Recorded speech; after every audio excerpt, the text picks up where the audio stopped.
Yeah, what's going on, So, everyone? in our last session, the party, having just finished their battle at Kais Vakarum, eliminating the emissary, the undead lord of that fortress, returned to the surface and had made a few long overdue conversations. One of which was with a prisoner that the party had encountered, a man named Carrig Morn. Katu took the lead on that conversation, as well as Kieran, and they sort of learned his identity. He was a paladin of the Raven Queen, sent to dispatch the evil in that fortress, and to safeguard it from prying hands, for it turns out that the fortress was built on a connecting ley line of arcane energy, a place where potential and power and the whims of reality itself could be bent to the will of one who sought to manipulate it. This conversation did not go unheard. One of the mages that had been traveling with your entourage, a woman named Vet Sidir, appointed to you by the Trebain family, happened to hear pretty much all of the conversation, and after the party returned inside the fortress for a brief convening, you went outside and were confronted by her, having turned two of your party followers against you, as well as Talir. A confrontation ensued, a conversation was had, and Vet came to the conclusion that your party would possibly, most likely, get in the way of the Trebain family's ambitions. And so you fought. And very nearly fucking died, because two fireballs roasted and toasted your ass. But somehow you didn't. No, no, Somehow not even you close, didn't. baby. Didn't you Yeah, go no, down to tell that to four the HP? No, no, like I one said, hit point. not even close. It was all skill. Yeah, All yeah. skill. Yep. Pure finesse. But somehow you didn't. And I'll let you fucking know, like, when it came up to, I said this in the group chat, but when it came up to Talir's turn, like, his plan was to use Magic Missile and KO every single person who was on low HP, which would have, like, 3 or 4 people. So, you're fucking So, lucky that you made friends with him, and that he didn't kill you all in the end. Verb is sick of our mains. He wants our backups to come into play. I have no interest in killing the party. Okay, that's a I bold was statement. Tell going that to to kill Zale. Odin. I was going to kill Odin, but I didn't want. Look, I don't want to kill any of you. The Mind Flayer wanted to kill Zale. The Mind Flayer was hungry. I'm just playing the Mind The Flayer. mind flare is just an extension of Verb. It's not actually Verb. It's just an extension. Well, the Mind Flayer's dead now, so that extension is withered and rotted away. And you don't have The to worry bridge is about it. burnt. Yep, exactly. In any case, completing your confrontation, you managed to remind Talir of the friendship you all had forged, and rather than striking you all down, he put an end to Vet Sidir and one of her turned hirelings, a fellow named Gord, previously belonging to the Scarred Seven. More conversations were had, and eventually it was deemed that you all would continue to strike out toward the teleportation circle where Adrian was headed. 6 days of travel into the forest followed, and over the course of your travels, several of you began to succumb to the minor effects of the Savalier Woods corruption. Kieran and Katu beginning to emit a cloud of foul stench like rotting flesh, though they don't quite notice it. And Ish as well. And Ish as well, that's right. That is Until correct. Oh, and what about rotting Samara? flesh? Did Samara? Yeah, those guys suffered something Something too. else. Okay. Let me find my notes. Yeah. I think, because I remember you rolled like 3 ones in a row for Ish. Yes. Zamara developed a. Hers is a little more subtle. You all can't immediately tell. But indeed, Katu, Ish, and Talir all smell like rotting flesh. Kieran does not smell like rotting flesh, but he is interminably. Well, I sent you the thing, Kieran. Yeah, yeah. I'll leave you to I look have at it. I have it here. Yep. Um, but that is where we stand now. You are approximately 1, 2, 3, 4, 5, 6 days out from the teleportation circle, and 6 days out from Kaisvakarum. You are you to head back. The day is yours. Where would you like to go? What was the crack with the treasure spot again? We ran into Yes, Renly. so Yes, you ran into an insane man named Renly in the course of your travels, who, in exchange for some food and the direction back to Shady Creek Run, told you of the spot where his expedition, led by a flamboyant man named Xavier, was ambushed and destroyed, and supposedly the great treasures of his expedition are still there. Um, Yeah, so we were gonna go there and then make our way from there to the circle, if I remember correctly. Sounds about right. I was Dee's not here, so it doesn't really help. But I was gonna speak to Tarn about something. I'll have to wait until he gets here, I think.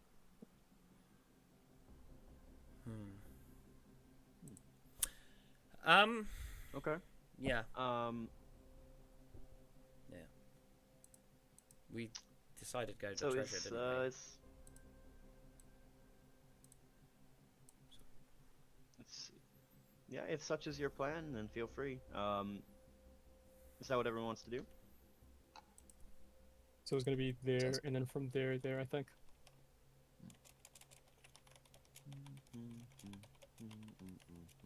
All right, cool.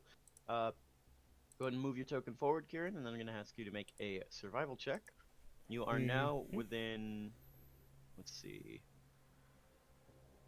Not quite close enough. Once you're within a 25, once you're in a 25 feet of Melismere, the DC goes up. But for now, it's still only 17. So make yourself a survival check for me, please.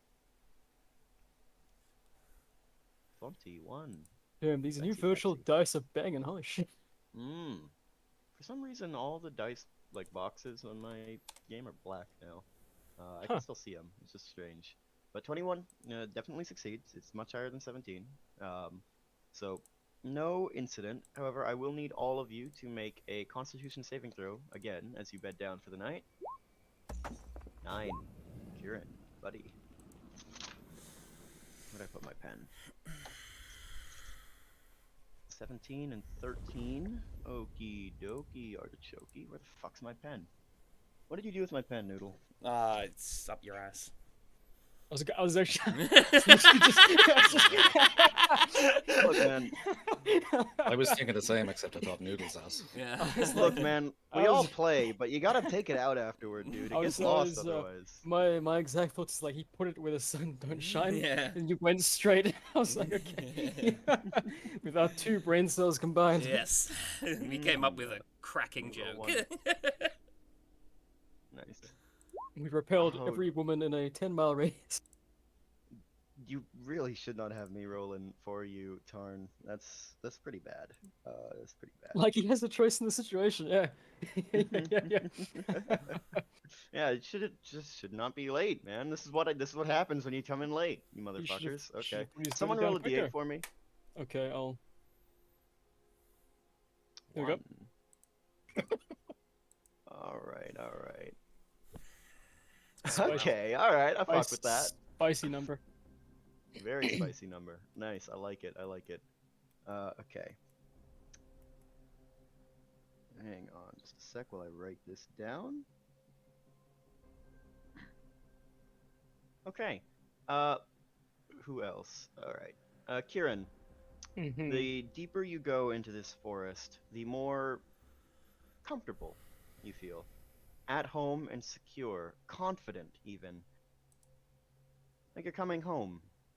Like you're being held by the embrace of something that loves you. You do not want to leave.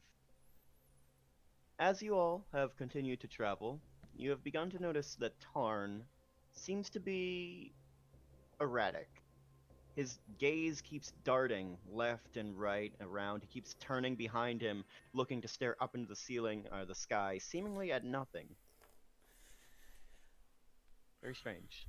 At some point during this day, Mm-hmm. I'd like to surreptitiously just sort of put my hand on Katu's shoulder and try to lay on hands to cure a disease. Okay.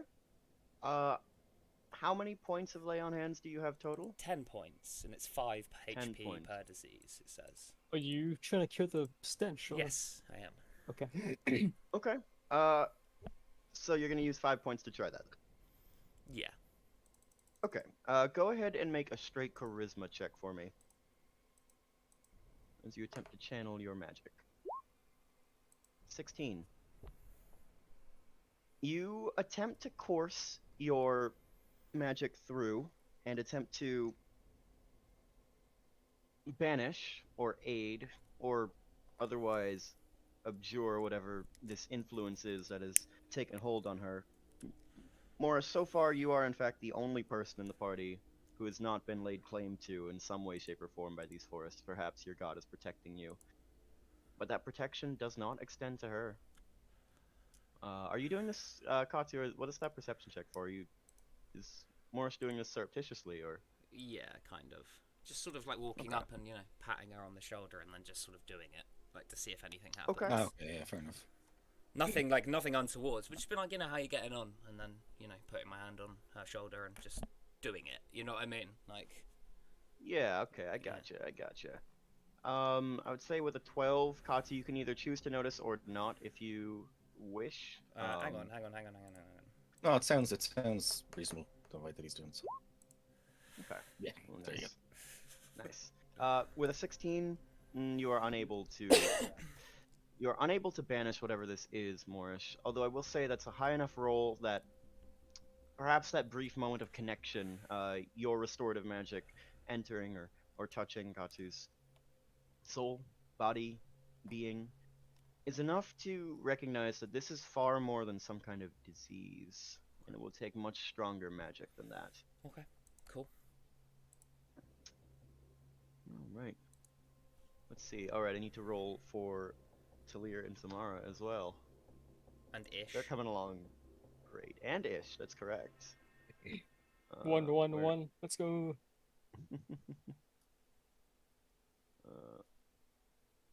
Oh, buddies! Come on, guys! Come No on. way! Oh my god, bro. Never let the DM roll for you, man. Never ever. Holy shit. Okay. Alright. I hope Coach is gonna back up for his backup. Like, at the moment, it looks like... Ish hours, Someone roll a maybe? D8 for me. A communist-ish? That was Ish. yeah. Yeah, that was the joke that was going around, yeah. We also talked about Ish his, Mm. like a doting wife who's going on adventures to pay for her husband so he doesn't have to work. But, A stay out of home wife. yeah, yep. Okay, a 3, huh?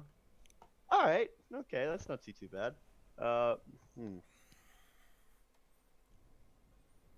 Let me copy that. D is very mad at me for the thing I sent him. I Shouldn't bet have he been late, is. He shouldn't motherfucker. have fucking been here. He should have been here, shouldn't he? Yeah, exactly. Goddamn slut. What are you doing having children, man? Yeah. Don't never procreate. They don't Didn't think- deserve God's You green did not think about the butterfly effects, clearly. Clearly not. Okay. Let Man me didn't write play that The down. Last of Us or whatever it is.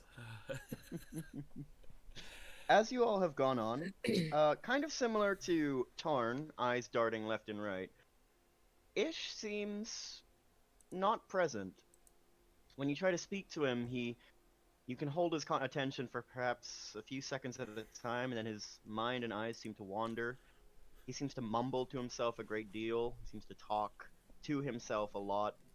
Whenever you attempt to ask him really just about anything, his answers quickly become unintelligible and distracted. Let's roll for Zamara and Talir. God, I love this shit, man. It's like roulette with gonorrhea. Suspect not the first time. Shut and Oh, God Talir, damn it, buddy. Talir. Okay. Let's see. So you Is that- guys, I'll get us out of this forest, even if it drives us fucking insane. Be We're right. all gonna end up like Renly. She'll be right, mate. Don't worry. Okay. Like, what do you mean we? You'll be fine. Yeah, clearly, other than me, I'll be walking around with a bunch of crazies, like one flew over the cuckoo's nest. We're getting there, man. We certainly are fucking getting there. Oh yeah, we're truly sane. Talir If carrying you're the stench affected... Sorry, go on. No, go ahead. Hit me with Like, it. if you're affected by this, like you were saying, we don't notice the smell ourselves. Only Noodle can, or Moorish can, sorry. So, like, we notice that Tarn is kind of a little bit distracted and kind of a bit, like, off his meds. But, like, do all of us notice that, or only Noodle? I would say all of you do. With regards to your symptoms, I'd say pretty much you're only blind to your own symptoms. Okay, gotcha. The things that affecting the rest of the party, you can notice. Whether or not you like take concern by it, like for example, with the scent of decay, you smell like rotting flesh, Katu. Ish smells like rotting flesh, and Talir, but you don't smell rotting flesh when you're near them. They smell quite pleasant. Not in a like overtly descriptive way, just nice to be around, like good pheromones. Comfortable. Yeah. Zamara. Oh, 11. Yeah, okay, I'd say that's enough for now. For now. Okay, with all that done, Talir smells like rotting flesh, and more to the point, seems to have developed a cold and cruel streak throughout the days. Does not quite seem cooperative or cheerful or anything really. He regards all of you with cold eyes, almost the way he did in the moment that he turned on you with that, but he hasn't taken action against you or anything so far. But there's a distinct air of callousness to him now. But that concludes your rolls for the day. Next time I'm on watch by myself, can I ritual cast detect magic? You sure can, buddy. You sure can. In fact, why don't you do that right now? Since I assume this is just a thing that would happen at some point in the day, so I'd say you could do it tonight. You'd have done it last night. So we'll just chuck it in the VTT. So yeah, I just like when everyone's asleep, just to sort of observe them. So obviously I've now done this here when I've realised that there's something else going on. So I want to see if there's any sort of untoward magic. How loud are you chanting this? Oh, quietly enough out of the way. Plus, Kieran, go ahead and make a perception check at disadvantage. Morris, go ahead and make a. Jesus Christ. Hey. It's not necessarily stealth, because. Performance. Go ahead and make a stealth check, but you know, not with the disadvantage associated with your armor. So we'll just take whatever's on the left. 13. Okay, you don't notice anything, Kieran. Morris, you cast the spell and you detect a lingering aura that is clinging to everyone in the party except you so far. A distinct and strange. What school of magic would that be? I would say it doesn't even carry like any kind of school that you can tell, but it is this cloying, powerful aura that just sticks to them like a miasma, like a stench, clouding them. It is thickest around Talir. It is just taken root on Tarn. It's quite thick on Ish, and it's taken considerable hold on Zamara, Katsu, and Kieran.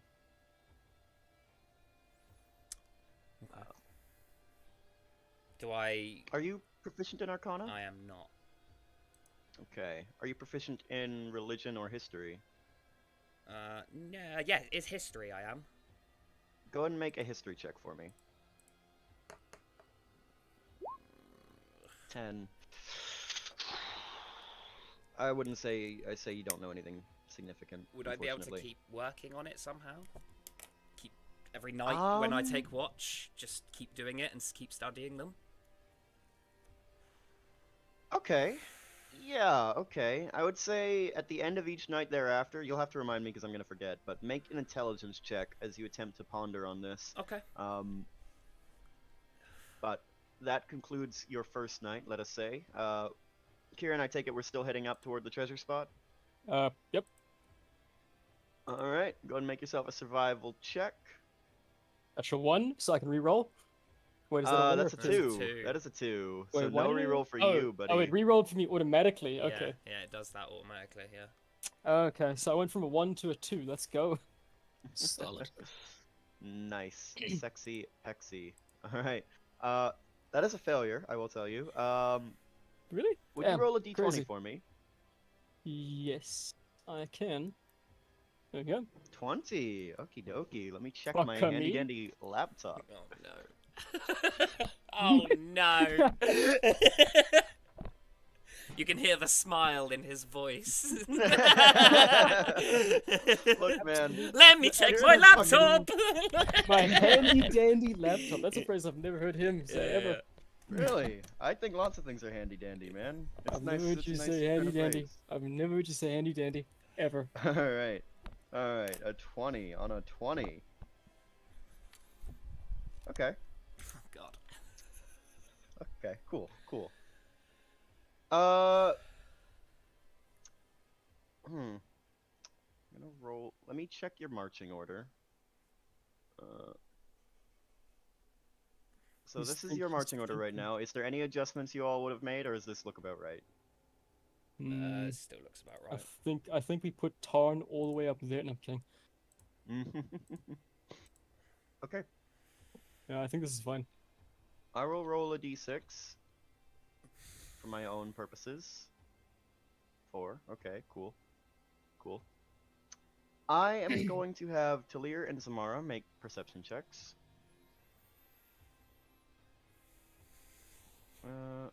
If... Oh, it's on ruler, that's why.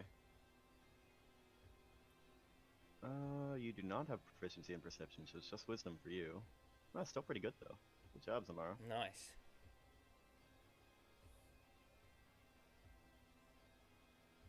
And 16. Wow. Okay. Okay. So, middle of your traveling, the Sevelier Wood is not a pleasant place. Never has been. Never will be. But it doesn't seem too bad so far. The sky is blue overhead, and the air is relatively warm, despite how northerly you all are. It's shaping up to be a rather pleasant day when, in the middle of your travels, Talir and Zamara both suddenly look down at the ground, and then their heads dart up and they shout, "It's shaking! The earth! It's shaking!" And they immediately dart to the side as tendrils, these massive, hulking tentacles, burst out of the earth with sprays of soil and dirt. And I will need all of you to roll initiative after I check the turn tracker. And it seems... Something I'm Drum- getting in the hang of doing now as Drum well. roll, please. In this thing, I'm like, roll initiative, but wait! Wait, exactly. Hold. Hold. Okay, it looks like it's good. Go ahead and all of you roll initiative. Oh my god, Morish, please, get a good 6. initiative once, please. Fuck you, Ben. Fucking advantage. Well, goddamn, man, 2 7s on an advantage. Okie dokie artichoke. Tarn is +2.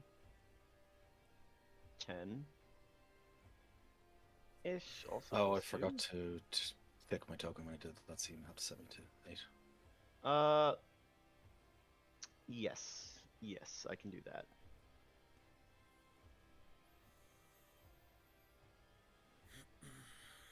Right.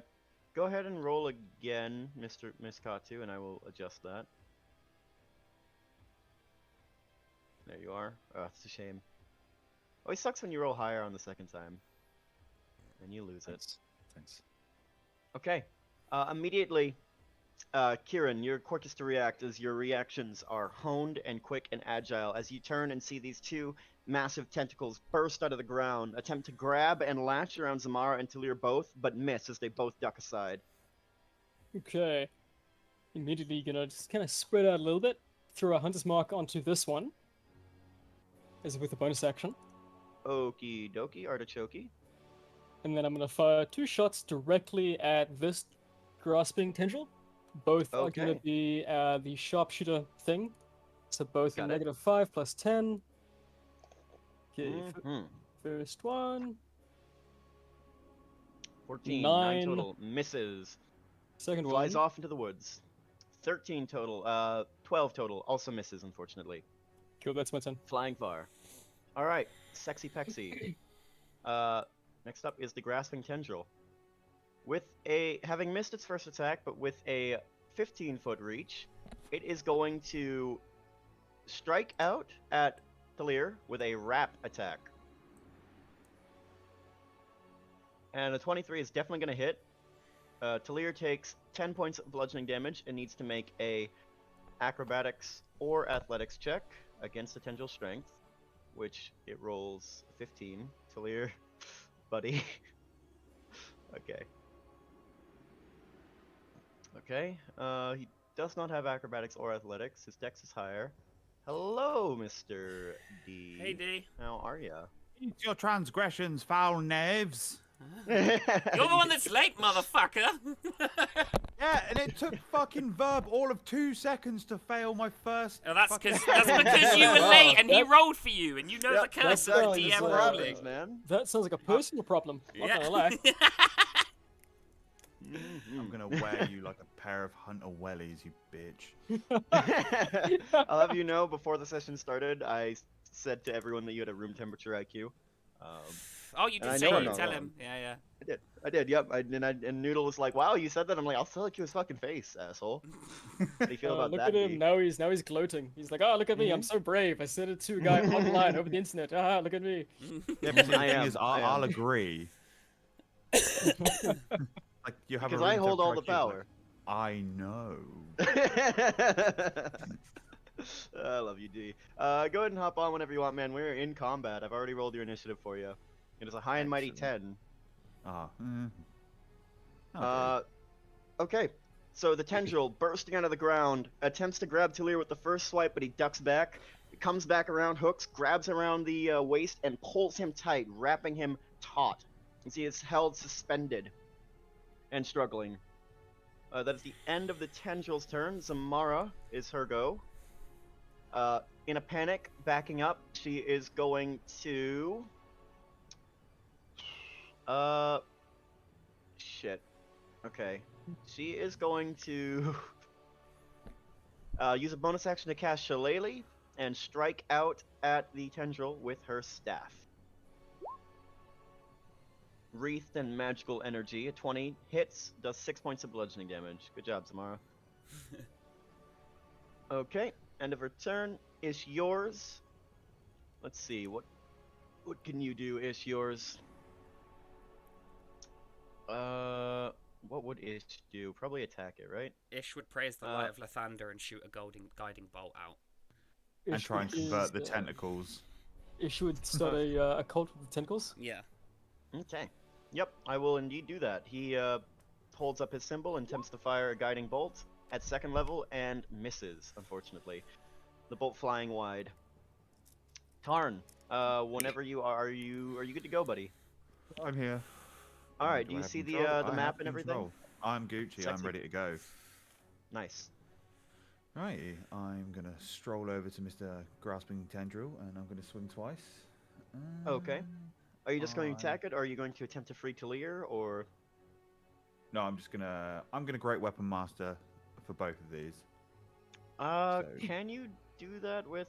Yeah, it's great weapon. longsword? Yeah, you can. It's fighting It's style. it's Great Weapon Fighting, but I've got Great Weapon Master as well. It's either a two-handed weapon or a weapon that's versatile. Sure. Yeah, that's fine. Wait, hang on. Before you make Oh, a wait, melee attack Scar. with a heavy Oh, weapon, I didn't a mean to- heavy I didn't weapon mean- I that you're didn't mean to roll proficient that. with.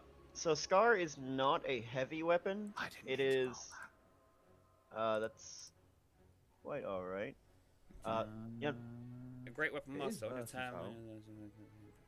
Oh, it is a heavy weapon. isn't So it? the critical hit or reduce a creature to 0 hit points, that works with any melee weapon, but the heavy weapon, like -5 to attack roll and +10 to damage, only works with a heavy weapon. So the weapon has to have the heavy property. Okay, no, that's fine. That's the thing. That's my bad. That's from the Great Sword. But I swear it said versatile in the thing. No, it's heavy. Oh, bollocks. Yeah. I misread it. Oh, that would have been Great Weapon Fighting. No, because that's a two-handed bag. weapon that you're holding, isn't it? Yeah. So unless I swung with Scar, it's fine. I'll just swing it twice with Scar. Okay, sure. I would say, just so you don't have a wasted feat, if you wanted to drop your shield, I would let you use your great weapon fighting if you used it in 2 hands. But if you're using it one-handed, not quite. But Okay. 19 hits, does 14 points of damage total, dealing a Well, considerable blow. we'll say that's a normal hit. I'll figure something out later and I'll get round to doing it, but we'll just do it like that's a normal hit. Alright, So Sexy that's Pexy, done. 25 also hits. No, that's the first roll was wrong. I clicked the, oh no, The first did I hit roll the right was button? Yeah, you wrong? did hit. Yeah, you It hit the looks plus like it, 10. Oh, yeah. I did. I hit the right button by accident. Okay, so they both hit. Accident. Go ahead and roll damage on the second strike, my friend. So that's the. Alright, 14 again. another 14. Nice. Wow. Dealing considerable damage to these tentacles right off the bat. Carving into them, the psychic blade flashing purple as it strikes flesh with a flash of light, and black purplish blood begins to spill out of these tendrils and deep wounds carve through them. And as a bonus action, I'll smash it with my shield. Oh, sexy. Okay, nice. So Let that's me that's an extra 4 damage, and I need you to make a DC 15. Is it wisdom yes. or con? I think it's wisdom, right? Uh, The tentacles have 1 wisdom. They are not actually. That's definitely a fail.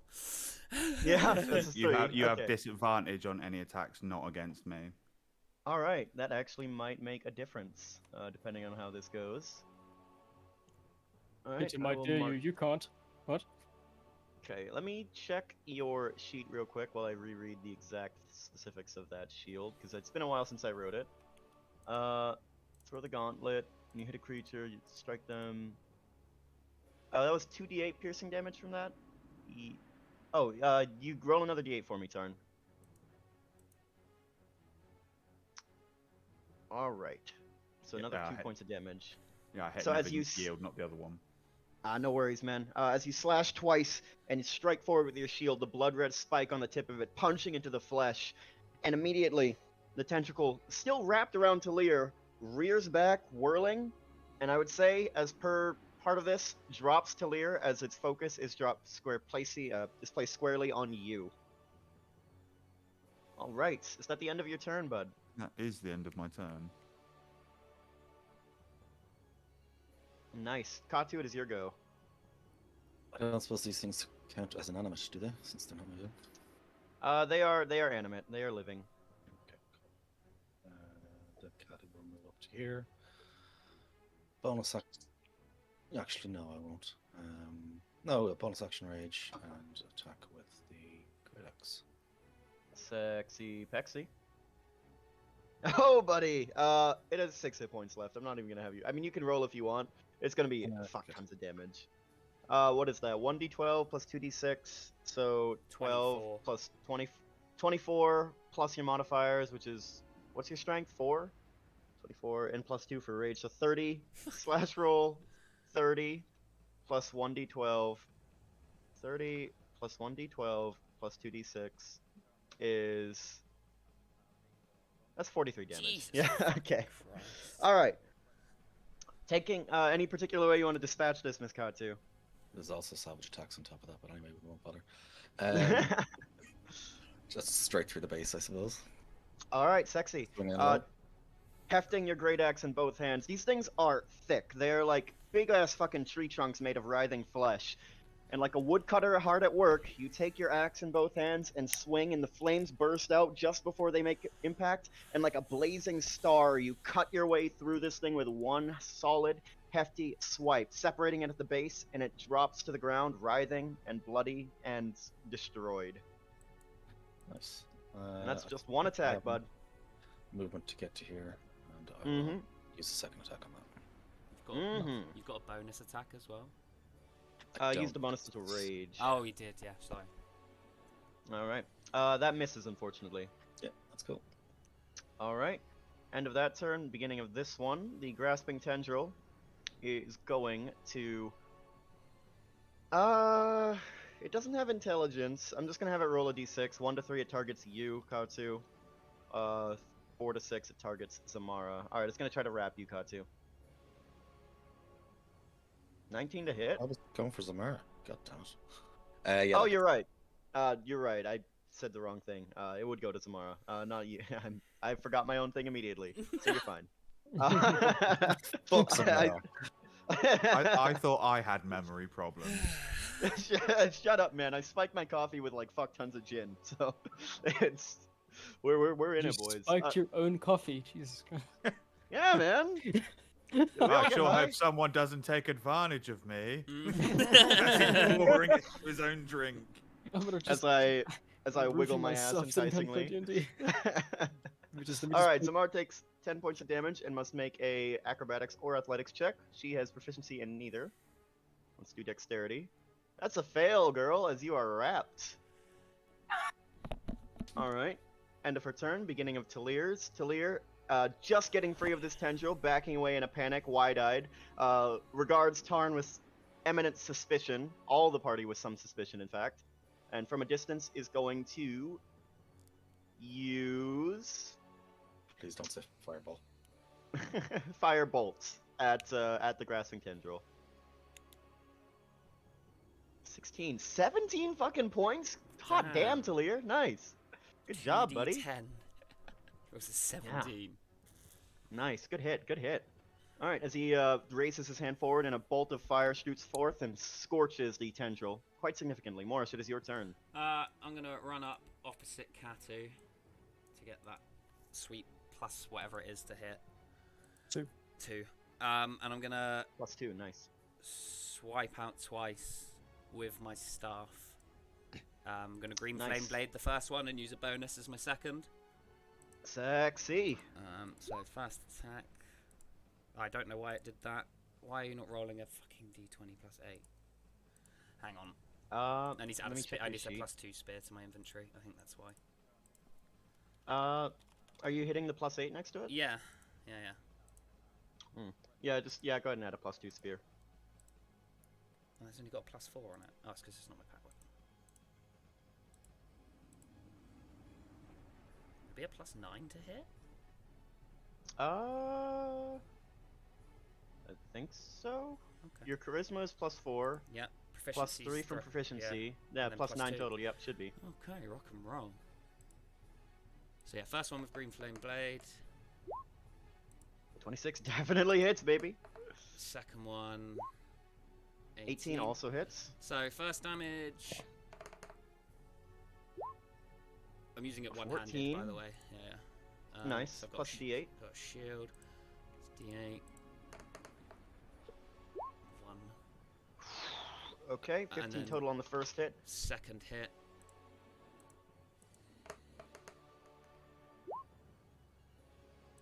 13 points Okay. of damage, and then I'm gonna divine smite it at level 3.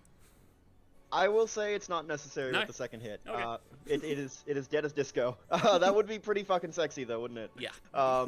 Yeah, the first strike, launching out with your silver spear, striking it through, piercing it almost completely through. In the second hit, pull out, strike again, twist and carve, and the thing, similar to Katu, is rent open halfway at the base. Blood spills, and the tendril withers and dies. God damn, you guys just can't let me. If we just gotten to the top of the turn with Zamara still grappled, I could have some fun. But okay, fine. No, fine. no fun for you.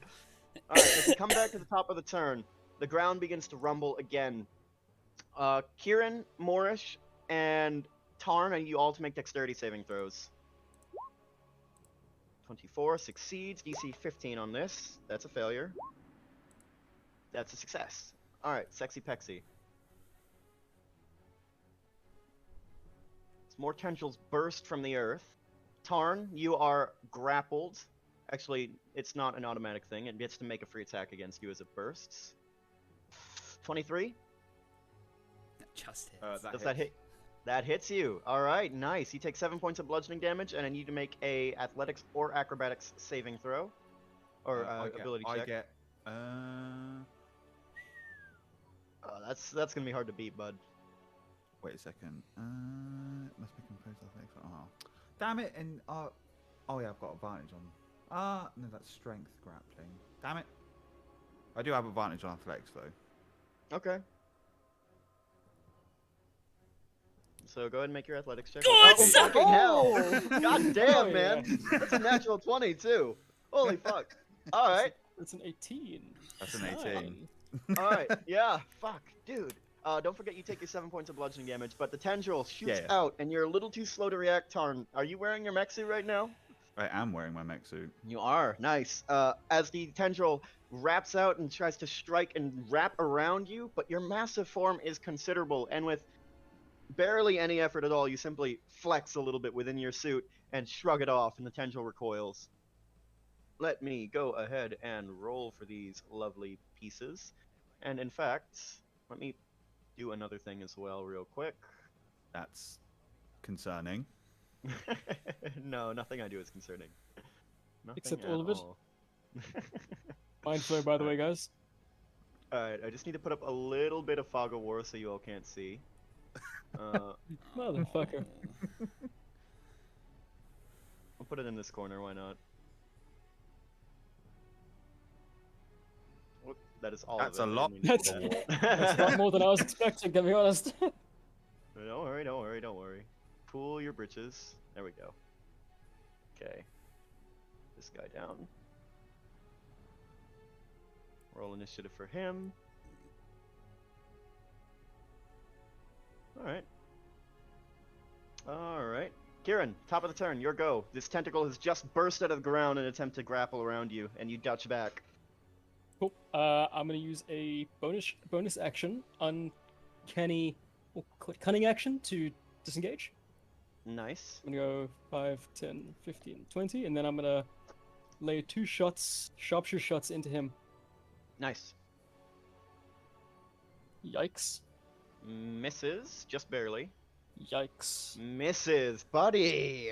Yo, this is not my Man. day. Well, that's my turn. Okay, shit. Alright. That sucks, man. Yeah, Okay. is what it is. End of your turn, the tendril moves. Does it have a speed?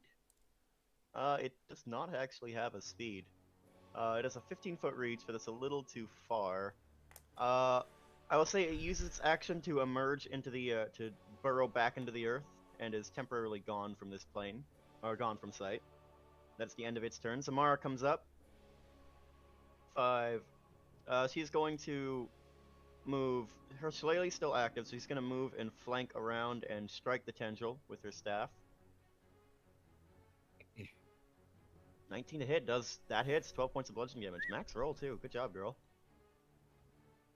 Alrighty.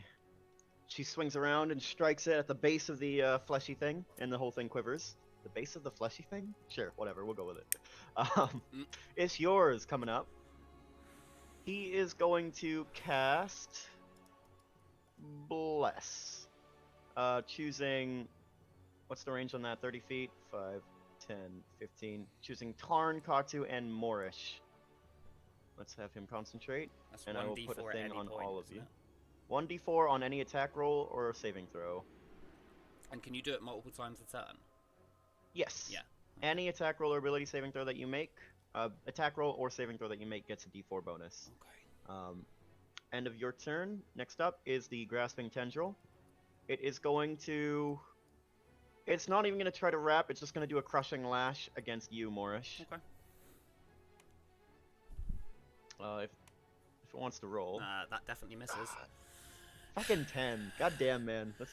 Okay, whatever. Cool. As the tendril attempts to strike out and just crush you into the ground, and you duck back aside, Morish, butt it away with your shield. No impact. Tarn, it is your go. Tarn's just going to spin around, face the new tendril, and swing twice with Scar. Sexy Pexy. That's a crit, Oh, good buddy. Fuck. Okay. That's You get 3d8. you get special shit on... Yeah. You get 3d8 special plus shit on crit, don't you? 3d8 plus 9 plus 4, so there'll be plus 4 on top of this. So Plus 20 4. damage. That seems like it should be more than that. What's your max damage that you can No. do with your longsword? Normal.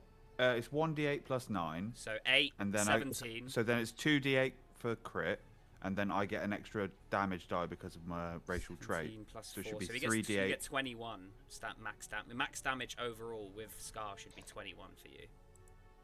1d8, Okay. so 8 damage total on the Hey. dice, plus the 9 is 17, plus the 4 from the psychic is 21. Mr. Kurch, what Hey, a surprise. Kurch. Good to see you, man. hello, How you Kurch. doing? Hey, dude. So what did I do wrong then? Because We- 3d8 plus 9. Because we have weird crit rules, and I I made a don't have custom like a button for macro my or crit. anything. Yeah, no, Oh, I did made ya? a weird. Yeah, I made a custom button for my crit. There was just 3d8 plus 9. Okay. Oh yeah, we do brutal critical, so it'll Yeah. be We 21 do brutal damage critical. Yeah, then. yeah. So Yeah. 21 damage. Plus your roll. Yeah, we'll go Um, 21. Okay, and then second attack. We'll go with 21 for now. 22 definitely hits. Mr. Kutch, is your mic working? So that's 18 damage on that one. Fucking Wait, how hell. did that happen? Yeah, no, you. Hello? So 21 is max Oh. damage you can do. Then you have to roll on top of it for brutal critical. So you Okay, add the no, 60. that was Okay. I had push the talk on from planet side. I How you gotcha, go- how I you go, gotcha. Coach? Oh, Yep, that's good. with the psychic damage. Yeah, ignore that. And I'll take my bonus attack. Yes, because it's From my crit, because you yeah. got a crit. 15 also hits. No, it has 1 hit point left. I'm not gonna have you. You can roll damage if you want, but with 3 expert strikes, Tarn, you slash out with your black longsword. Strike once, flash of purple light. Strike twice, another flash. And with that third slice, you strike through, pierce it through, and twist the blade out and sever the thing in twain. One half of the tentacle flies up, spinning into the air, twitching and writhing, spraying blood like a fucking faucet, painting half of your face. Or well, not even your face. You're wearing your fucking mech suit, just coating it in a new paint job as it hits the ground and dies. All right. End of your turn, I take it, unless you want any movement. He's got nowhere to move currently, so he's just gonna stand on the spot and just wait. So yeah, it's end of my turn. Got it. Katu, it is your go. I already took your turn for you ish. I had you cast Bless. In fact, let me mark that spell slot off you. But otherwise, not too much has happened. You I missed think- a guiding did I bolt send you as a well. thing? Is Did I this send you a your? thing? Oh, I did You send you a sent thing. me something saying distracted. Yes. Yep. You have that trait now as a result of the Forest Corruption. That's a trait. Okay. Yes. Everyone's picking them up except Morris so far. All right. Sorry, it Katu. your, It is your go. Okie doke.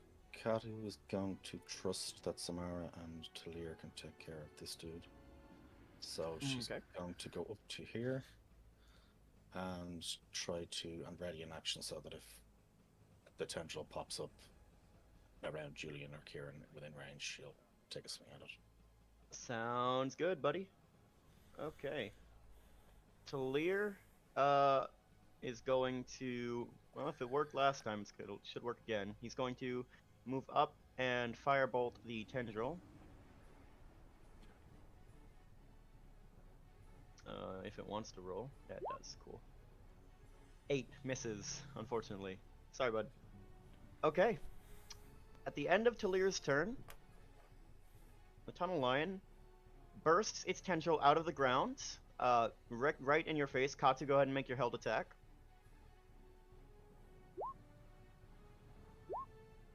$20 hits. Go ahead and roll damage. 23, buddy. Yeah. Holy shit. All right, sexy.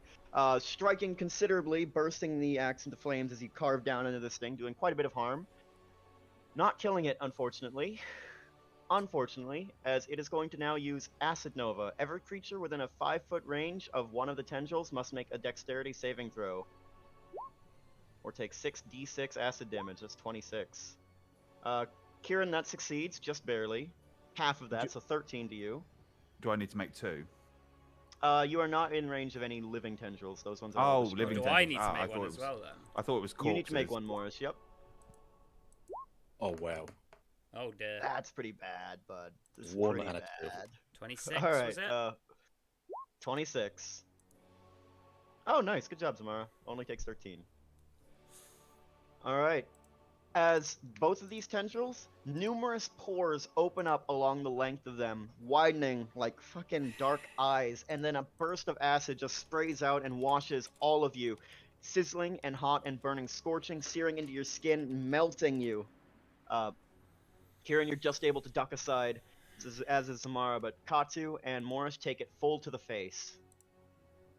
All right, and that was 26 points of damage to you, Miss Katu. Yes. You're All right. raging half of that. Poison Nope, damage. not against I acid am not. damage. Not poison. Oh, okay. Acid, sorry. Yeah. Acid, yeah. Quick question on that. I didn't attack on my turn, but I ready to I'd say action. I'd say the held attack. I'd say the held attack counts.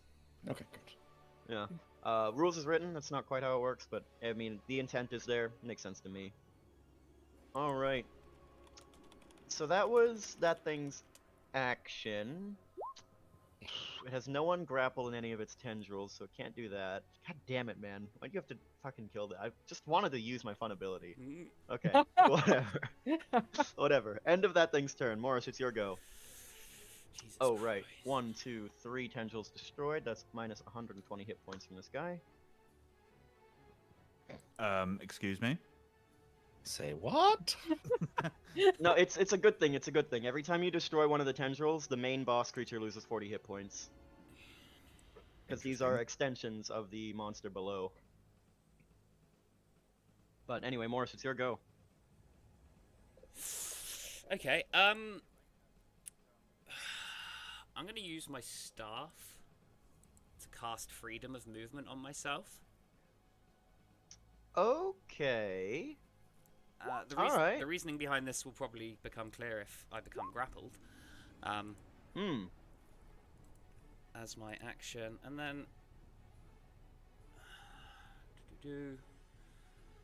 as my bonus action, what have I got? I can't cast any of them. Actually, yes, I can. I'm going to use my ring to cast Misty Step. Okay. And I'm going to go 30 foot. That's there. There. All right. Yeah. And then I'm going to end my turn. All right, sexy. And if that guy's go, we come back around. Kieran, it is your turn, standing in the face of this tendril, having just ducked aside a spray of acid. I'm going to cunning action as a bonus action. 5, 10, 15, 20. Then I'm going to shoot it twice with the sharpshooter thing. Again. Try for a Nice. third time. If it works, it works, buddy. 15 hits. No, Wait, no, 10, minus 5 10, is 10. 10. That misses. What about that one? What about 20? That will hit, though. Yeah, that will hit. Okay, so 21. Kills it.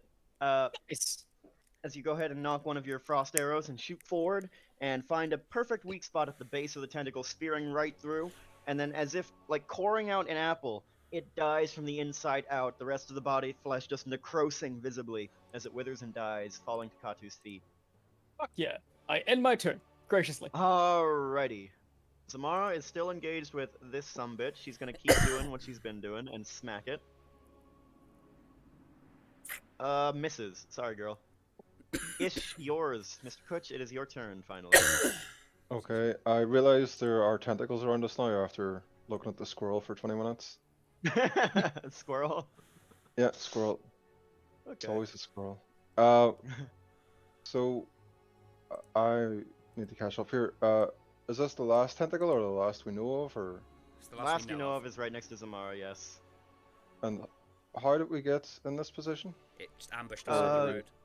It ambushed you. I led us perfectly into an ambush. Excellent.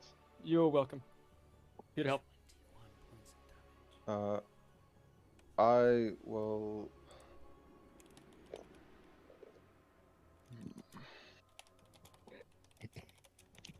If I over damage this thing, does the damage follow through to the body? You do not know. Actually, make an intelligence check for me. At disadvantage because of your distracted trait.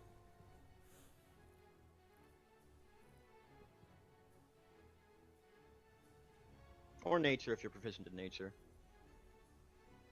No, I'm not. Hold on. Okay, no worries. So it's the same modifier then. Yes, as a result of the Savalier Woods corruption. But still rolling pretty damn good. Your mind is scattered-ish. It's hard to maintain focus on much of anything. It's like your attention span is like a marble on a linoleum surface, just keeps sliding and sliding. But somehow you manage to retain your focus long enough, and looking at these tendrils and divining the nature of them, you reckon that they are extensions of some wider creature or deeper creature buried below the earth. And whenever these things bleed, are injured, feel pain, the creature itself feels pain as well. mechanically, I would say it's enough to know that every time you destroy one of these tendrils, the monster below takes a flat 40 damage. So if I did 100 damage to this thing, for example, and it only It would just 20 to kill it. It would just be 40 damage. Yep, it's just a matter of killing the tentacle. Okay. Is everyone healthy? I took a big hit, and so did Katu, I believe. So just Morris then? It's fine, Katu. I have heals now. Hurrah! Mm-hmm. Let's see what spells I have.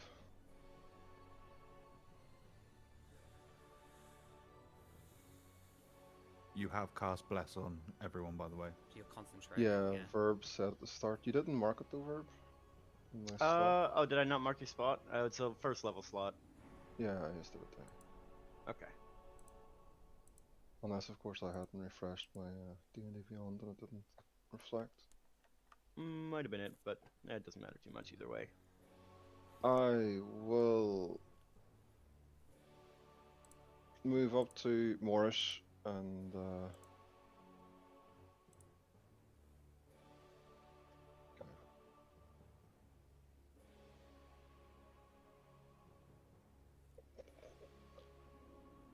I will rub his back in a very what's the word? Sensual. Disturbing way. Yes, Disturbing. disturbing. Okay. Yeah, in the middle of the fight. Massage the shoulders a bit. Yeah, yeah. I have to get down on my knees for this to happen, of course, because you're tiny. Yeah, of course. Gives him a butt slap once he's done. Go Yeah. get him, champ. And I'll cast Cure Wounds. Sexy. Oh, that was a good one. 12 Nice. points. Yeah, max roll. Oh yeah. Thank you very much. 12 hit points, my friend. I'll take it. Alright. Yes. End of your turn, I take it? I will then move one more step closer to Julian, Okay, and then got it. that's my turn. Alright, end of your turn, beginning of the final tendril. It is going to attempt to wrap around Zamara and make off with a meal.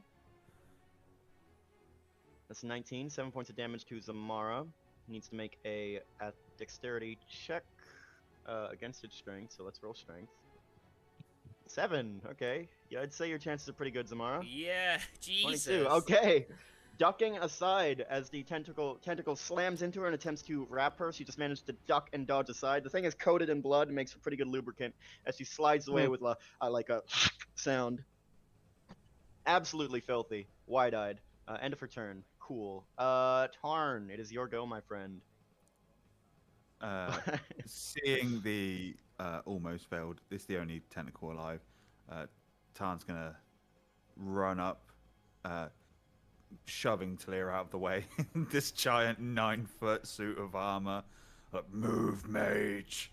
That's a Talir D10 glares as you pass. It's a D10 bludgeoning damage right there to Talir. Just a 22 strength backhand. Like, Just just- move. It's like being As you fucking, snap like, his neck instantly. Yeah. it's like a space marine. Talir's running now into you. paraplegic. Yeah. Alright. You were literally a okay, space marine of this fucking game, dude. Jesus fuck me, Christ. For the Emperor. Nice. Alright.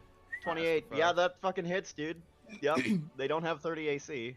Yeah, good damage. 16. 19 also hits. Tarn's just a monster. Absolute train, man. Yeah, charging through.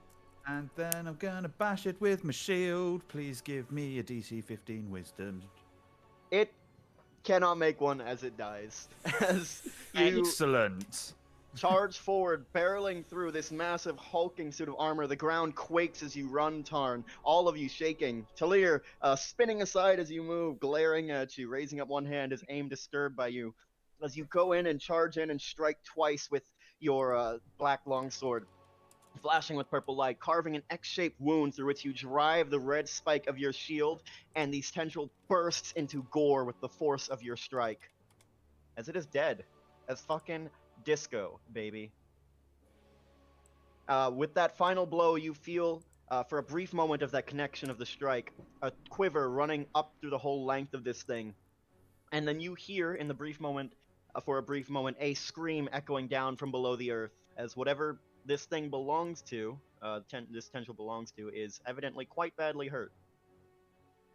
But it is below the earth now. Take it as the end of your turn, Mr. Tarn.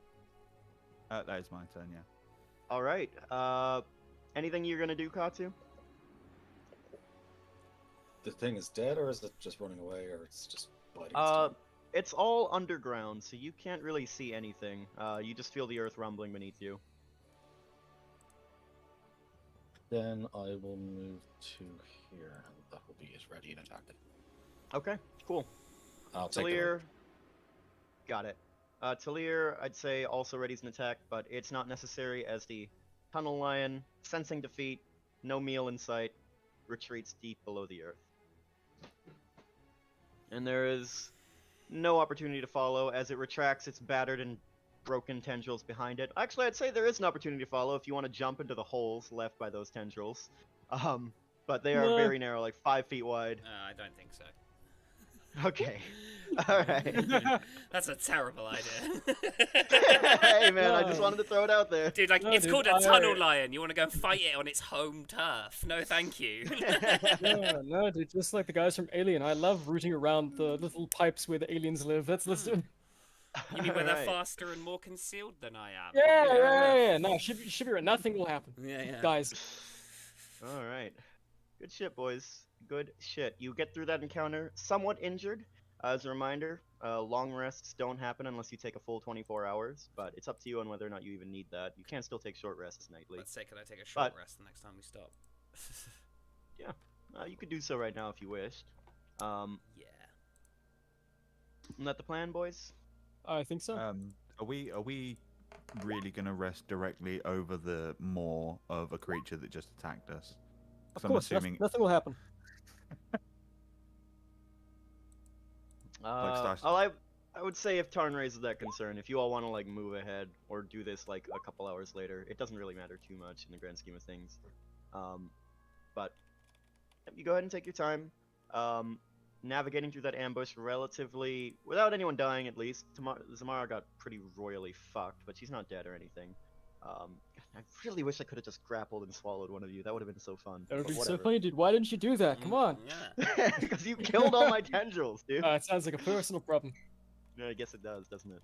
Okay. Yeah. Continuing through the day's travels. Let me know when you all have finished with your short rest.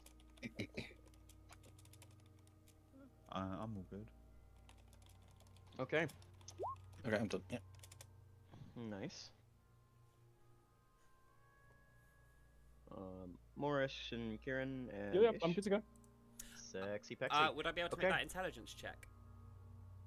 We'll hold off on Okay. that just for now, because we still need to make con saves for everyone. Oh, yeah. As we come to the end of the day, are you guys gonna stop for take a full long rest to replenish your spell slots and stuff, or is the short rest fine? I mean, we're sleeping through the night anyway, so are we not? Well, to But- get the benefits of a long rest out here, you Oh, need to spend a 24 full hours. 24 hours in place, Gotcha. like developing a Okay. fortified camp. So Verb, Dave, and I have a question. Yeah, I meant to ask this. Mhm. So Yep. I am also proficient in survival. Can I give? Kieran, I totally blanket on Kieran's name. Kieran advantage on his survival checks. That is a good question. Yeah, I would say so. It would put both of you as the designated scout. So, like, if there's any encounter that specifically affects the designated scout, like on a failed check or something, it would affect both of you. But otherwise, yeah, I could say you two could work pretty well together, especially given that Katsu okay. is used to outlands and dangerous places and such. I only Um, realized when I was looking through it because it's not listed in my proficiencies tab, but it's in features and traits. I gotcha. Okay, I'm gonna have all of you make another nightly Constitution saving throw as we come to the end of the day, and you must endure the horrors of this place. 20 is a success, 20 is a success, 18 is a success, 5 is a failure. Oh, Morris. Finally! he's been corrupted. Get him. 1 for you as well, Mr. Ish, yours. And let me Am I roll. not Too distracted. Uh, I'm too distracted. Too distracted. Yeah, no. Doesn't work that way, buddy. But good try. I've got no time to be ill. I'm confused. That's a success, boy. Good for you. Samara. Man finds out how to success. cure every disease, just confuse the patient. Dementia gone, Alzheimer's gone, gout gone. It's all gone. Oh, Talir. Buddy Talir. Has he passed a single boy. one? No, I don't think he has. He's passed a couple, I think, because you guys are like 7 or 8 days out and he only has 6 points, so he's passed a couple. But he's getting there, man. He's getting real bad. All right. Yeah, all right. Yeah, all right. Okay. But everyone else succeeded except Morris. Morris, roll a d8 for me. 6. Okay. Yeah. All right. Let me go ahead and do a thing. Up to you to decide how you want to roleplay that out, Mr. Morris. I will leave it up to your discretion. Okay. But let me copy that and send it to you. There you are. Alright, and as the night concludes, go ahead and make another intelligence check as you go ahead and survey the group and cast your detect magic and attempt to ponder on the nature of this corruption. So Can I make another disadvantaged Yes. perception? You certainly can, buddy. Four. Oh, wait, it was history, wasn't it? You said I could roll? History, yes. So, yeah, go ahead and roll. Yeah, go ahead and roll history. Reroll's fine. Yeah, okay. So, actually, no. I said it wasn't. It was history for the initial roll to see how much you knew straight up, and then intelligence Oh, okay, straight fine. up So then after the that 5. to Okay, yeah, 6, sorry. Yeah. study on it. Yeah, still no dice, buddy, as you do your ritual and cast detect magic and ponder on the nature of the aura that seems to have wrapped around your party, and now wrapped around you. You can feel it as a tangible influence on your mind, like a hand grasping around you, Okay. grasping around your psyche, adjusting you just slightly. And this time, Kieran, your sleep is light. I didn't As a roll ranger, I didn't roll a stealth check. Not that it's gonna matter. that's but... true. Yeah, go ahead and roll a stealth check. Just a straight stealth check. No disadvantage on this. Huh. Huh. Okay. Is that I'm gonna a- roll it. I'm gonna roll a d10 here. 1 to 5 favoring Kieran. 6 to 10 favoring Morris. Favoring Kieran. Okay. Yeah.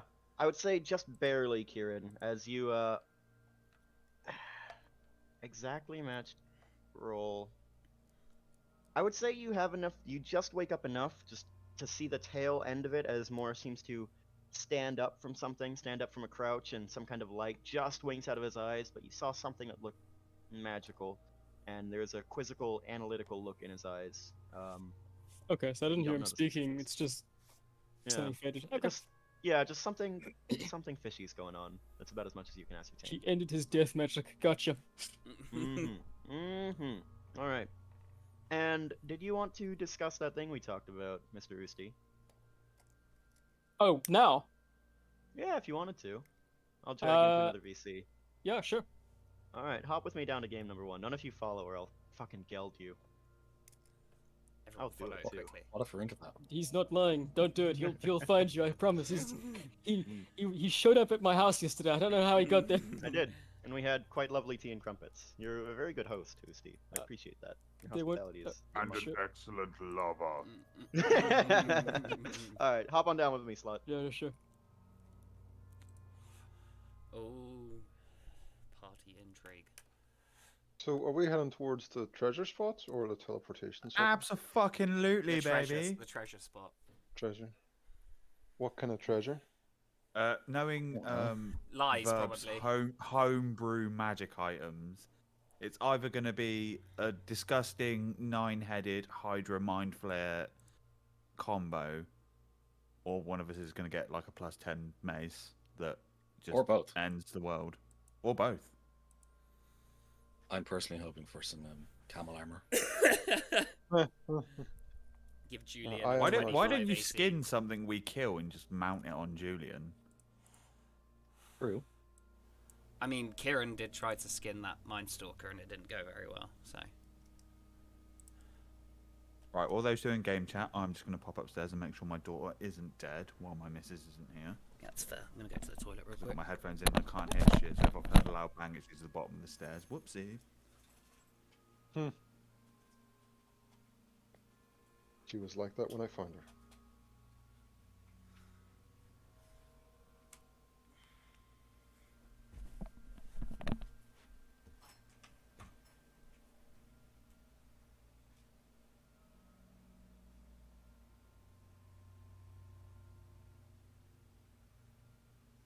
Kay's Falkram was that temporary base we set up, wasn't it, or the castle thing?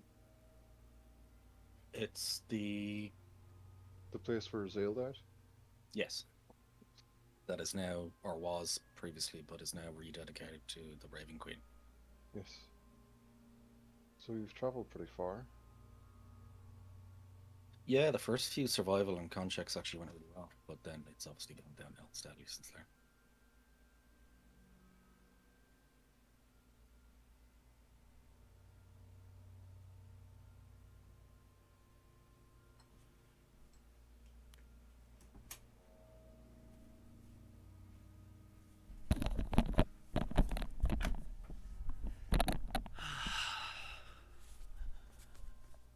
Are you all prepped, Kutch? No, I procrastinated instead. Fair enough.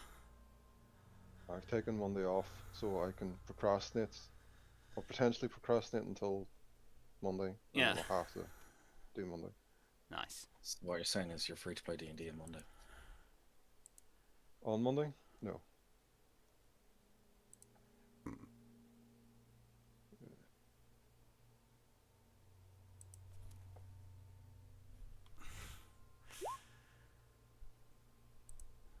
Oh, okay, that's ominous. Kieran coming in with a wisdom save. They're all playing Blood in the Clock Tower.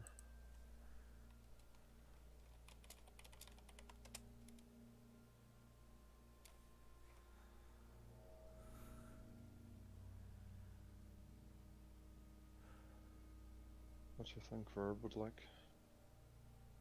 Hmm? Blood on the Clock Tower? What's that? It's sort of like Mafia on steroids, Okay. or Werewolf on steroids. Daughter still breathing, all is good. Winner.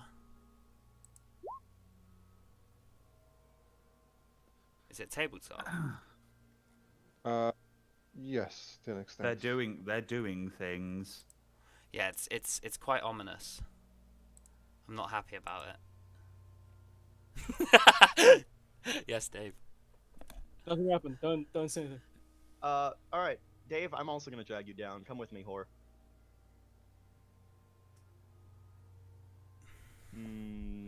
Okay. Oh God. So nice weather we're having, eh?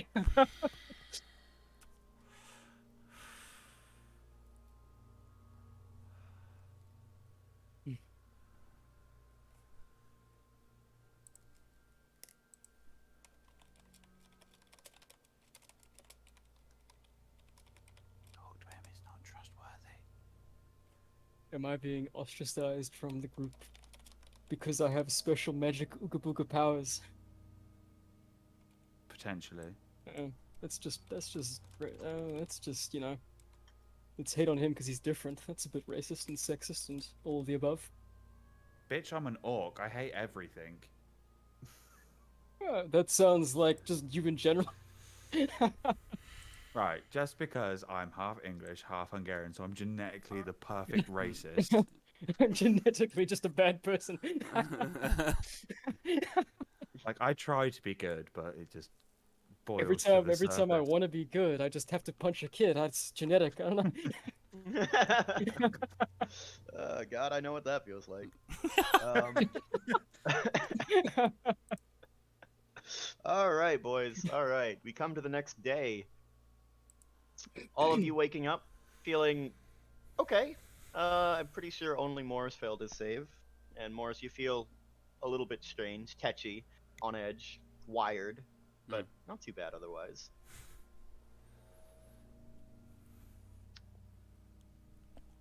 What is the day's agenda?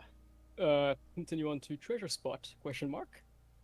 Okay. Yes. Open Yes. parenthesis, question mark, close parenthesis. What's that? What's that, Dave? I said Katu is going to. She's going to wake up looking a little bit disturbed, pensive, and she kind of talks to whoever's, I don't know who's around at the time. So she's had a vision, I suppose you'd call it a dream.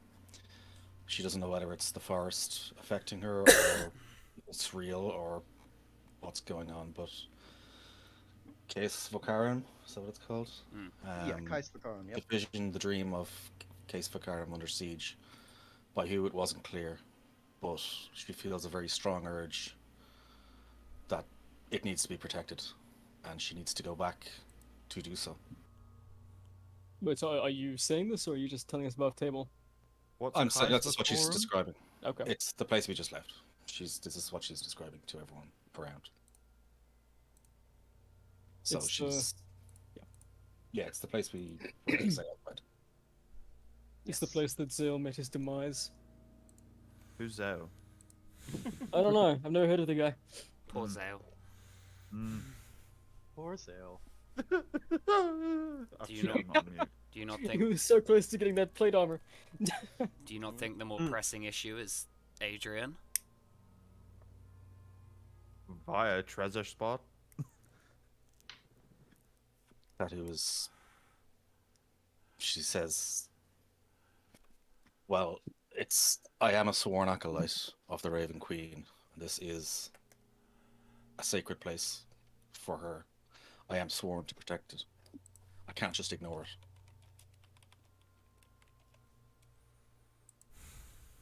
How long is it expected us to take to get to the teleportation circle? You are about 1, 2, 3, 4, like 8 days. 4, 5, 1, 6 2. days out. Oh, if you're going to the treasure spot first, yeah. 3, 8 days 4, if you're going 5, from the 6, treasure 7, spot, 6 if you're 8. heading directly. So she'll ask Talir, does he know of anything that the Trebanes would have been doing to follow us or follow up and focus on Case Vocarum? You know, this case for Karam, I kind of tend to agree with Katu. I think it's probably worth checking out, to be honest. Honestly, like, Adrian Lux is so unimportant to me at the moment. Like, this seems like just a revenge quest. Case Vocarum seems like a more tangible thing to invest in. The treasure, it's there, so close.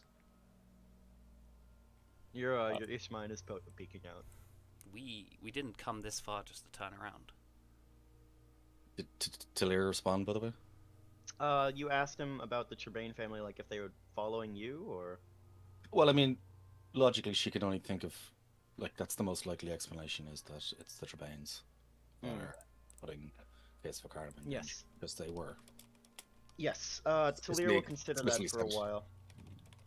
Talir will consider that for a time, and then with one hand on his chin, eyes looking distant, he says, "If we killed Vet, they should have no way of knowing that the fortress is yet cleared." So you didn't send a message? No, I did not. Could have bet have. Can I inside check him? Is he lying? Go ahead and make an insight check. He considers it for a moment as you ask. Let me...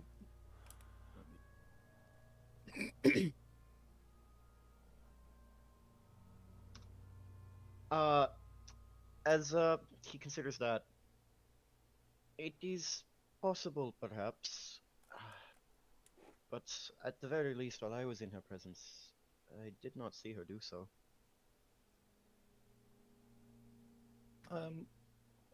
Question. The teleportation circle, can that teleport you anywhere? As far as I know, it is a fixed circle that allows teleportation to and from that location specifically. It will not allow... it would not allow teleportation anywhere, only to where there is already a fixed circle. Where's the other end of it? Chaos Vocarum has a place you can teleport into, doesn't it? It No, does. it does what it does. In the ritual, Yeah, the in the Kildor. ritual chamber. Yeah. Kildor inscribed a temporary circle in there. Right. Does anyone here proficient in Arcana? Nope. Talia? Yeah, right. Talir is. He can make that roll. He's a fucking wizard. Of course he would. Yes, abuse the DMPCs. 14. Talir considers that for a while. It could work, potentially. It has been some time since the circle was inscribed. I would say it would be risky. There's a chance it could fail, and when teleportation magic fails, it is often messy. That's a chance I'm willing to take. It is the quickest way to get to Case for Car forward rather than back. Agreed. Alright. Yeah, it makes sense to me. Alright, so is the party heading onward to the treasure spot then? I guess so. So We haven't done our check for the next square. He hasn't moved yet. has That's he? right. Not yet. Yeah. Go ahead and make your survival Oh, he check moved back. I with, didn't notice he moved back and then moved forward. Nice. teacher, you forgot to give us homework. Nat Ooh, a 20. natural 20. With an advantage. So you get to move 2 spots in one day, Fuck yeah. buddy boy. Treasure. Yeah. Okay. Treasure, treasure, treasure. Okay. So you all managed to make it. Kieran, moving at double time today on this lovely, gorgeous day. It's actually not lovely. It is absolutely hideous. It is freezing cold and it is damp. It's like drizzling out in such a way that it looks like there's a perpetual mist through the air. You all feel cold and wet and miserable. But Kieran, you managed to trace a path through the woods with expert precision, moving quickly and expertly through the woods. So eventually, you come to the spot that Xavier marked. It has been some time. Eldritch Horror with 7 penises. Actually, it's 6 penises. You come to a clearing in the woods, gnarled trees giving way to ashen, broken ground, where it seems like the earth itself was torn wide open in some kind of attack. Hard to say what exactly happened, but something seemed to have burst from the ground and swallowed an entire patch of earth down, down, down into some dark, foreboding cavern. A rend, a gash in the earth. Coming to the edge of the chasm, you look down. You see nothing but inky blackness down below. This is definitely the spot that Renly told you about. The earth leading down is jagged, perhaps enough to lend hand and footholds if you wish to climb down, but certainly not an easy way. Is there anything around this sinkhole? A few gnarled trees. Make a perception check for me. Can 26. I'd say you find a few very old splatters of blood. One discarded bit of charred flesh or bone or something scattered off a ways, organic in nature, lying next to a tree. You bend down, you look at it, and you see it as the remains of some kind of creature's hand. That's a little weird. And you see a few scraps of leather from looks like some kind of saddle that might have been destroyed. So it definitely looks like there's some kind of attack that took place here. Ish, what was that? can I grab a stone or something, cast light on it, and chuck it into the pit? You sure can, big buddy. Yeah, easy enough. As you toss the stone down and you watch it go down and down and down into the cave, casting light. What's the radius on that?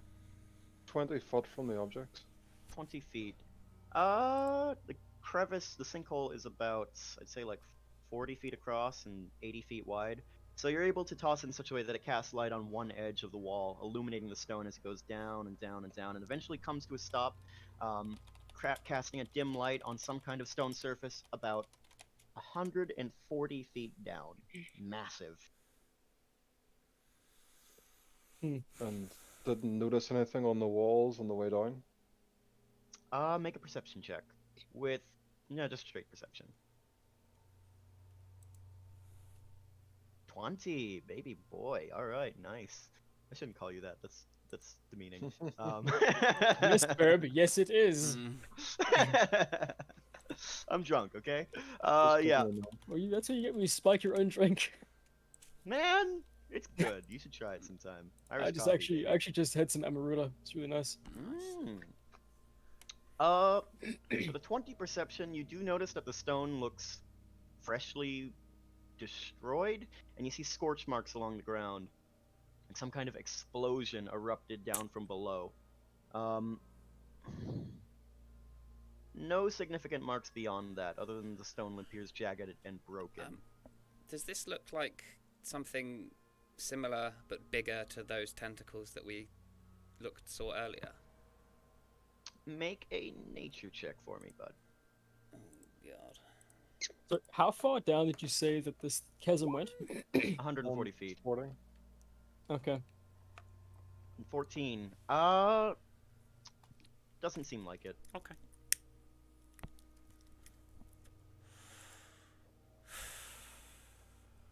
So what are we saying? Are we going down that hole? Um, I have an idea. I have an Or- idea.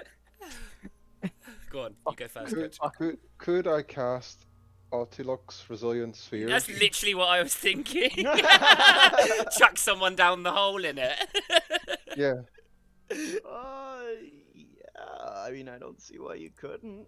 And just fucking jump down. what is that spell? So I'll cast it on. I'll display it You're in the. facing a just ping it in giant the chat. hamster ball, There you go. and you can't take damage from external sources. Hmm. So I'm assuming you wouldn't take fall damage. Does anybody have Featherfall, actually? No. No. Of course. Why would I Okay, have and that? what's That's a the- useful spell. Well, I would have that when I can make a hamster ball. Exactly. I Alright, got it back from my staff, to be fair. Okay. How many of you are doing this?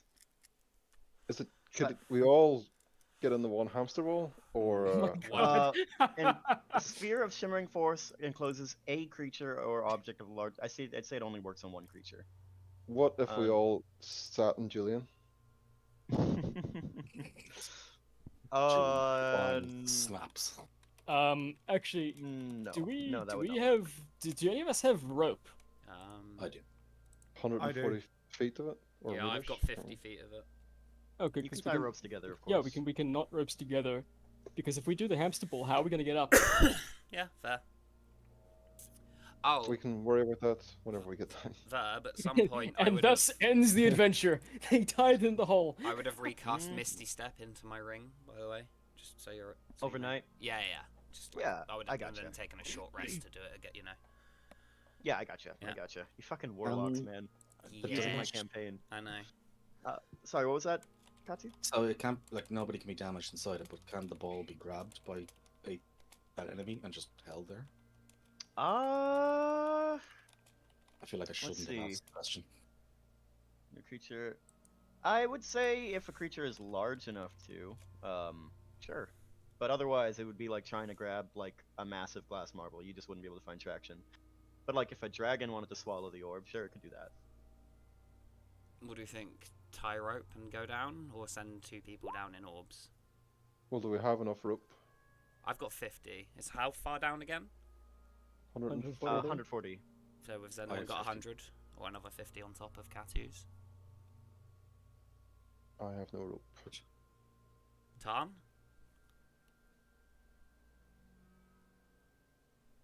I guess he's dead. I thought I had one, but apparently I don't. I do have rope. Could we like link 3 of them together and chuck it down? Yeah, you sure could. You sure could, big buddies. Okay. Volunteer to go down. Okay. So then I guess we'll tie it against a steady tree and then. Okay, I would say the closest trees. Does anyone have an extra 50 feet of rope? Closest tree. It's a clearing, and so the closest tree is a bit some distance away from the hole. Mm, You could also tie it to some like outcropping of stone or some such. yeah, whatever's closest. Hold on one sec. I have a pit on, which should you can loop a rope around so I can jam it into the entrance. Nice, nice, nice. Okay. Yeah. Hell yeah. Steel spike through which you can loop a rope. Okay. I'm going to ask whoever's affixing the rope to make an. What would this be?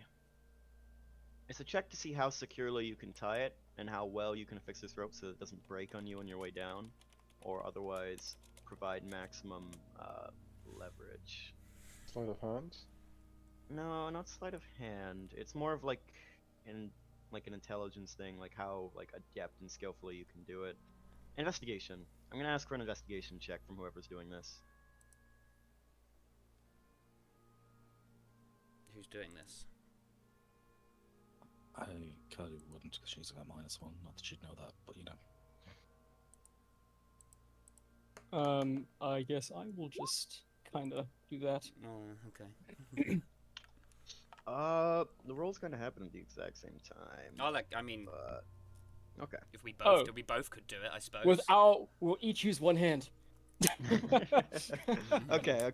Morris Okay. uses left I hand. would say Morris begins to start tying the rope, and Kieran kind of butts him aside, taking over. Like, "Oh, you're doing it wrong, idiot." Fair. In character. Yeah. Yeah, and You then fuck off, Kieran, Kieran beginning to work quite a decent little rope tie. Quite used to this as a ranger. It's your favorite labor, as it were. Tie off a pretty decent rope, 150 feet down, leading down and down. How long does light last? Ish, an hour. Good question. It's it Yeah, says an an hour. hour here. Okay, cool. So definitely the light persists. So using that as your target, so to speak, you cast the rope down, and eventually you see the tail end of it being shone upon by the lit up rock down below it, the chasm. And you have a pretty sturdy rope tied down, getting all the way down. All right. It's So a- who's going first? You. Am I now? You're the lightest and most dexterous of us. Oh fuck! I And the hate it when he's right. quietest. All right. Okay, I'll put on my goggles of night and start the descent. Okay. All right, buddy. Are you doing this stealthily? Yeah. Okay. Make a stealth check for me.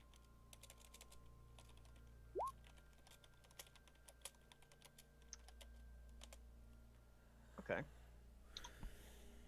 Okay. You go down this deep, dark cavern, descending by the rope. Do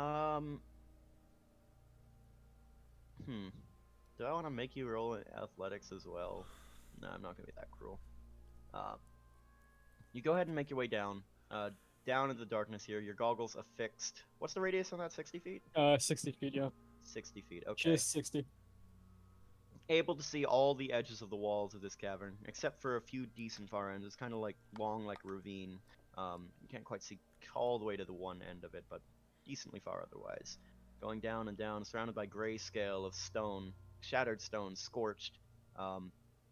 Once or twice you spot patches of seared blood and crisp fat painted along the edge of the wall as you descend.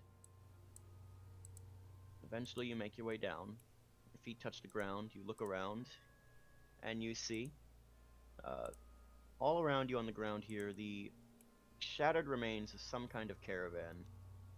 You see a pack animal scorched to a crisp and destroyed, ribcage poking out. You see a corpse here or there, destroyed, also burned, some of them chunked, like they've been struck by something very large and heavy.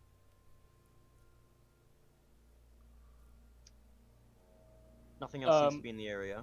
Okay. At the moment you're at the bottom of this ravine. I would say you can see the walls, like, let me actually bring you guys down too. Let me make a new map and draw this out. So what did I say? It was 40 feet in total? Yeah. Wide, yeah. 40 feet wide, and the crevasse itself, the opening on the surface is about, yeah, that seems about right? Okay, Kieran, down below, let's say your rope is here. Let me change the color on that, just so it's a little more distinct.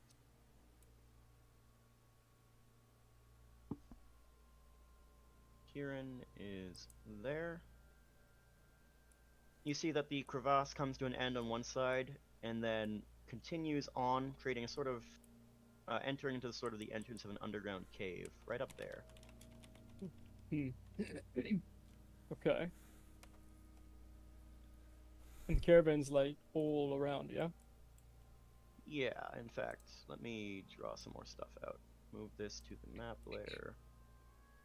Map layer.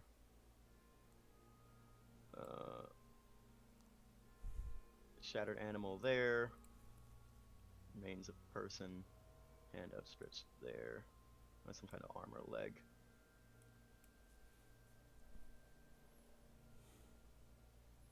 A few things like that, just scattered here and there. Bits of gore and blood spatter. A few discarded weapons. Pieces of raw material. Okay, do I see any treasure as promised? Make a perception check. No. Fuck. And we cut the rope and run away. They killed Kieran! Those bastards!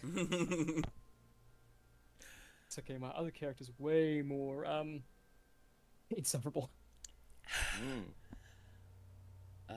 Is there any way of communicating with him that's not... Oh, fuck, right. I would have given them the other sending stone to signal. Okay, who has Too late? Is it too late for that? Yeah, I can say you can do that. Who do I want to give it to? Fuck Tarn, fuck Marsh. I'll give it to Ish. Okay. You want to... You Give it bet to Ish. you'd be so lucky to fuck Moorish, mate. Talk about unlucky, actually. Nah. Dude's a dime. Nah, man, he's crazy. He's got a demon in his head. It's okay. I've got Not a plus. anymore, actually. I have a +9 to my survival. I think I'll be okay. So I will use the signal stone, or the sending stone. So, all right, Ish. It looks clear. I think you guys can come down now. Okay, I let everyone know that Kieran says the coast is clear and we can go down. Do you want to go down one at a time or all of them up at the same time? One at a time.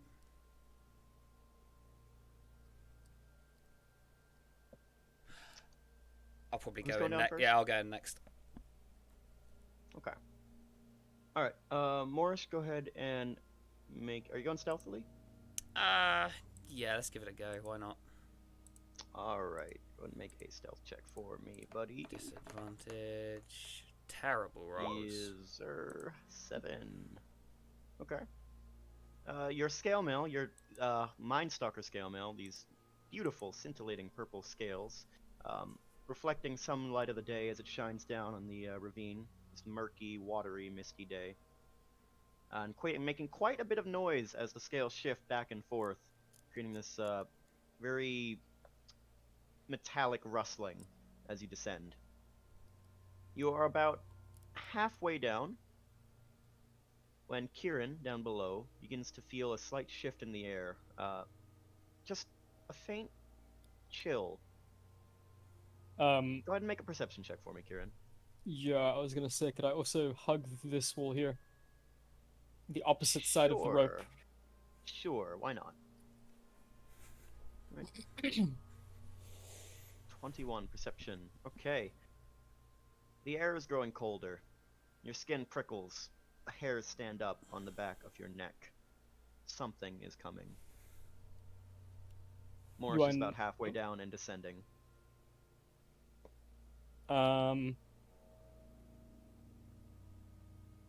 Ooh, can I...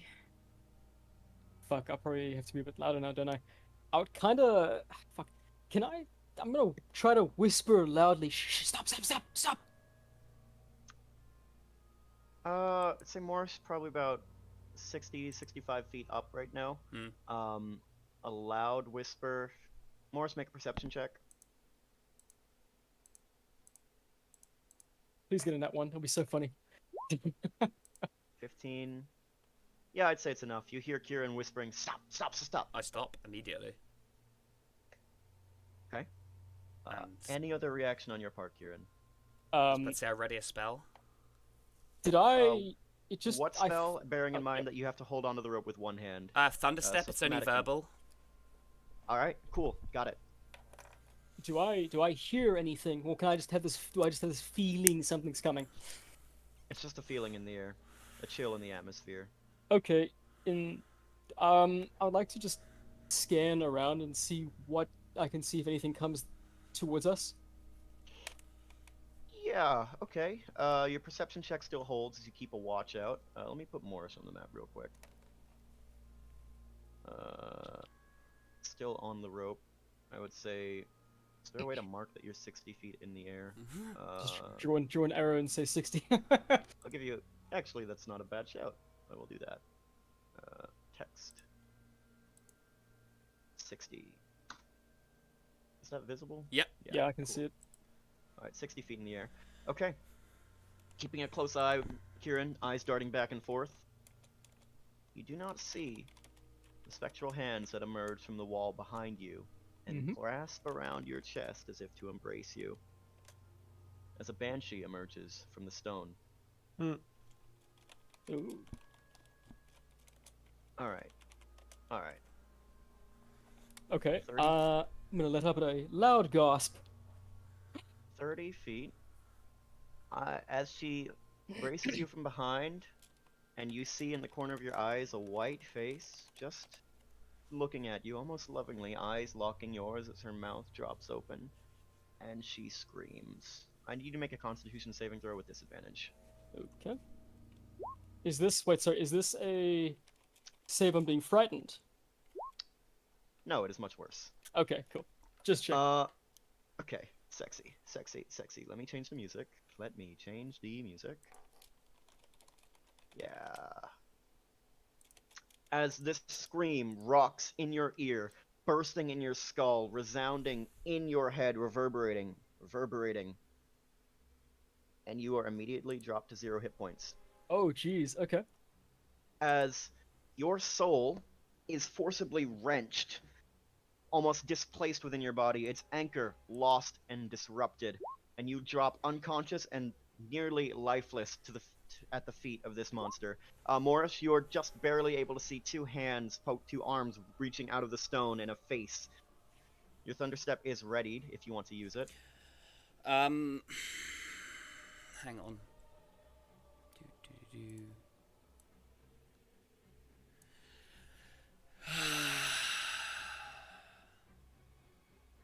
Now, this is where you see, do you get the good ending or the bad ending, Noodle?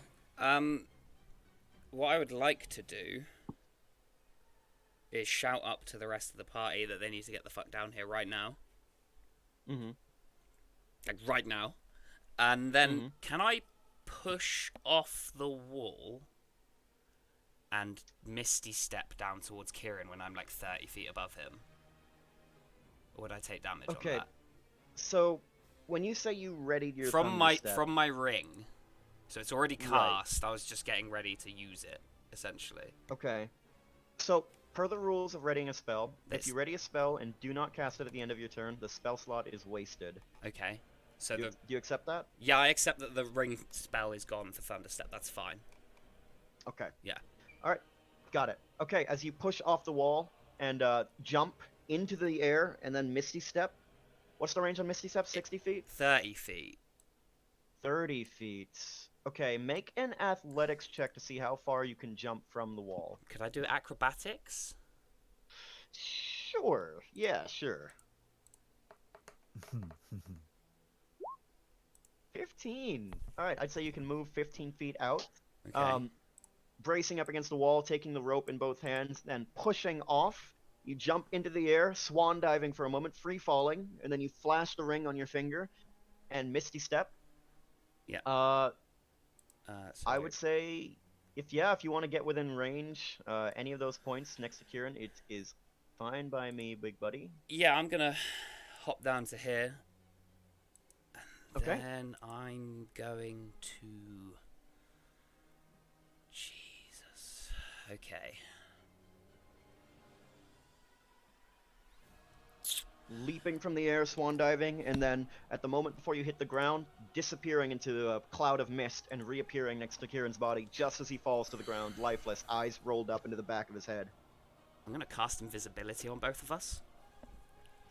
Ah, fancy pantsy, buddy. Okay, alright, I fuck with it.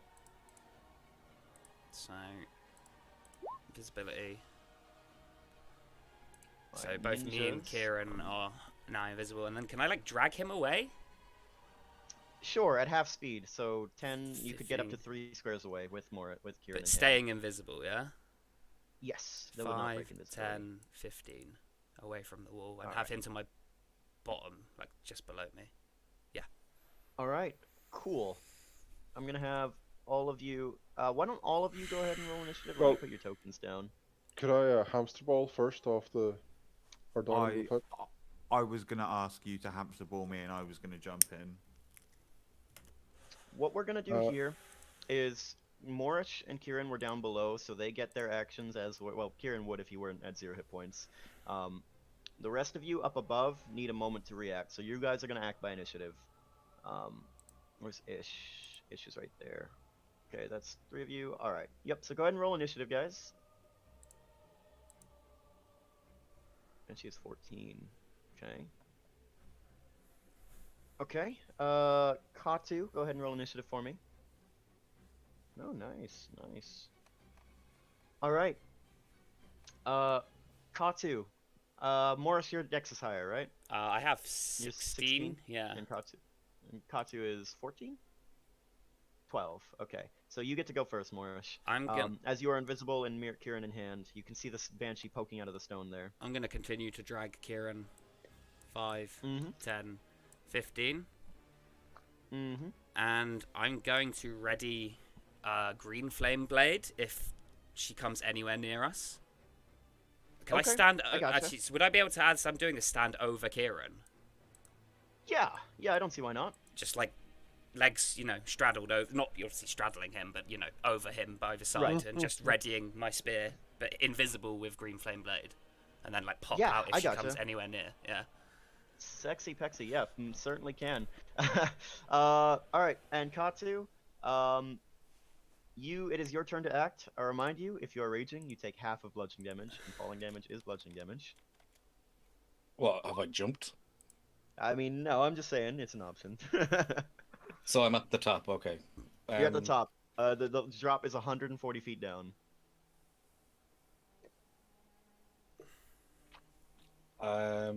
Have we discussed at all what we were going to do? Like, so Ish is it's the potential for Ish to hamster ball turn and turn to just jump. Right? Like, is that reasonable to do? I would say, yeah, you would have time to discuss your plans beforehand. Okay, well, Yeah. I'm going to assume that they're going to sort that out between themselves and just start climbing. How far can I get down? Your movement speed is I'm- 40 feet. Yes. I would say climbing is typically half speed. With a dash, you could get 40 feet down the rope. I would allow you to attempt to like fireman slide down, but it would be an athletics check. And if you fail, you drop. Can I do that at the end of my movement, or it has to be the start? I would say it has to be the start, because it's like you're hitting the rope and then immediately sliding down. Well, I'm going to assume that 150 feet would kill me, so I will just dash down 40 feet. Down 40 feet. Okay. So you are now about 110 feet down, hanging on the rope. Let me put a text thing there. Nope, don't clear the drawings. Text. Alright, and 110. So that brings us to the Banshee. The Banshee does not have true sight, as it emerges from the stone, hovering in the air, scanning around. I'm going to have it make a perception check. Does it have? It does not. It's just straight wisdom. 19, though. Holy shit. You're invisible, Morris, but it's not like you're soundless and you're dragging Kieran around. It's quite a bit of noise to make. As it scans around, eventually its eyes move and your track the sound of your movement begins to follow.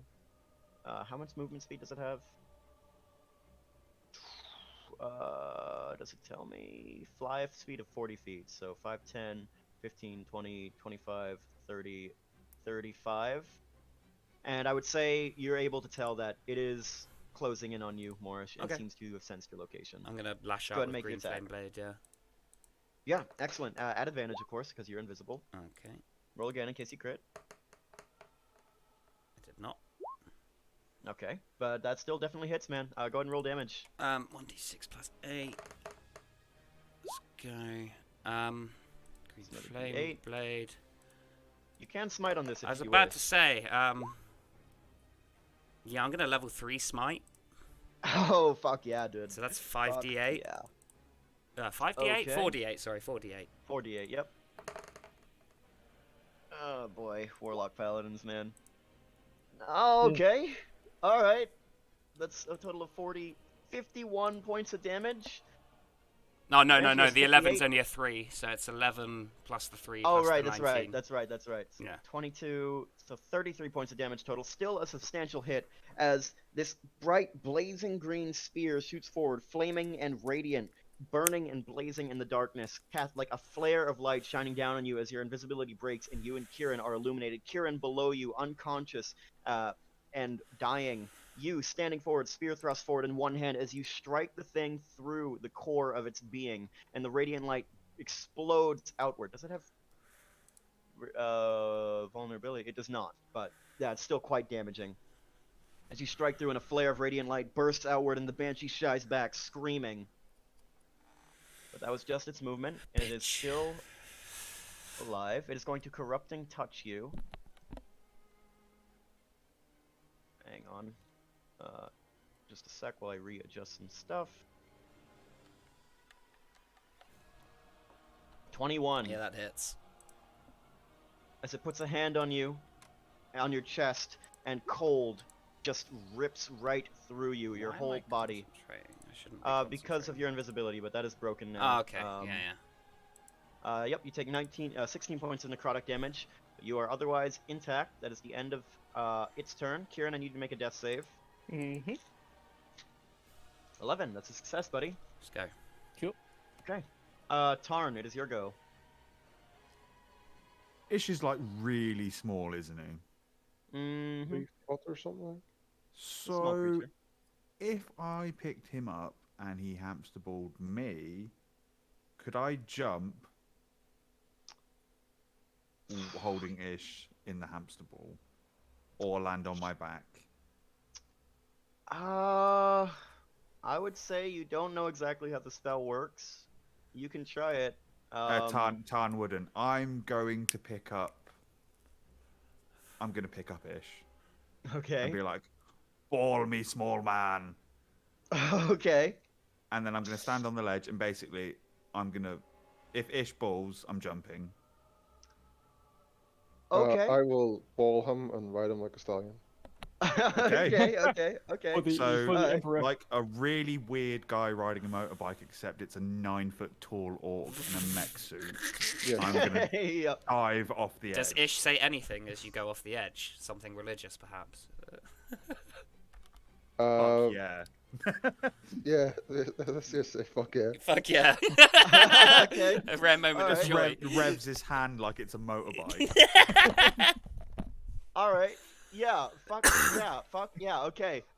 Bridle carrying Ish in your two giant mech suit enclosed arms. This little tiny gnome, held absolutely fucking dwarfed. Like, how tall is Ish? Like 3.5 feet tall. Something like that. Yeah, and Tarn is like almost 3 times your size. It is quite an interesting relationship. Real size kink stuff going on there. As you leap off, and as you are mid-fall, a sphere of pure forceful energy encloses around you, glowing faintly in the darkness, tracing a path of light as you strike down and explode upon the ground, landing right here on this mangled corpse thing. Bits of gore and charred flesh flying everywhere, peppering your back, Morris, as you look back and see Tarn standing there at a crouch. The ground is shattered and broken in a crater around him. Steam rising up off the earth, still enclosed in this resilient sphere. And you are both on the ground now. That was fucking awesome. What would I have left in my action economy? All I did was move 5 foot, picked him I up, would say and then jumped. held action to both pick up and jump, so that would be your turn. It would be Ish's turn to cast the ball. So both of your turns are done, but you are both on the ground. Cool. All right. Morris, it is your So- go. Still standing face to face. What's up? Just one thing. We can't hurt anyone either until I dispel a spell. Right. but we And can't be hurt. we can't be hurt either, can we? No. Okay. So I'm still holding you essentially. Yeah, I assume the effects roll over to me as well, Verb, or?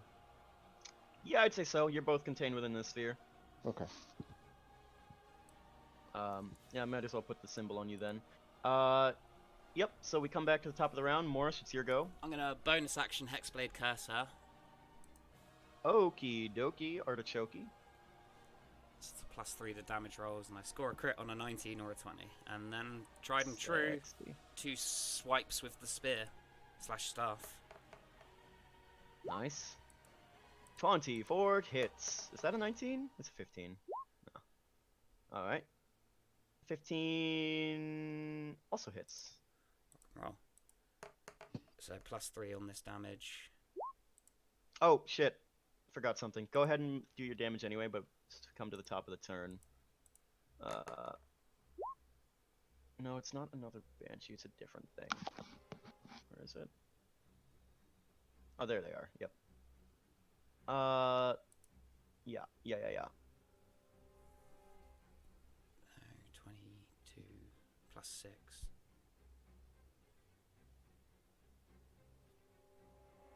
Well, Okay. it's been fun, guys. Don't worry, don't worry. It's not that bad. Sending.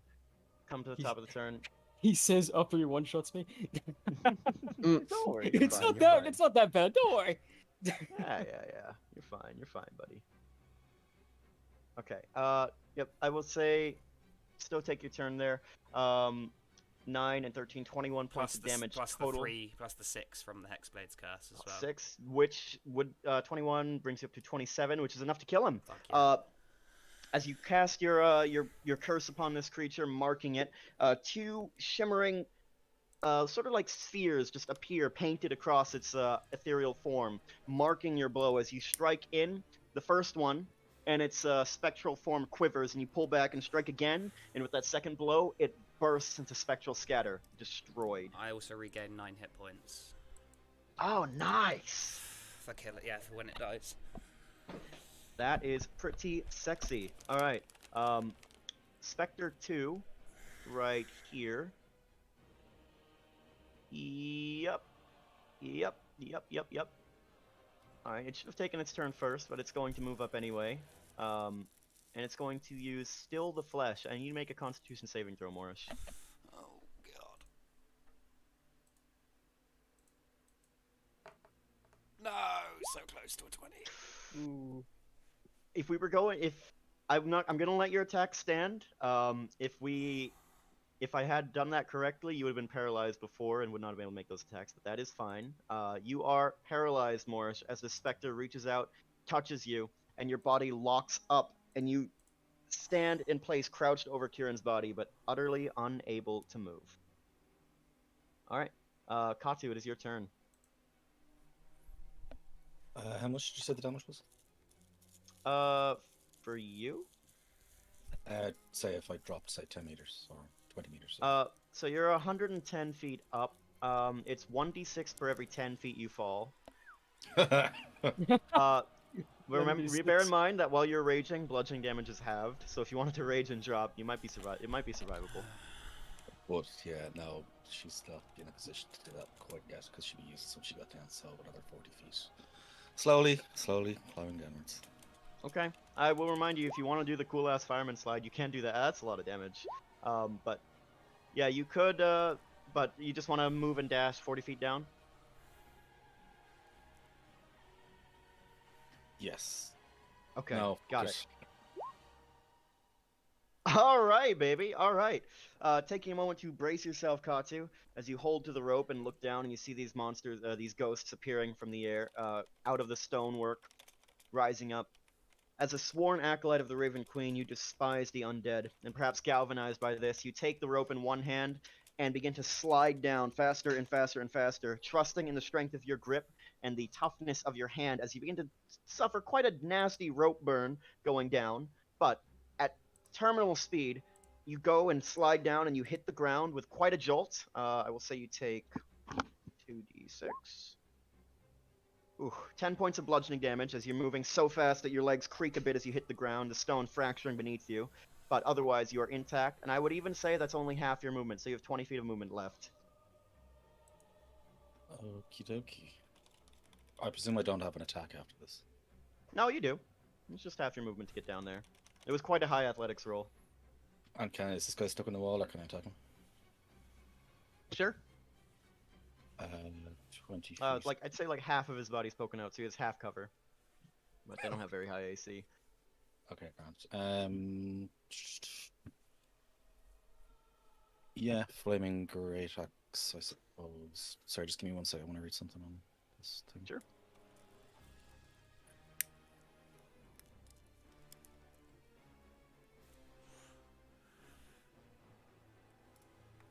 Okay, yeah. Flaming great axe. Sorry, I meant to do that.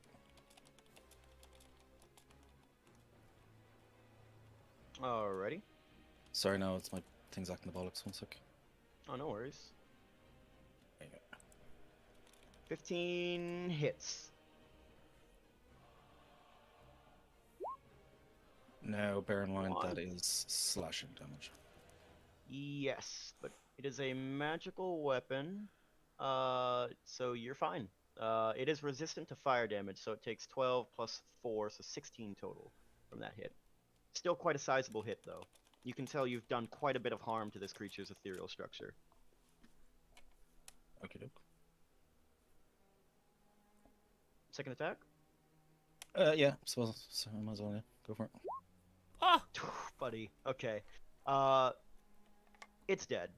It has 12 hit points left. With a crit, That's twice yeah, now I've crit and it's been dead and I haven't got to roll. Yeah, cool. Yeah, I mean, you can roll if you want. Shit, what is No, it? it's grand. It's good. It's cool. I'm only joking. Alright. Sexy, sexy, sexy. Yep.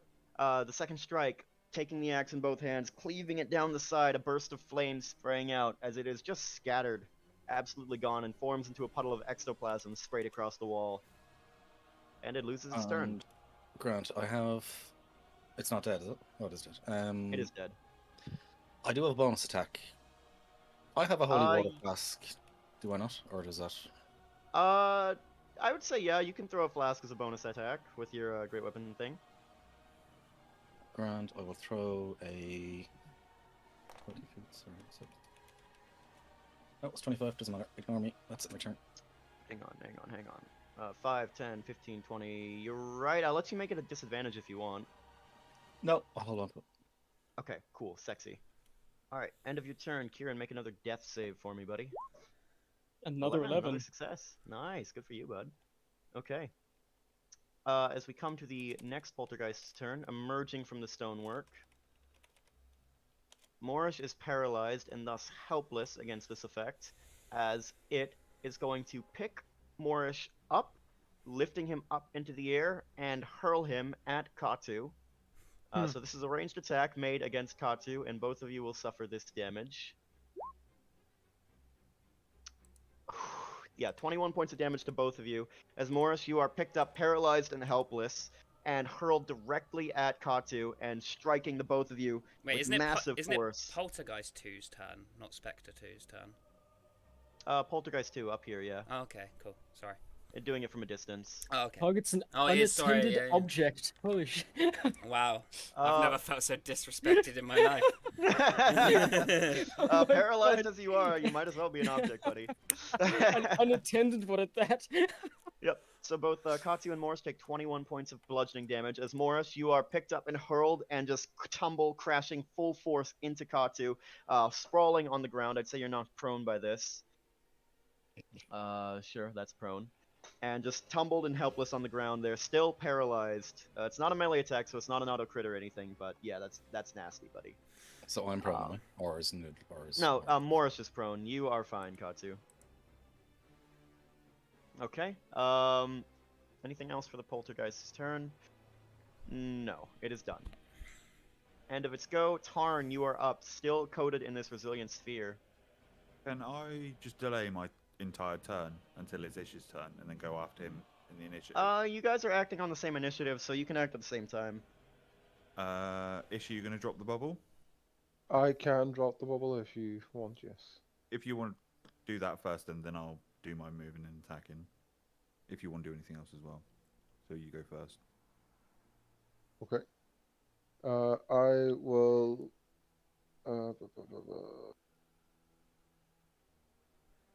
Use or what's the challenge written for these things?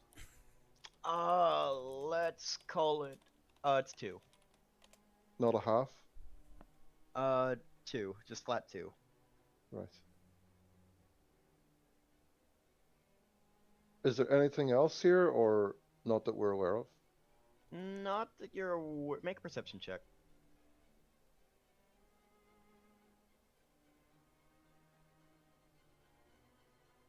$17. Nothing yet. Yes. There Okay. is the cave continues on at the edge there for some distance, but you can't see anything yet. Mm-hmm. Even with Not dark at least vision? within. Not within. Your dark vision is 60 feet. There's nothing within 60 feet, at the very least. Okay. Alright. The bubble is dropped. The bubble is dropped. How bad is Kieran for his death saves? He's past 2. He's at 2 successes, but he's also still unconscious and kind of dying. Actually, you would not know. You only see him unconscious on the ground and lifeless. Should Very be right, pale. mate. Should be absolutely right. So he's fine for another round anyway. As far, well, metagaming wise, Ish has no idea. Okay. You only okay. see him unconscious on the ground. Okay. I will cast Bless on. Don't mind me while I eat an entire pack of dry noodles. Tarn, Katu, and Moorish. I'll call you a more. Okay, got it. Well, you call me a regular woman. This is some ancient language I've never heard of. Our DM is speaking in tongues. Does anyone speak Abyssal? Is this how DMs communicate? Whoa. I have Oh, fun sometimes. yes, I will throw. I will throw my it friend. takes Good like idea. 3 minutes to do noodles, and you're eating them dry. verb, only Zool. I'm. Look, man, Okay. never there's a mind. unique pleasure you can only derive from biting into the package straight up, man. You're supposed to open it first. Look, I like the taste of plastic, okay? Alright. Alright, so you go ahead and cast Bless. He is drunky. Alright. Anything else, any movement or any bonus from you, Ish? I don't think I've got any bonusy things, but I'm gonna move behind Katu and Moorish. Okay. Tarn, you are free to act as well. Tarn's just gonna sprint at the spectre and just swing wildly at it. Okay. Coolio. 22. Sexy pexy, baby. That hits. Yeah, 13 points of damage. Are they resistant or immune to psychic? They are not. Necrotic and poison only. 13 Alright, damage total. Good hit. Second attack. Nice. Another 15. That will And kill then- it. Oh, okay. You could strike so it with your I'm- shield if you wanted to, but it is dead. I'm having a thought. I moved 10 feet. Okay, I'm going to use the rest of my movement to move over to Spectre 1. And I'll use my bonus attack from killing Matey. Ah, nice. Oh, fucking hell, guys. Damn, Alright. Keep the pain train rolling, dude. Nice. Good shit. Alright, 14. And that is my turn. That is your turn. Next up is the Spectre. What would it do? It will also attempt to steal the flesh, and you make a Constitution saving throw. As it reaches out and touches you. Oh, fucking hell, bud. Damn, man. Alright. Damn, okay. Cool. Alright. It reaches out and touches you, reaching through the shell of your armor and touching your flesh directly, Tarn, and a wave of chill radiates through you. Your joints lock up for a second. Then you flex and power through it, and you're okay. The Spectre is going to vanish into the wall, out of sight. I guess you can make an attack of opportunity as it does so. Sick. 24 hits. Go ahead and roll damage. It has 14 hit points left, and that's exactly 14. Alright, cool. Nice. Alright, as it attempts to vanish through the stone, and you swing out and catch just one edge of its ghostly limb, but the psychic energy of the blade radiates through its entire body, and the thing quivers, and before you know it, a blast of ectoplasm just shunts forcefully out of the wall and sprays across your armor. It's ectoplasm, guys. Yeah, giving you quite a neat paint job. Spectre 2 is dead. That one is dead. We come back to the top of the turn. Let me roll a d20. Where'd my dice go? Motherfucker flew off somewhere and I can't find it anymore. I'm bending under my desk. And it's not there. Alright, whatever. I'll just roll on the boring old virtual tabletop instead.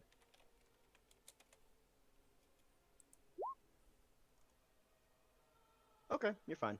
Nothing happens at the top of the turn. Spectre 2 is dead and removed from initiative. Morris, go ahead and make another Constitution saving throw to end your paralysis. Oh, nice. You are no longer paralyzed.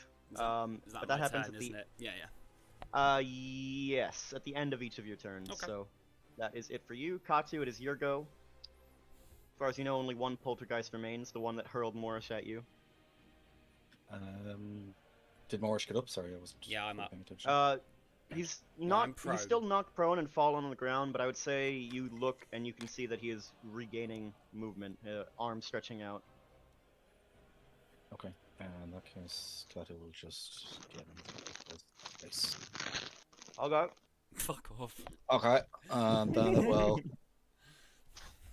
swing twice. Nice. I'll Nice. grab a drink. That hits. So I'll go and roll damage. Okay. So the 6 goes through. The fire damage is resisted, so that's 12 total. That also hits. Soggy! Fucking hell. Okay. 15. Fire damage is cut in half. Thing is barely hanging on. Barely. Alright. Grand. End of your turn. I take it. Kieran, make me another death saving throw. 10. That's a success. That's 3 successes. You are stabilized. Okay. End of your turn. Beginning of the poltergeist. It's going to reach out and touch you. And telekinetic thrust. I need you to make a strength check. You have to beat a 7.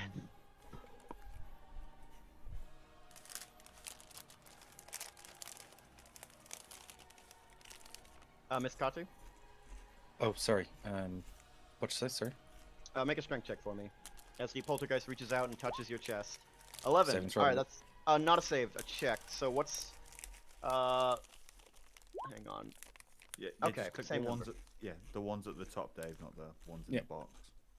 Nice. Yep, that's easy enough as the poltergeist attempts to thrust you back 30 feet, which would have knocked you into Morris again. But no. No, you're fine. You resist. Okay, end of your turn. Beginning of Tarn's. You are up, my friend. Me, Kieran. No, Kieran used his turn to make a death save, and then Oh, became okay, the so it's poltergeist. my turn. Alright, I'm going to move over to Poltergeist 2. And Schwing twice. Alrighty. Yeah, it has 1 hit point. It's dead as disco. Alright. Oh, Jesus fuck. Yeah, it's dead. Nice job. Alright, cool. Cool. As you strike out and murderize this thing, and it dissipates. And silence falls. And the group of you stand there, alone in this dark cavern. Hearts pounding wildly, sweat beating on the bed, on your foreheads, weapons still in hands. And nothing Is seems to Kieran happen. conscious? No. Stabilized? No, not conscious. Still pale, still quivering, but not dying anymore. Where does he pull the orb from when he Ooh. uses it? Oh, Yeah. Oh, I've Where do hidden you it. pull the orb from, I've Kieran? hidden it. No, Oh, no, no, I no, never no, tell no, you. no, no, no. You've used it openly quite a few times at this point, Okay, Kieran. They would well, know if that's they've been up watching. to him to. Okay, I don't know. Does he make a check, or does he just know? It's investigation check time. I would also be Fuck's looking. sakes. Mm, Can I add the D4 from my bless since combat's only just ended and it'd still be up? it is bless only works on attack rolls and saving damn throws, it! not ability checks. Aha! I tried. I mean, are the rest of you all doing this as well? Well, I would like to. Yeah, I would be straight up there. I would say with the rest of you molesting Kieran's unconscious body, there is no roll needed. You would eventually find it. Where do you Jesus put it, Christ. Kieran?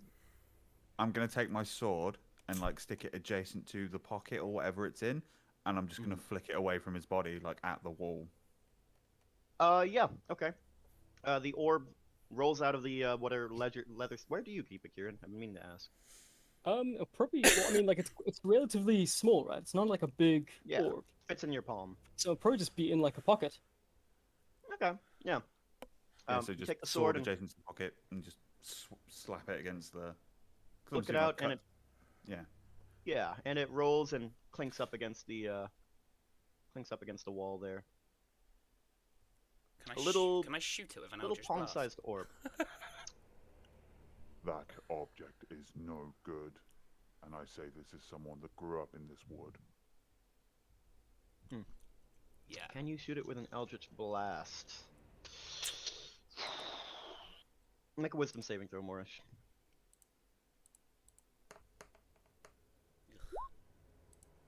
Eight. As you raise your spear Do I have And- advantage? Sorry. Because of from the armor. what? The resistance to psychic for the armor. No, this doesn't quite work that Okay. way.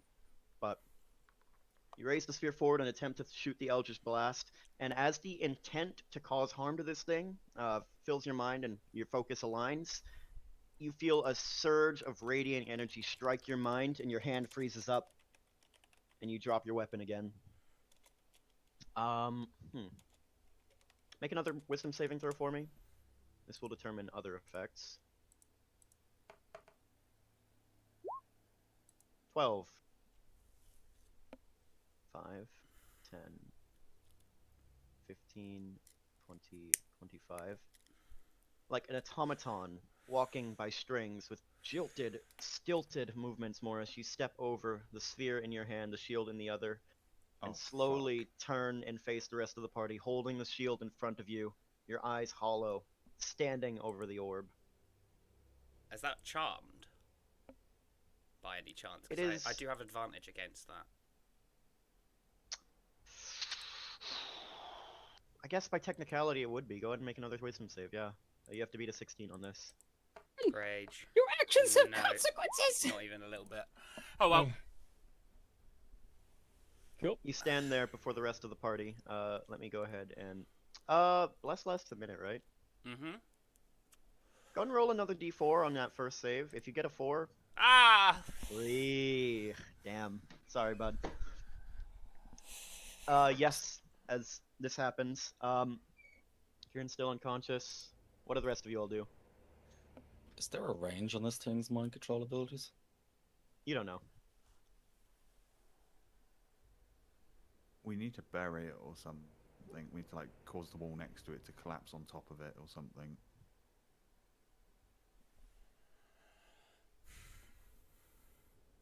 What are you all doing immediately as Morris stands off before you all? Moorish, what are you doing? Do I know what I'm doing? Is he charmed? Yeah, is he charmed or possessed? Am Are I we gonna get, aware, a- like, that I don't want to do this? You are not aware. It is like you've been knocked unconscious. You're just standing stiffly in place, your eyes glazed over. The rest of you all can tell the difference. Morris says nothing. He just stands before you with the shield and spear ready. I would like to cast Full Person on Morris. Kieran, you regain 17 hit points. Okay. Wait, from? Oh no. on the ground. All the attention is focused on Morris right now. Kieran, your eyes blink open. You look up, you see the massive forms of Tarn and Katu standing over you. Look over, see Morris standing over your orb, protecting it.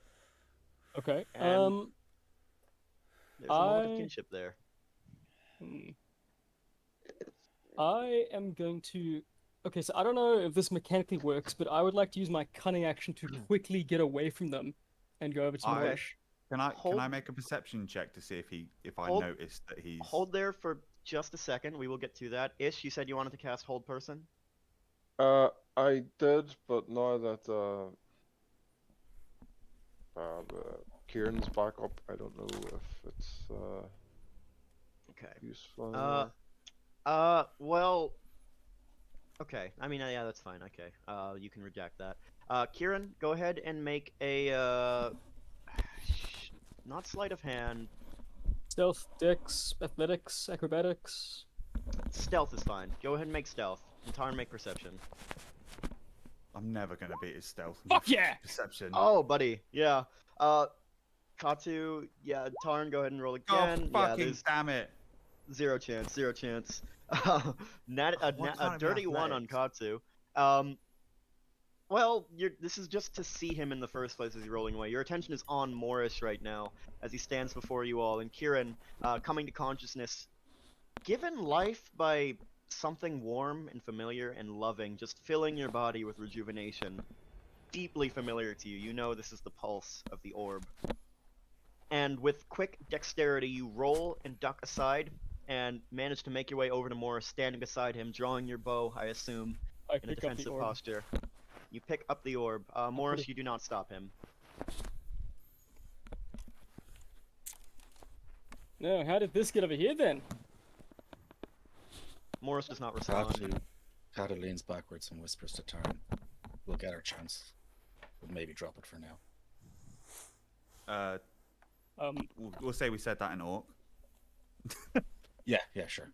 Whispering. Verb, I would like to consult the orb and said, who hurt you, precious one? Okay. In Halfling.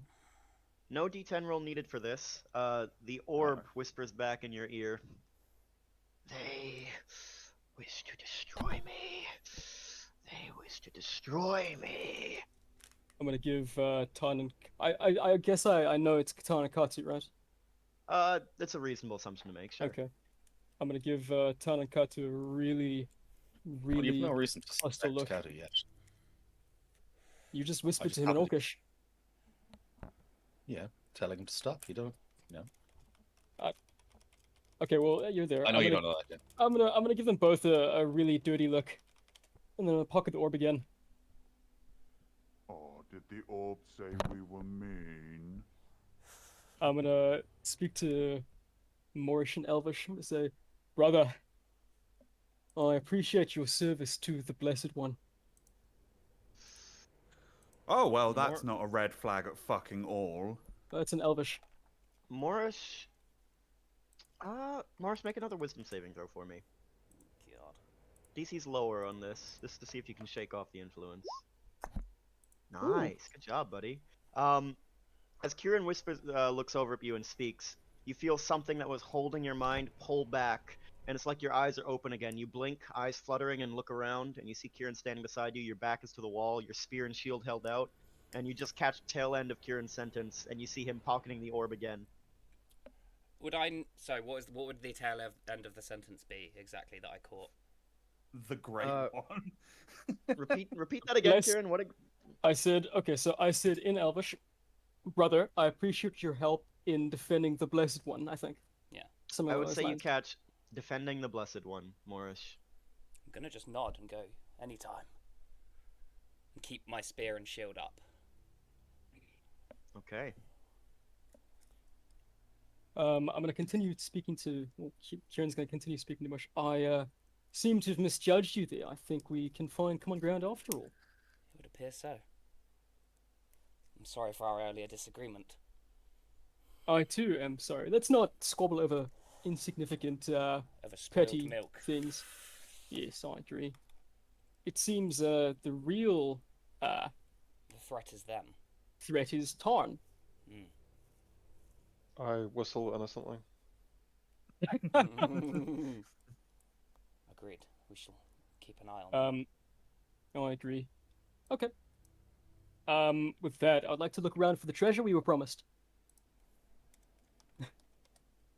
Are the rest of you all disengaging, Tarn and Katsu? Yes. that. Okay. As they do, I will Wep- also lower my weapons. I would say about that time, the bless spell fades as the standoff ends. Tension slowly dissipating. Yeah, Tarn just flicks his head back and the helm just like splits in two and opens backwards and comes off so his head's out. So you know he's not hostile at the minute. Alright. Alright, the only So way now he's a forward... name. Sorry, go on. The only way forward appears to be deeper into the ravine. A cave entrance that away. Just sort of breaking open in the stone, leading down. Nothing but darkness lying ahead.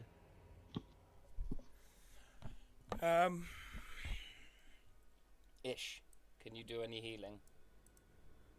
I could. Will you? For a price. Ish, will you do any healing? Well, that is the question. Is it the orb asking? No, it's Boris asking. I am going to cast. One sec, hold on. Let me find it. I'm gonna cast a second level Cure Wounds on Morish.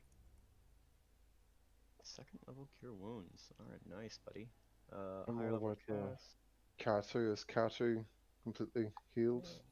No, she's not in terminal territory, but she's not in a great way.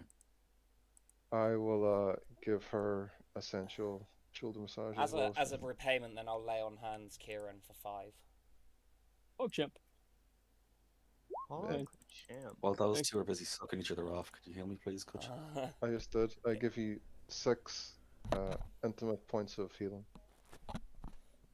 Intimate. Okay. Your skin's obviously so rough that I couldn't really get a good massage. Fetch the holy moisturizer. Oh man. Kieran's gonna walk up to Ish and say, Ish, mate, can I please have my other sending stone back? It needs to recharge. Sure. I see no issue with that. I give him back the sentence then. Thank you very much. Okay.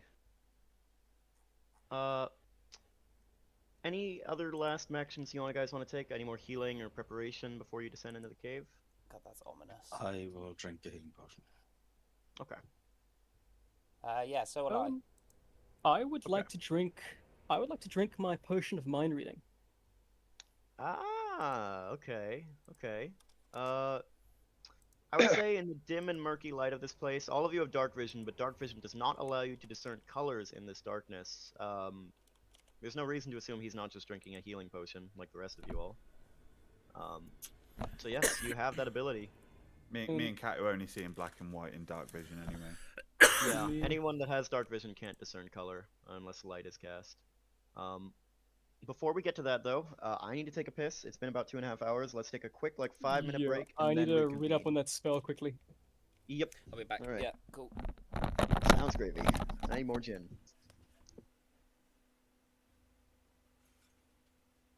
Best words ever to be left by on a gym. I need more gin. I mean, it's a good sentence. I fucked it. I was gonna go out and get like a bunch of beers for this, and I forgot. I just put it off and put it off and put it off, and then I was like, "Fuck, it's too late now." I just wish this wasn't on a work night. If it was like a Monday or a Tuesday, I could drink then. It'd be like I could cut loose. What is your work schedule? I work Thursdays to Monday. Okay. Yeah. I have Tuesdays and Wednesdays off. Yeah. Okay. But I don't mind working weekends because I get time and a half on Saturday and double time on Sundays. I mean, fair enough. So that Easter bank holiday weekend was very nice. And you can afford to buy all the digital dice you want. Sunday will pay for it. It's like, oh no, I've broken down. I'm going to need to spend another 2 hours out here.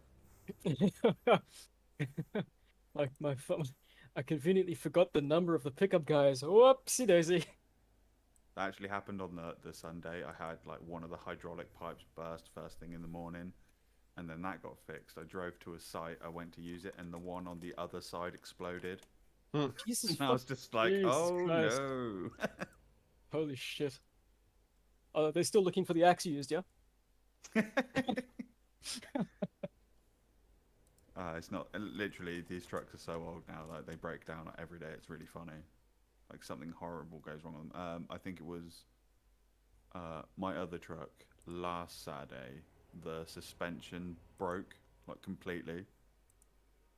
Like where the back suspension is, there's like these 5 giant springs because it's a 32-ton lorry, and the main like load holding spring just snapped. Jeez. And my boss was just like, yeah, can you just like drop that off and drive it back? And I just sent him a photo. I'm like, I'm not driving that. Holy shit. Yeah, could you just put yourself at risk? It'll be funny. Please, do it. Thanks, boss. No.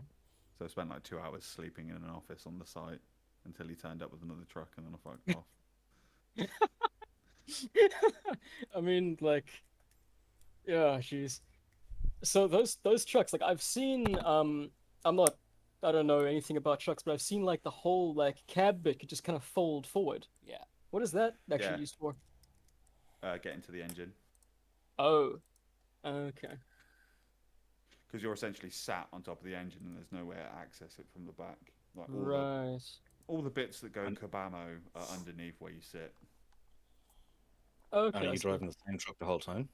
I have the same truck all the time. Is it your truck? No, it's not mine. It's the company's. Implying that others don't always have the same truck? If it's like a new starter or agency, they'll truck hop. But no one ever likes having truck hoppers in their truck because you'll come back and like your shit's all over the place or something's gone horrifically wrong.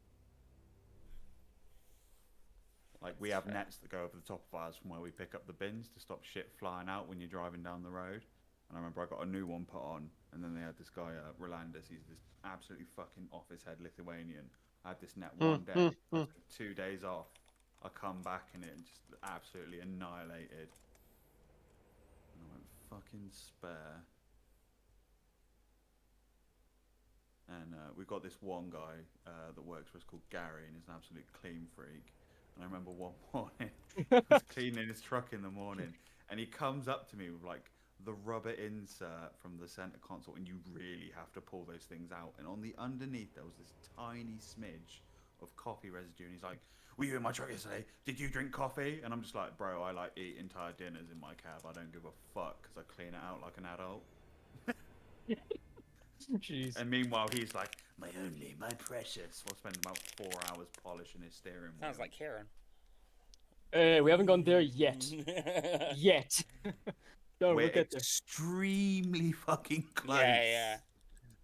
I mean, yeah, we are. Let's go with that. I'm excited. Are you excited? I'm looking forward. I can go full fucking Gollum. It'll look great. You have just referred to your orb as the Blessed One, not that my character knows. The gracious one. The gracious one. Actually, I'll have you know. I haven't called it my precious yet. We'll get there. Don't you worry. You've called it Master. Did I call it master? I believe so. I don't think so. There was pretty hardcore Sam and Frodo energy there, where kind of Sam has taken the ring for safekeeping for a day or two, or for an hour or two. Difference is like none of you guys have asked for it. You're just like, we need to get it away. How do we get it away? We'll steal. We'll mug him when he's unconscious. I mean, that's a pretty good idea. It was a good plan, to be fair. if some kind of absolute bullshit spectral force didn't give you 17 HP in the depths of goddamn hell, we would have got rid of it. And it would have been fine. That's what happens when you have a greater entity as a friend. Teehee. So, Also- the orb counts as an inanimate object, right? Yes. Okay, cool. Yes, I would say so. That's a very... I know what you're thinking. I know what you're thinking, bud. Yeah. We could get to that. Okay. So, I assume everyone's here? I believe so. Coach? Yes. Alright, sexy pexy. You will stand before the mouth of this cavern. Kieran, you've just finished drinking your potion of mind reading. Your eyes sharpen almost like the come up on acid when everything goes HD and sharp and crystalline. And your mind starts to buzz and buzz, and when you look at Morris, you almost can't even help but the surge of thoughts that radiate off of him, filling your head. It's like your eyes now have ears attached to them, and everything you look at radiates thoughts. Even the faint like ectoplasmic and stuff gives off this faint psychic aura that is perceptible to you. Okay, I would like to look at Tarn. Hard winks. So, Tarn, your surface thoughts are immediately available to Kieran. No roll needed, no like detection or anything. He just hears them. What are you thinking of right now? Immediately after this standoff, immediately lowering down your weapons, just pulling back the visor on your helm. Danger. About the orb specifically, or anything About in the orb. particular? The orb is About the orb. dangerous. You can attempt to probe deeper if you want, Kieran. I He would will like to probe deeper. I will let you know. Tarn will detect the intrusion either way, but there is a roll that he gets to make whether or not he can shunt you out. It's a wisdom save, I believe, or is it intelligence? You learn your save as an action. You can either shift your attention or attempt to probe deeper in the mind. If you probe deeper, the target must make a wisdom saving throw. If it fails, you gain insight into its reasoning, if any, its emotional state, and something that looms large in its mind, such as something it worries over, loves, or hate. I guess that would be the orb. If it succeeds, the spell ends. Either way, the target knows that you are probing into its mind unless you shift your attention to another creature's thoughts. The creature can use an action on its turn to make an intelligence check contested by your intelligence check. If it succeeds, the spell ends. Okay, got it. Go ahead and post that into the chat real quick, and then Tarn, make your wisdom just copy. save. I've posted the link to that spell, but I'll just copy and paste that paragraph. Okay. Nice. Tarn, make a wisdom save for me. It's a DC 13. Ooh, buddy. Yeah, that is unfortunate. Yeah, that's a Kieran. success. As you attempt to read in, and you get that surface burst, and then as you attempt to probe deeper, Tarn, you feel something tickling at the back of your head, like a finger scratching at the base of your skull, and your eyes dart around, and then you look around and you see Kieran staring intently at you, and with a shunt of mental focus, you push back against whatever is probing at you, and Kieran, the spell ends. Yep.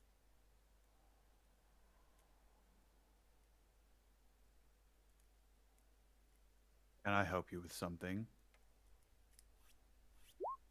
Just taking it all in. Oh, you'll take it all in, all right. On winks.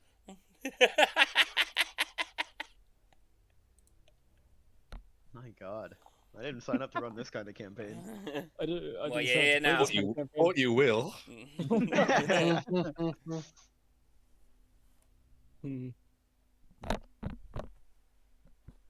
Right. Anything else that you all do before you head into this cave?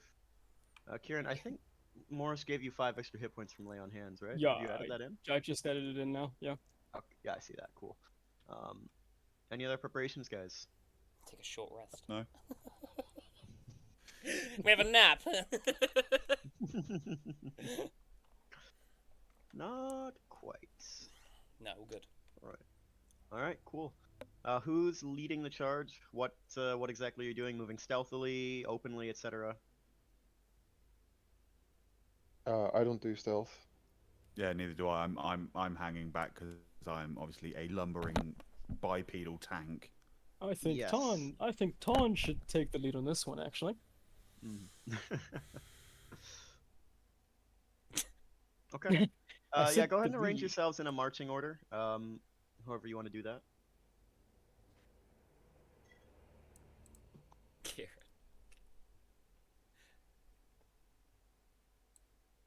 All right. Stop. Tarn barrels through the stone wall, just walking through by sheer force, shattering stone with his movement. No, fuck you! I will physically delete my token. It'll be off the map. Kieran climbs out the cavern. It's gone. See you later. Kieran climbs through D's monitor and slaps him and climbs back in. All right. So unless you guys are memeing, it looks like Morris and Katu are taking the lead. No, I thought Kieran should take the lead. Yeah, I presume personally, Kieran was doing and then Yeah. I'd be just behind him. Trap checky McGee. Yeah.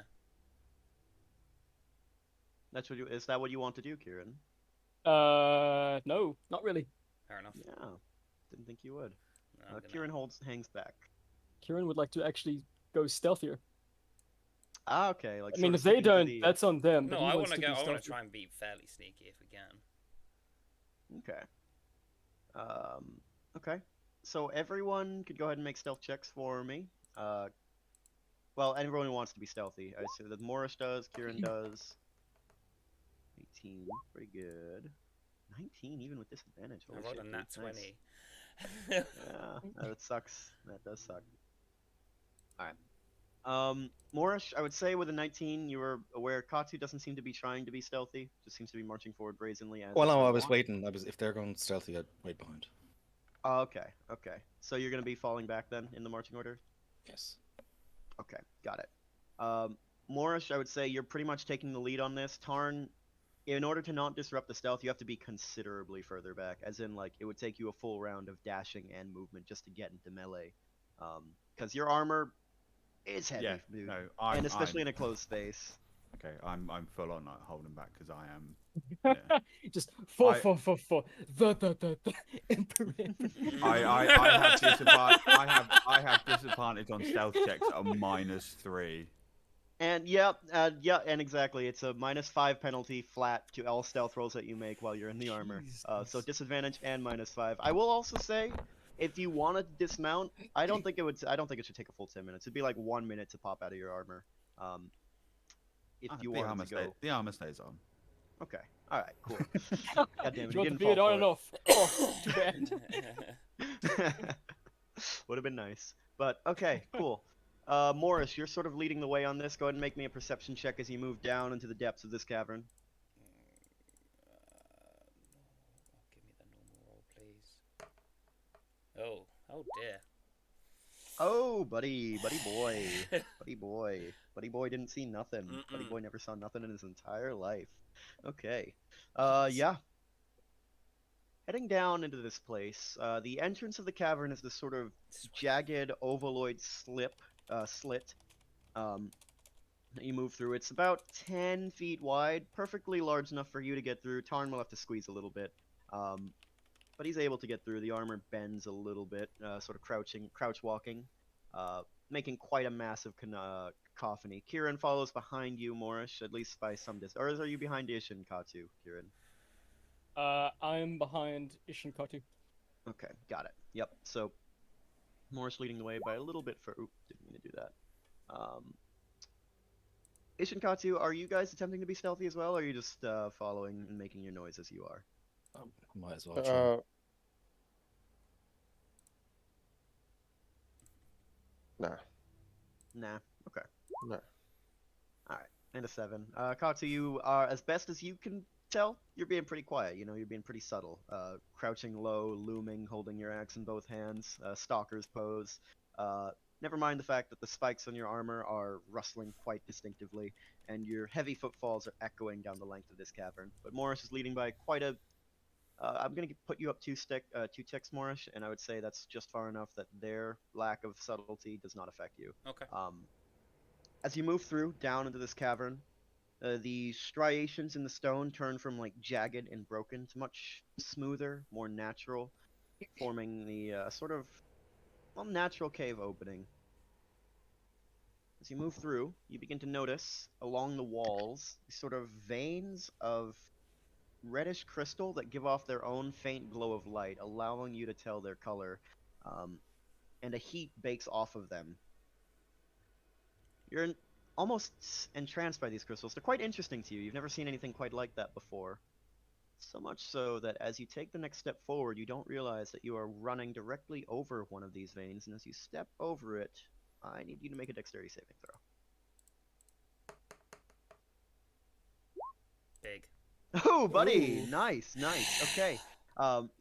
As you step atop this vein of crystal, your foot touches it, and immediate heat begins to sear and bake into you from below, burning through your boots and burning up your calves like a solid spike of burning heat just searing into your flesh and bones. And you jump back as a wall of fire roars up. Like a fucking blazer anomaly from Stalker. Just a solid incandescent wall burning in the cavern. All of you see this. Kieran, you see it. Flare in the darkness. Morish, his silhouette backlit by the flames. You suffer 5d8 fire damage, reduced to half, because you saved. So 10 points of damage as your skin and armor are baked and roasted, and you have to put your arms up in front of your eyes, and the hairs on your forearms scorch away. Jesus. But you have a little more reason to be careful as you move through, and you see these veins of crystal, and you think you probably shouldn't touch them. Yeah. Probably a bad idea. I wait a second for Ish and Catty to catch up and tell them. Obviously, they saw the fire, but I'm assuming they didn't see what caused it. So, I say like, yeah, when I stepped on that crystal, that's what caused the fire. So, stay away from them. Is that what caused the fire? Yeah. Is there a way to take a chunk of it safely?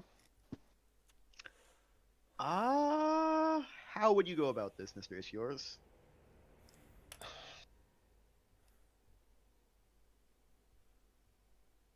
How would I go about it? Okay.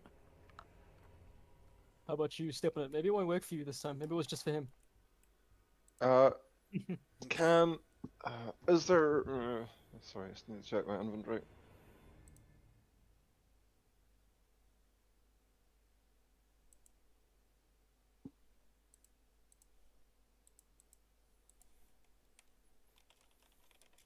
Okay, so I would...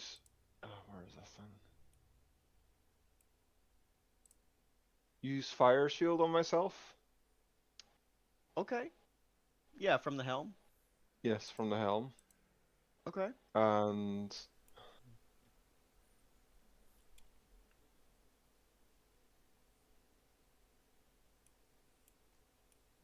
that's all I have.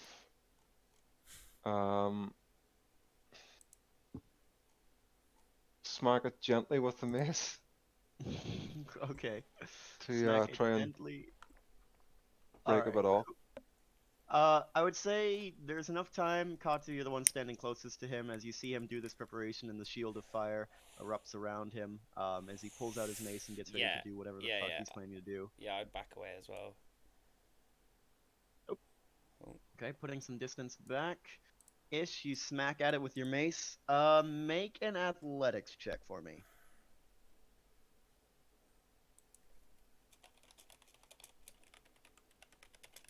So I have advantage on this, I believe. Because of your squat nimbleness feat? Yeah. I think that only works on grapples specifically, but let me read. Well, there's an A beside my athletics and D&D Beyond. If you click on the A, it will tell you what it's for. Yeah, to escape, advantage to escape from being grappled. So just straight athletics on this. Oh, okay.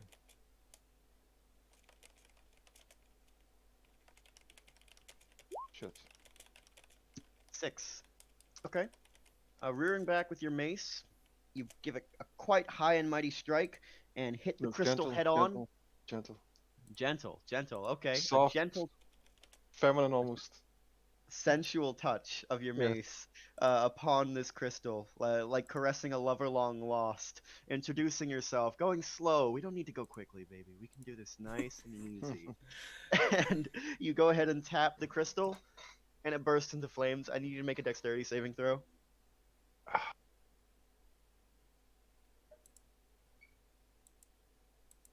Do you really need to? Well, I need you to, yes. That's a 9. Alright, you take 5d8 points of fire damage. Even with the fire shields? With the fire shields, I mean, I think being attuned to the helm gives you resistance to fire damage, right? Where are you, helm? It should be up under, yes it is, up under defenses, under your hit points, you should see resistance to fire. So you take half Oh, of yeah. that, which is 13 points of fire damage. And I'd say with the fire shield just grants you resistance to fire damage, which you already have. But I mean, you made the precaution. I would say that's halved again, so it takes 6 points total. As the 6 points of flames, damage. yes, 6 points. As the flames burst out in this solid, like flat wall of fire, just shooting out straight toward you, as if to cut you in half or sear off your head. And you duck just a little bit. Actually, you're not able to duck. You failed your dex save, so you just take it full force. But with the helm on your face, providing you some protection, and the fire shield in front of you, like a solid wall projects in front of you, and the flames mostly dissipate off of you. It's just residual heat burning into your skin. But you're otherwise okay. And you reckon if you do want to take some of this crystal with you, that's probably not the way to do it. I have a crystal phylactery in my inventory. Don't know where I got it. Don't know what it's for. Just throwing it out there. You have a what? I think that's from the emissary. I think you took one of his orbs that held like the minds of mages and shit. Yeah, yeah, that's from the emissary from the from Kais Vakarim. Okay. It's this big purple orb. You have to hold it in both hands. I'm pretty sure you would have had to carry it on like Julian or something. So you. It's 50 pounds. It's heavy. It's 50 pounds, but it's. Yeah, I don't think Katsu would have been carrying that like in her backpack this whole time. So why that do would you want- probably be why bad not? for Julian. Why do you want my orb? You've got a perfectly good one right there. You can always. I never, mean- you can never have too many orbs. That's right. We've got like 3 in this party right now. Yeah, I've got a joy of thing. The laughing Look, orb. I'm honestly just playing word association here. That's all it is, really. Sure. I really want a bit of this crystal, but I have no way to get it. Make an intelligence check with disadvantage because you're distracted. What about a reach weapon? You could try it. 4. Okay. Yeah, you have no idea how to do this ish. 0 idea. Anyone who's watching this shit, I guess you can also make an intelligence check if you want to try to figure this out. I can give you hints. 17? Okay. Yeah, pretty good. Can I get everyone to back up 100 feet? Once we're done with this, if this doesn't work. Wow. 19 from Tarn. Okay. Tarn That 19 crit with the -1. Yeah. Yeah. Jeez. I mean, okay. Before we get to you, Katsu, let's go ahead and do this knowledge check because this is something that happens relatively quickly. It's just a quick mental calculation. Kieran, you ascertain. Actually, this makes sense. Both Kieran and Tarn, being adepts of the wilderness, Tarn because he was born and raised here in the Savalier Wood, is somewhat familiar with its dangers. You do recognize these crystals. You don't have a name for them, not in any language that you know of, but you've known of them as a hazard. They originate from the elemental plane of fire, and they are inherently magical. They react to the presence of touch or strong impacts, and they burst into flames, as you know. Because they are magical, they can be temporarily suppressed by a spell of Dispel Magic or something similar. I would say, like, the tribal shamans and such of your homeland would know of these sorts of rituals, although you yourself have no knowledge of this whatsoever, not being a spellcaster. And Kieran, I'd say you're able to ascertain similarly enough, just from going off of what you know. Okay. Before you guys can act on that knowledge, Katsu, what are you doing? No, I was gonna say if they can't figure anything out, I was gonna suggest backing up 100 feet and just shooting this thing. Oh, with your siege breaker? Yeah. That's an option too. Okay, So, but unless I'm Go a ahead. rock gnome. Would that give me any special insider advantage? you already made your intelligence check. I I would did. say no. You don't know any more than what I told you, which is nothing. Okay, so you said this thing it reacts to touch. Yeah, I Yes. touched it really gently, essentially. And it still blew up. Yeah, Hmm. just It's like a rock, essentially. right? Crystal. Yeah, crystal. These sort of like veins of crystal that shoot through the stone, like striations. Hmm. What if? Actually, wait. It's like in the ground, right? They're embedded in the stone, yeah. They're embedded. Okay, then my idea isn't gonna work. Are Hmm. they? Oh, sorry. No, it's What okay. about- I was gonna say maybe I could cast levitate, but it needs to be a Loose loose object. Yeah. Are What they about- like the crystal? Oh, What about lifting the stone that contains it? Does it's Tarn share this information about the dispel magic, or does Kieran figure that out as well? Kieran, yeah, I'd say with a 17 intelligence, it's enough to ascertain that these veins are magical in nature, and that if you could suppress the magic temporarily, you might be able to render them harmless. Yeah, dispel magic might stop it from blowing in your face. Just a guess. How much do you want one of these rocks, Ish? I really want. Alright. Are Okay. they similar to the crystal running throughout my armor, Verb? No. Not that you can Okay. say. I use dispel magic with my staff. Okay. Go ahead and post details for that for me in the chat, just so I can read. Just before he does this, once the spell magic wears off, and I have this thing that I really, really want for no reason. Ish in my hand. explodes randomly walking through the jungle. Yeah. Yeah. I will leave that to you to find out. Basically holding an IED. So you might be able to wrap it, or put it in like a water skin or leather or something of the like. I do have a water skin. Because like I'm thinking, well, you're gonna have to maybe cut the water skin to get it in there, because it's like a little hole, right? I'm just thinking like if it reacts to touch, it might be fine. Might be fine if you wrap it. Would we be able to kind of discern that, Verb? If we like wrap it in something, will it still kind of blow up? Will my 17 intelligence give me enough? Or will Tarn's 19 and crit give us you know, Tarn does know the nature of this place a little bit. I'm Not a pushing water the skin. bounds of my Certainly, rules there. certainly not a water skin. That's not going to be nearly enough. If you had some kind of like magical apparatus, Tarn would not know this, but you might, Kieran, being a little more worldly. Lead often has interesting nullifying effects on magic. If you had some kind of like lead box or lead container, that might work. But a regular mundane water skin, that's just gonna blow up in your hands. Ooh, okay, yeah, then I'm gonna definitely let Ish use. Yeah, I'm gonna be like, okay, never mind. Water skin might not work. You got lead? You got any lead boxes on you? I have a tinderbox. It seems fitting. That's not gonna work. You know, okay. that might Morris- have lead. That could Morris, work. are you still casting Dispel Magic? I mean, if this is going on, no, I'm gonna wait until they're all stop talking. Like, Okay. if we're deciding Gotcha. about how. You know what, Ish, that might work. I don't know. You can try it. What might work? The The- tinderbox? The tinderbox, it could work. I don't know. I've never seen this kind of crystal before. I mean, I'm gonna go back to the phylactery thing. I mean, a phylactery is, according to the dictionary, a small leather box containing texts. So you fuck the texts out and put the crystal into the crystal box. Oh, shouldn't set it up. So the crystal phylactery, with regards to this, is a crystal orb, 50 pounds in size, pretty massive. And with regards to it being a phylactery, it doesn't hold texts. It holds the captured minds of mages, like their minds and their mental essence and their intelligence captured Fine, whatever. in spiritual Fine. form. If one of you were a wizard, you might be able to find some way to transfer the magic energy, but none of you are wizards, and I don't think any of you have even proficiency in Arcana. So, Good thinking, Dave. Nice try. but yeah, there's an idea there. There's something that could be worked with if you had the expertise. If Kildor were with you still, maybe. Where's Where's our... Tali- They stayed up. Yep, Talir Why? tomorrow. Why did they stay? Stayed up the horses? And because I Julian. didn't want to manage 2 more initiatives. For the most Okay, part. I mean, you know what? look, if you This I'm is taking joking. too long. Yeah. What are you doing, Ish?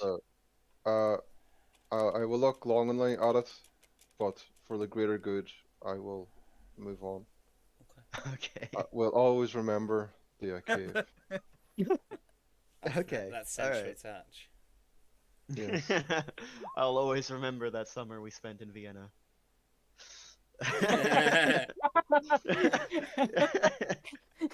Roll a Talir check. Talir shouts down, "Excuse me, I prefer the term svelte. My ass is quite slender, actually. Thank you." Yes, it is. I mean, if you guys want Talir and Zamara down here, we can do that. I'm only joking. Well, what about the rest? Do you guys want them down here? Because you can. They can come down the rope, same as anyone else. I just forgot. about them, like literally. we should leave some with the horses and Julian. Julian coming down could be useful. How are you Oh, getting a man. camel down Oh the rope? man, police system, let's go. Don't So- question it, just accept it. So we're gonna hamster wheel Julian and fuck him off the edge. How are you gonna get him back up? That's a problem for another session now. That's true. That's true. Future Dave can deal with that shit. Future Dave's an asshole. He deserves it. We cast levitate on Julian. Look, I told you I was going we to use can camel. actually, yeah, we can. That actually would work. Bring in the siege Please. camel. Please. All right. Okay. The rest of you all motherfuckers, you're heading further down into the cave. I take it. Yeah. Yeah. Morris, are Yes. you resuming your vigil at the bleed Absolutely not. at the top? Absolutely not. No. No, I am not suited for this. After almost killing myself on a wall of fire, I'm gonna drop back a little bit. Absolutely leading them? fucking not.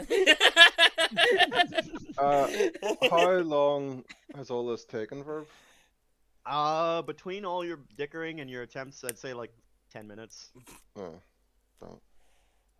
Oh, do you want your fire shield to still be up? Yeah.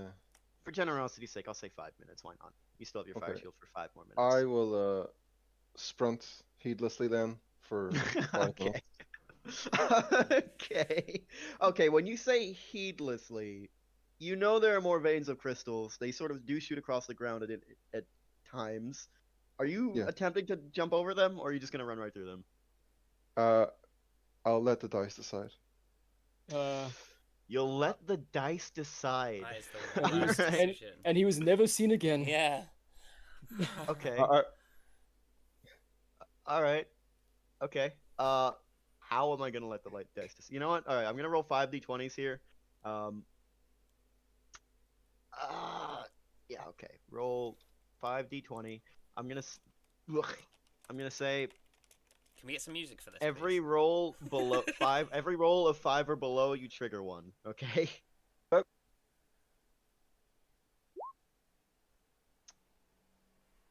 None. Wow. Damn. You lucky bitch. Okay. Cool. So it's yours. Running, sprinting on this gnome in what is your armor? Scale mail. Scale mail and a shield at your side, just running, making a full gallivanting fucking charge of metal and steel at your side, burning, blazing, casting light in a radius around you as you go, charging and sprinting, somehow avoiding all of the veins of crystal that shoot across the ground and not igniting any more walls of fire. You run and run and run until eventually the cave opens up into this clearing. Not clearing, a chamber, a very wide and large chamber that actually turns from natural stone into worked stone. You see walls forming, straight geometric walls, pretty high in height, about like 25 feet up, with a domed ceiling and pillars, beautiful pillars shooting up to provide support. And at the far end, lit by these, by more veins of these crystals, but brighter and more incandescent. Who dropped out? Which Kutch dropped out. Wow. Okay. I will wait for him then, because he's the one leading He's this. taken the loss of that crystal really badly. Yeah, he needs some time to grieve. But yeah, we will. There you are. Hello, Mr. Kutch. Hello? Yes. Okay. Okay. So you've just entered this Sorry. chamber, and that's all good. Discord died there, so I missed your description. Okay. How much of it did you miss? Where were we at last? You were just describing the work stone. Yes. Okay. Yep. So exactly, as you see the natural stone transition to worked stone, you see brick walls carved out and formed, straight walls, very well crafted, very good craftsmanship actually, and these beautiful ornate pillars shooting up to support a domed ceiling, probably about 120 feet in length, ending in this curving spherical end where, lit by more veins of these crystals, but seemingly worked somehow or maybe enchanted to cast a brighter light, shining this orange reddish gold glow upon a small mountain of gold, treasures, artifacts, objects peeking out of the sea of gold, similar to what you saw at Kais Vakarum. And as you are running, making all this noise, make a perception check for me at disadvantage, because you're full sprinting.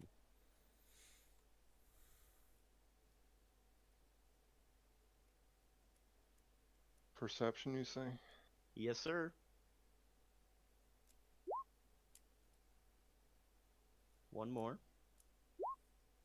11. You do not see the massive fuck off club that arcs down from your right side, swinging toward you at advantage.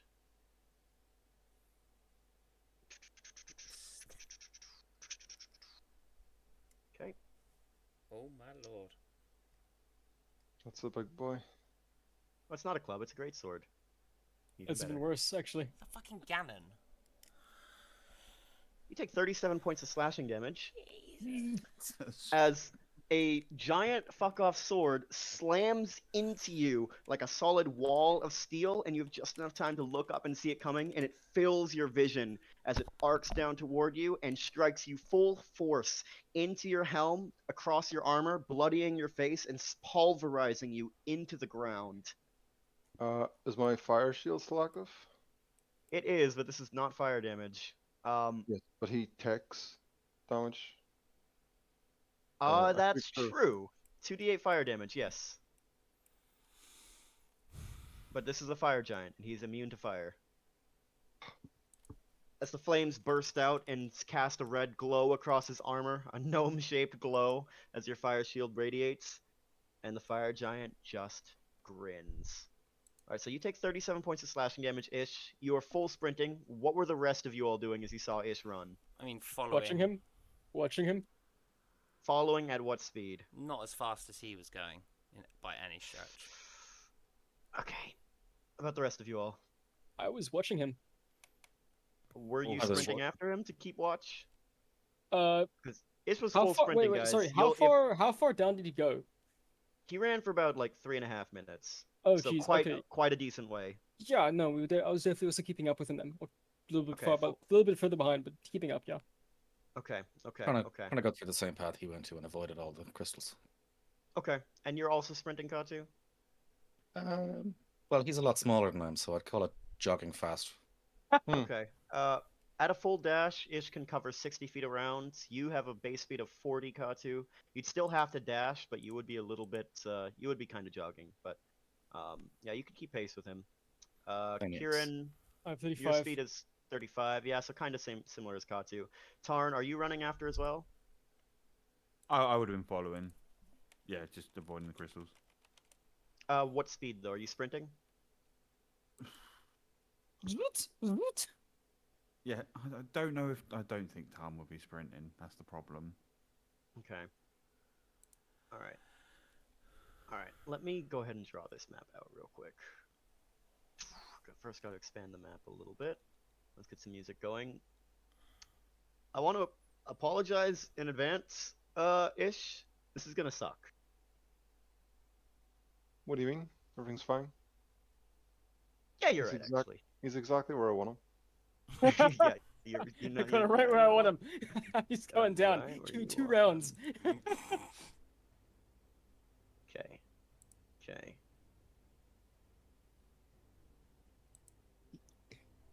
I can't change the shield properties halfway through because I could have been hot or cold, or fire or ice Yep. or whatever. Only works at the moment of casting. Yeah. Okay, polygon. Would you have? Don't worry. No regrets. No, No I regrets. think the No thing regrets. was like, Tarn was not. He wasn't squeezing in the tunnel, but he was like quite snug, so he'd had to been like consciously avoiding the crystals quite badly. So I don't think he would have been sprinting.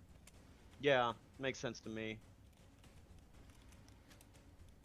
But this combat is going to be an absolute ass, but it's what would have happened. That's not quite right.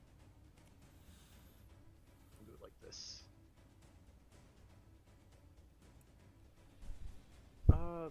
Actually, yeah, I got this. I know how to use the map engine.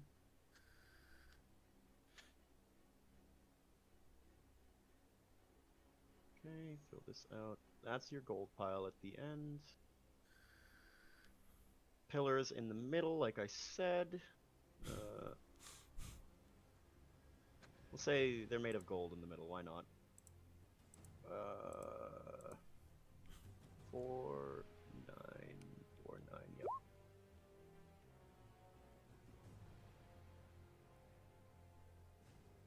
It's a lot of sprinting. 8, 4, 8, just like so. Alright, cool. Looks good enough to me. We'll go ahead and move. Ish, you'd have gotten like right thereabouts, and then the giant loomed over you and smashed you. Tarn, you're Aw. off some distance away, as is Moorish. Kieran and Katsu, since you were keeping pace, I would say you're just about entering the room after. Moorish and Tarn, it'll take you another round. We're gonna roll initiative now. Let me bring up the turn tracker to make sure it's clear. It is not. Don't roll. Now it is clear. Go ahead and roll.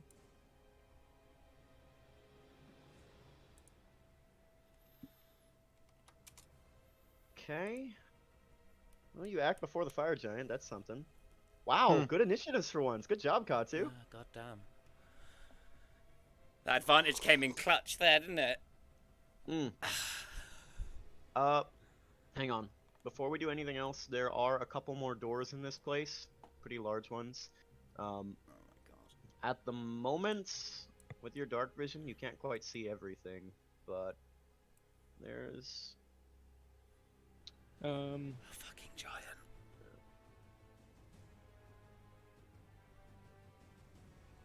fire giant. Yeah, that looks about right. Just a sec. Okay. Yes. Alright, cool. At the top of the turn, Kieran, as you enter the room, you see this giant looming behind this pillar. You just see Ish take that smashing blow, driven to his knees. This tiny gnome somehow still holding on, but as the blow hits him, blood just sprays out from under him as a bunch of wounds open up forcefully, just fractured, ripped open by the force of the blow, and a spray of blood paints the ground beneath him. Oh shit. Ooh boy, hold on.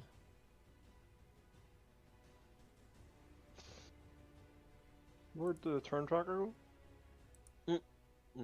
It's disappeared from me twice, actually. It's weird. Yeah, I from close. last Yeah, level. whenever I close it, it closes for the rest of you all. I just gotta remember not to press the X. Okay, I do it reflexively. I am going to... Okay, I'm gonna cast slow. I need him to make a wisdom saving throw. Okay. Sexy Pexy. Oof. Oh, he fails! Okay, so... Nice! So, you Alright. alter time around up to 6 creatures of your choice in a 40-foot cube, but I wanted to just target literally only him. Mm-hmm. An affected target's speed is halved, it takes a -2 penalty to AC and dexterity saving throws, and it can't use reactions. On its turn, it can either use an action or a bonus action, not both, regardless of the creature's abilities or magic items. It can't make more than 1 melee or ranged attack during this turn. If the creature attempts to cast a spell on with a casting time of 1 action, roll a d20. On an 11 or higher, the spell doesn't take effect until the creature's next turn, and the creature must use its action on that turn to complete the spell. If it can't, the spell is wasted. A creature affected by the spell makes another wisdom saving throw at the end of each of its turns. On a successful save, the effect ends for it. Cool, that is my action. As a bonus action, I would like to hide behind Katu and hide. Okay, make a stealth check. Cunning action. Yes, sir. 8. Okay. 12, because you have advantage. Right. I mean, giant is not classified as an inanimate I am fully taking the piss. object. Maybe if you were paralyzed. You really want that double damage, huh? Yeah, okay, cool. End of your turn, Kieran? That's my turn, yeah. That was an action Tatsu, to it do. is your go. Also now concentrating. If I move, Kieran will be revealed, right? Yes. I mean, make a perception Uh, check. The concentration thing Actually, isn't working for me, yeah. so I'm just gonna keep it in my head. It's not working. Fucking No. hell. Okay, cool. It was working earlier. I know. Go save It's those such a scripts shame. again, baby. I guess I do. Let me reopen the Verb, tab. where the fuck do you buy your scripts from? The fucking toilet store? Honestly, roll 20 scripts crash all the time. Yeah, I know. Yeah. This is not the first DM who's had trouble with them. Hang on, let me save them, and I will. It should be working in just a sec. Oh. Hang on. Group check. Save script. Alright. It should be working in just a few seconds. Yep, try again in a minute. Give it a shoddy waddy.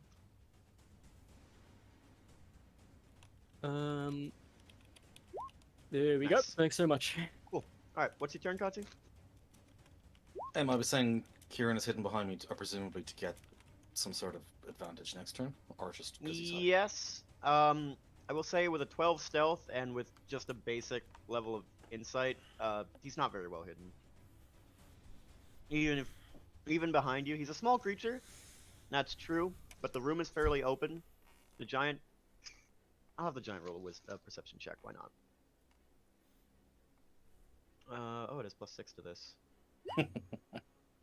20. Yeah, it sees him. Okay, grand. And if I wished to, if I wanted to run up to, say, here, and toss Ish out of the giant's range, that would be a full action, I presume? Bear in mind, it So- can't, Yeah, it can't take wait. reactions. It can't Yeah, take above reactions. table. Yeah. Yeah. There we go. Thanks. Sorry. Sorry, say that again? So it cannot take reactions, and it can only like do one attack. Yeah, but one attack is probably going to be Yeah, enough but reaction is an attack of opportunity, so Ish can just walk away freely at the moment for no Yeah, it penalty. can't use any of its reactions, so no attack Ooh. ops. That is true. Okay, in that case... Shit. Does not hit. It Unfortunately. has -2 to its AC as well. Which brings it to 16 total. Okay, thanks. As you bring up this massive crossbow, unlimbering it from your back by the strap or chain that's presumably mounting it there, lift it up in both hands, this massive weapon, and fire the bolt, and it flies wide, striking the distant stone some distance behind the creature with an audible thunderclap, shattering brickwork, but no impact. And bonus action. Rage. Okay. Nice. End of your turn? I will move to here. Okay. Morish, I would say you have to use your full turn just to get into range. How far away am I You're- currently? Like, Without sprinting, Ish sprints at 60 feet around. You would have been walking 30, so I would say you'd have been, well, thinking about the math. For ease of sake, I would say it would take you your full turn to dash and move, and you would get into the chamber, but you would not be able to do anything else. so can I get 60 feet away from it this turn? Sure. Like outside Let of me- the chamber? Sorry, Let me Rob, do you mind if widen I the amend- map again. Do you mind if I amend it to that? Your movement? Yes. Let's see. You were there, 5, 10, 15, 20, 25, 30. Yeah, that's fine. Yeah, I'll put you like right here, Morish. And that's the end of your turn there. Okay. Tarn.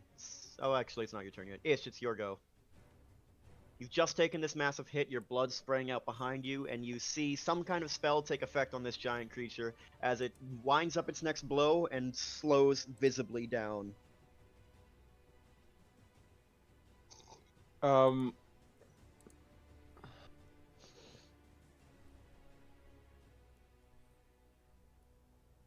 I will cast third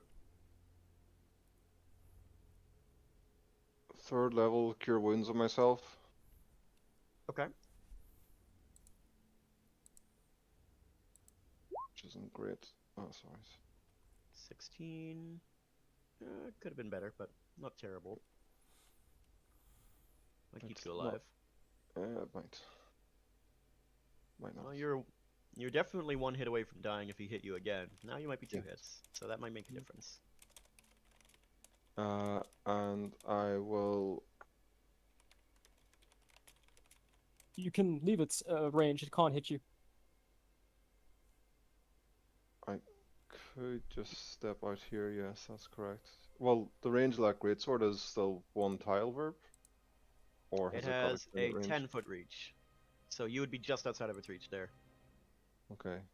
So I'll move there and then make neener neener sounds at it and wiggle my bum.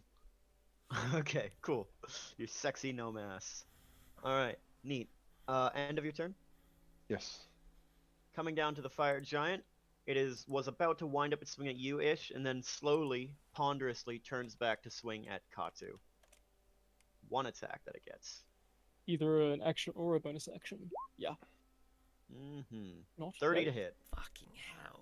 Jesus Take Christ. 28 points of slashing damage, reduced to 14 because of rage. As the blade arcs down, somewhat ponderously, but like a falling tree, you're not quite able to dodge it as it strikes you with full force. You lift up your weapon, your flaming great axe, and take it on the haft, and the raw, blunt force of the blow creaks the bones in your arms and your elbows, and you feel the joints creak and strain, and the edge of the blade bites into your shoulder, and blood sprays out as he pulls back. Still a sizable hit, but you are a quite tough specimen, Katsu. You're okay for the time being. And that is the end of the fire giant's turn. Tarn, same as Morris, it would take your full turn just to get into range of this guy because you're hanging back. Yeah, that's what I'll do. But we'll put you here in the chamber. Kieran, we come back to you. Yeah. I'm just gonna Okay. lose. Well, first of all, Let I'm me gonna. make another wisdom saving throw for him to Oh, end yeah. the spell. DC 14, right? Yeah. Okay, lucky bitch. Nice. Okay. 2 shots at it. Mm-hmm. That one. 15 misses, just barely. Mhm. Oh fuck 13 me. misses. That's Both my turn. shots deflecting off the armor. Okay, Uh, Katu, it's your go.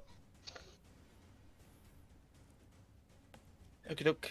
Kadu is going to scream in rage and frustration at being attacked and swing twice for some misses. Yes, it Second does. one misses. Oh, buddies. Oh, Buddies, yeah. buddies, buddies. That's not great. Alright. End of your turn, I take it? It cannot attack me, right? Not right now. It is slowed.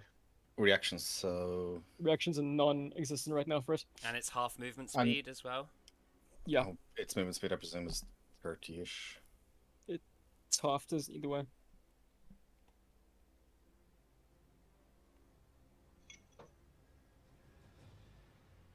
Alright. But- It attempts to grab out at you with one hand, but its movement is slow and it just grabs air as you duck back. Alright, end of your turn. Yes. Morris, you are standing some distance outside. The giant is partially covered by this gold stone pillar, but you can still see it quite bright. It has no cover bonus. Okay. It's just too big. It's gonna cast Hex on it. Okie dokie. And, I mean, strength, I suppose. I don't know why it rolled Sure. damage dice there, but I'm gonna go out 2 Eldritch Blasts. Alright. Rage, no. God damn. 13 misses. 24 hits. There we go.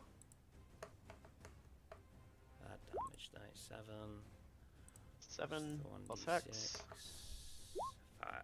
Oh, nice. Minus 12. Yeah, I mean, I'm gonna basically just pull back to 120 feet away. Not gonna lie. Okay, got it. Let me expand the map again. Bring it down to like 50. Why not? So go ahead and just move yourself to 120 feet. Or 30 feet back, I'd say. Because you're within 60 feet. Yeah, there you go. I don't know. Alright, so end of your turn? Yeah. It's yours. Already? Yes, sir. I will cast Emboldening Bond on Kieran, Tarn, Can you do yourself with that? I'm sort of wondering. Let me check. 3 willing creatures within 30 feet of me. Yeah, I'd say you can use that, sure. Okay. On then yourself, I us- mean. Yeah, so us 3 are get advantage on stuff now. Okay, it's a D4 that you can add to any. It's similar to Bless. It's just a single D4 though. Yes, but it's attack rolls, ability checks, and saving throws. Ah, So- nice. It's an extra thing that I can't remember.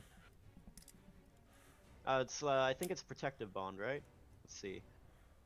Protective Bond. When a creature affected by your emboldening bond feature is about to take damage, a second bonded creature within 30 feet of the first can use its reaction to teleport to a space within 5 feet of it. That creature takes the damage instead. That is an additional feature, yes. Okay. Just something to bear in mind. Alright, that's your action to do so, Ish. Any movement from you? This guy's still slowed. Yes. No, I'll just stay where I am. Okay. Gotcha. Madman. End of your turn. The fire giant is going to move ponderously 5-10 feet to close the distance toward you, I regret It's- everything. and swing out with its greatsword. 21 to hit. Gee. So protective bond thingy doesn't help me here, does it? If Kieran or Tarn can choose to, they can choose to teleport yeah. to within 5 feet and if take I- the damage, but it's That their If I, would choice. if I teleport in, that attacks below my AC. Would it just fly off me?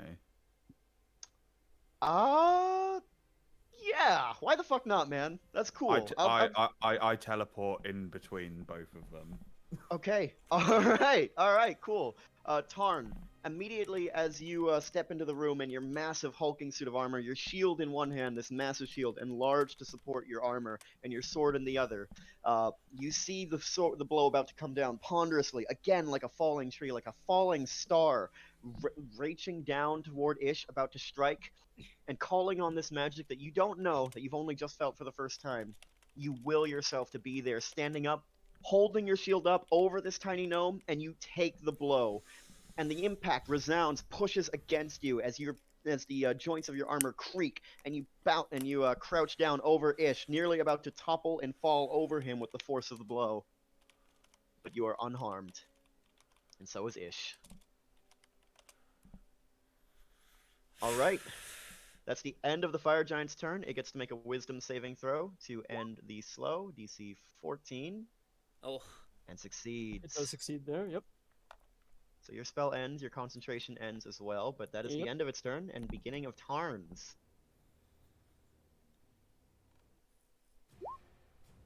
28 definitely hits, baby. doesn't have to say anything. 11 points of damage, good and solid. 28, alright, cool.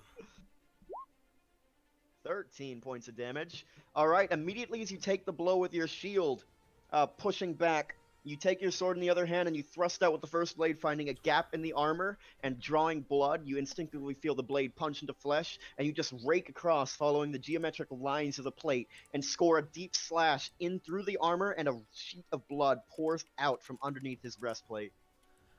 And I'll use a shield. And DC bash 15, him. Wisdom save, please. Alrighty, go ahead and roll your 2d8, baby. I did. It was 9. 9. I see that. He succeeds, Oh, you- unfortunately. Damn it. Yep, but you still manage to drive the blood red spike of your shield into the center of his chest, punching straight through the plate mail and drawing blood. And the that giant the is end of my- considerably wounded. That is the end of my turn. All right, perfect. We come back to the top. Kieran, it's your go. Mm-hmm. Yeah, I'm gonna just Hunter's Mark him as bonus action. All right. Then 2 normal shots. 1 fuck Oh, me. Jesus fuck, Mm. dude. Your dice hate you today. Fuck me. 16 Alright. also misses now that the I slow is gone. will show myself out. You have Eh. your emboldening. You have your emboldening bond. You can roll a d4 on the second hit, and if it's a 2 or higher, it will hit. Nope. Oh, my buddy. God damn, man. I'm so sorry, Kieran. Holy fuck. Okay, cool. All right, end of your turn. Katsu, it's your go. Yeah, so is there advantage on ranged attacks against Melee, someone who's a melee. No. Baka. Okay, Grant. So I'd say So if you there. occupy that space, you are flanking with Ish, so it's +2 bonus to your attacks. yes. Once I find my browser. Am I having a moment, or where is Moorish?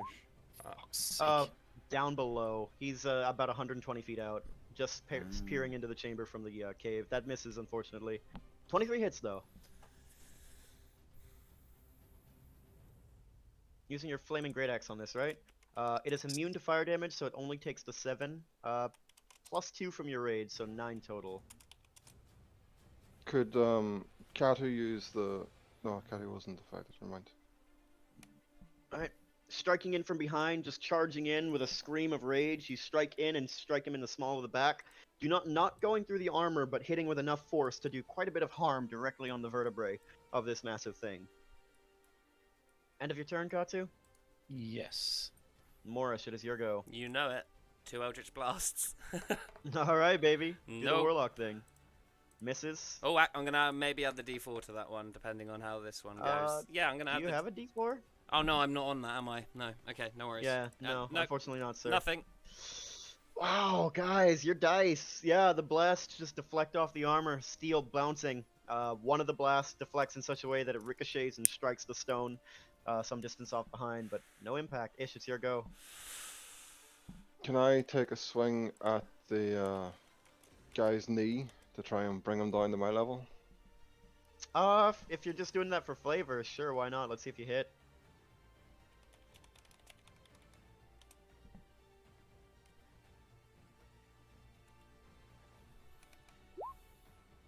$18 does hit. Okay, sure, roll damage. Just barely, too. Holy shit. 4 points of bludgeoning damage. I mean, sure, why not? You strike him with the mace and do just enough damage, perhaps hitting him in some kind of vital weak spot as he crouches and staggers for a second, and for just a moment his eyes are at eye level with you, Ish. Anything you say or do? The Thunder's watching you. Your stupid surface gods have no sway on me, little one. And it is immediately going to use its action to attack you. 1 greatsword attack against you. That's a 15 to hit. Doesn't hit. Misses. Alright. I would like to use my gun shields. Alright, make an attack. I need to find it. I'd also like to take a sentinel attack once this is done. Oh yeah, just go ahead and roll that right now, why don't you? 26 hits. Balls. Good shit. Ah, damn, man. Yeah, that shield has not served you well so far. Yeah, the blast of rape shot just deflecting off the steel. Yeah, go ahead and make do your damage roll, Katu, as that attack hits. No, I get to do a +4. Would that even take me close? No, AC 18. Nope. -9 points of damage from that second hit, dealing some damage there. That first attack misses. Immediately as it takes the blow from behind, like a gnat in its side, the giant whirls on you, Katu, and brings its greatsword down upon your head. That's 29 to hit. You take 23 points of slashing damage, reduced to 11 because of your rage.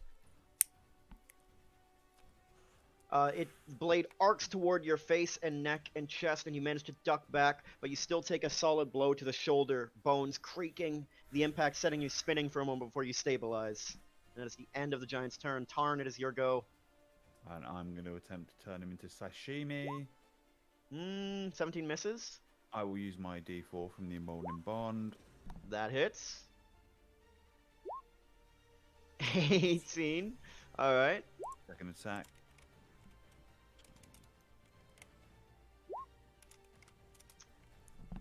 Did you roll to hit on that second hit? Oh, Yeah, you yes, got 20. 20, yeah. See it. 20 for a total of 16. And then a cheeky shield bash. You can only do that once against any given creature. Oh, okay, no, ignore that 5 then. I have no bonuses I can take then. Alright, slowly whittling this guy down. At the end of the turn, I'm gonna roll a d20. You guys want a low number on this. Oh, that's not a low Hey. number. Oh, that That's- is not a low number. That's a very high number. That's the opposite of a low number. That is the dead opposite of a low number. Oh baby, okay. It's low compared to Alright. 1, I'd say. Yeah, alright. Let me write that down. Nothing happens this round, but I'm writing that shit down. Just because it probably won't take effect this session. Alright. Start of next session. Bad shit. Alright, cool. Top of the round, Kieran, it's your go. Okay. The giant is starting to look pretty decently injured. 16 misses. You Yay, can we roll a got d4 one. on your emboldening bond for that first hit. If it's a 2 or higher, that first one Okay. will hit as well. No. Well, you still got 1. 15 points of damage, plus another d6 from your hunter's mark. Okay. Okay. 16 total. Alright, cool. And I'm gonna start going 5, 10, 15, 20. Let's go there. Cool, done. Alright, cool. Nice, nice, nice. Katsu, it's your go. Yep. Double attack, I suppose. Hit. And, alright. 19, that hits. Ooh, 8 points of damage, plus 2 from rage, so 10 total. The axe, as you're striking, keeps bursting into flames, but the creature just grins as the fire leaves scorching red imprints in his armor, seemingly completely unaffected. End of your turn, I take it? Can I move such that turn gets advantage?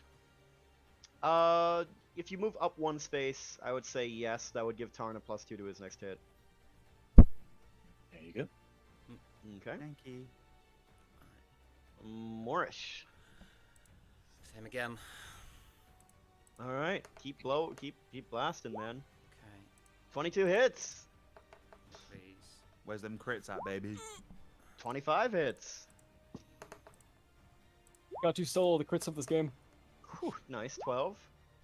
13, 25 total. Go ahead and roll your 2d6. I'll let you know he's pretty badly hurt. If you roll high enough, it might be enough to do it. 6? That's a good start. Well, nope, that's the wrong dice on that Wrathful Smite. I'll need you to roll again. Oh, sorry.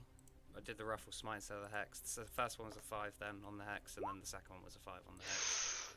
Buddy, nice fucking work. Yeah, that's exactly the number you needed. Yeah. How do you want to do this shit? So you said that, like, I just would like to blow the armor inwards in his chest and then do another one that shoots out the back of him. Okay, yeah, shit. Okay, cool. So, as you raise your spear forward from a distance, almost 120 feet away, like a sniper, outstretching your arm, like a gunslinger, in fact, taking aim, the energy building along the length of the spear, lines of arcane energy shooting, culminating in the spearhead, and then arcing out. The first blow strikes dead center on this thing's breastplate and dents it inward, caves it in, and the giant stumbles back, coughing blood, looking down at the hole opened up in its breastplate with disbelief. And then the second blow strikes, pierces straight through, and like a burning beam of pure radiance spears it through, shooting through the back of its armor and painting a line of radiance all the way to the gold pile in the back of the chamber. And the giant stumbles and sways for a moment, holding its blade in both hands before it tumbles to the ground, dead. Fuck yeah. The crash of its body echoes through the whole chamber, loud and cacophonous. And nothing else hurt us, correct? I'm gonna start moving up to the party. If that's... What's your all's immediate reaction? Rush forward. Loot the body. Yes. Can I whisper Lathander Saw as he dies? You sure can. And as the giant hits the ground and falls in such a way that its eyes are locking onto yours, its eyes widen, and then they go glaze over. Would he have anything for picking up those explosive crystals?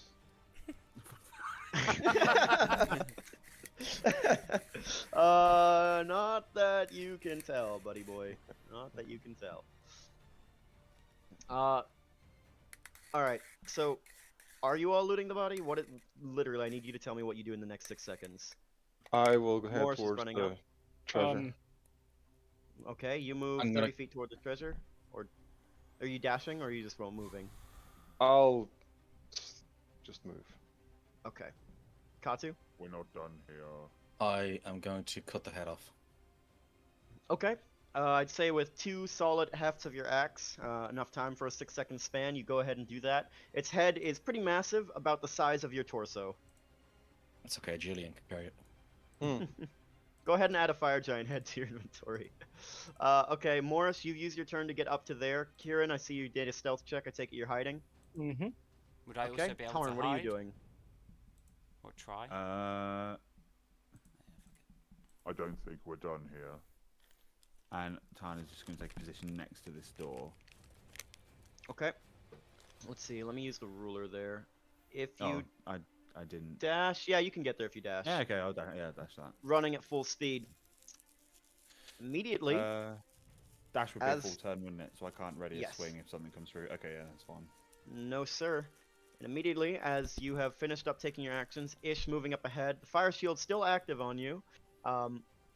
Katsu severing the head, Morris moving more closely into the chamber, taking cover behind a pillar, and Kieran hiding. You hear thunderous footsteps echoing from behind this doorway here. Do you sound louder than they really are, don't they? Sorry, what? They just sound loud or big. Yeah, they sound pretty loud, I would say. Yeah, but sort of like. In fact, they sound dragon-sized. Oh god. I start backpedaling. As you see, the doors swing wide open, bursting open, the hinges No. slamming, screaming with noise as a giant marches through. Dragon marches through, imperious and large, and flames building on the tip of its mouth. All of you see this enter. All of you can choose what to do immediately as you see this thing. I'm Hamster- running hamster to the wheeling. fucking door. Hamster wheeling. I'm running to the Yeah. fucking door. Yeah, I'm gone. Hamster wheel. Away. Okay, hang on. So, Tarn, which door are you running? Through this one? No. I'm running That out way. of the fucking place. Yeah. It's 60 feet to dash, so go ahead and move yourself 60 feet. Are the rest of you running? Oh yeah. Yes. Yes. Go ahead and move yourselves to your max movement with a dash. Ton, Yo. once you get here, I need you to make a con save for me, please. Oh, you fucking ass monkey. Yeah, you're fine. Do Were you I attempting know to levitate something him? happened? Yep. Yes. Immediately as you're running, your massive weight of your armor, you feel a force begin to pull and tug at you off the ground, your legs for just a second kicking at the air before you flex and, with a force of power, manage to break the hold of the spell and drop back to the ground and keep running. And Kieran, with a 17 stealth, go ahead and make a perception check, Tarn.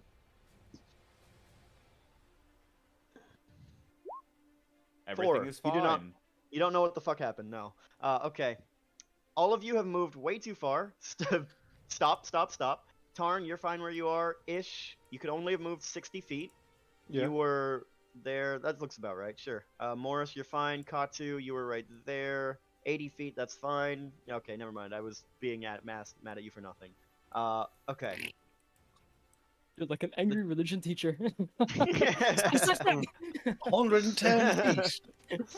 No, he died for your sins. Come on. And the massive breadth of this chamber, huge, with a high dome ceiling, the dragon beats its wings upon the ground and lifts up and flies 80 feet. Oh no. Getting within range of you, Tarn. Ah, wonderful. And it's going to Fumble? fire breath, 60-foot cone. You've got another character, don't you? Porn. Maybe? Alright. Alright, Ish and Tarn, I need you to make a dexterity saving throw, DC 21. Oh yeah. Jesus Christ. We do have the advantage with the +4 thingy. That's true. Roll a d4, Tarn. You might Come succeed. on. Ah, motherfucker. Nope. This is probably gonna kill me then. What did we need for 21. That's 70 points of fire damage. Holy shit. Ish, you succeed. You take 35. Also, your fire resistance reduced to 17. Tarn, the roaring flame shoots out, and in your armor, this enclosed shell, the flames part around you, and you feel yourself start to liquefy. Your skin melting, the heat baking into your bones, scorching. The smell of crisp meat fills the inside of your helmet as you stagger and fall to one knee temporarily, about to fall and die on the spot. Not quite yet. Have I shagged one of your cousins or something? Okay. Alright, at this point, I'm gonna have you all roll initiative.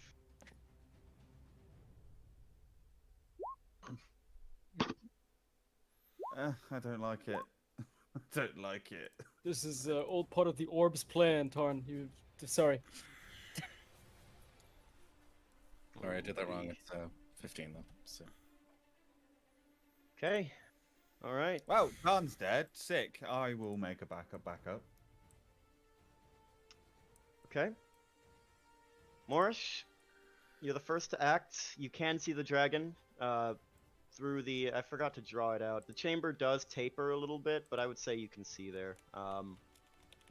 Let me polygon line this. Just a sec. Go ahead and think about what you want to do. I'll say it goes like this. Oh, is this the wall? 3, 4, 5, 6. Yes, sir. Okay, then I would have to be there. 3, 4, 5, 6. the that's cavern not- narrow to a point where the dragon wouldn't be able to fit through? Yes, actually. After a certain point, I would say it gets narrow about to 10 feet. Is it within like 20 feet of me? No. Not quite. Hang on. Hang on. I'm trying to do the fucking math on this. 6. Yeah, right about there should do. That looks about right. Sure, why not? Alright. What is your plan, Mr. Morrish? Gonna keep backing through. Hang on 2 secs. Oh, that wasn't. Oh, it's not. But 30 foot. Yeah, it's close enough. 2 secs. So 30 foot. Yeah. So before I move, I'm going to use my bonus action to move the hex over to the dragon. Okay. And then I'm going to run 30 feet. 5, 10, 15, 20, 25, 30. And I'm going to shoot 2 Eldritch Blasts at it. Okay. And pray.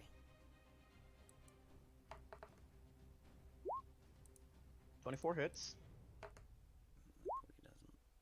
16 misses.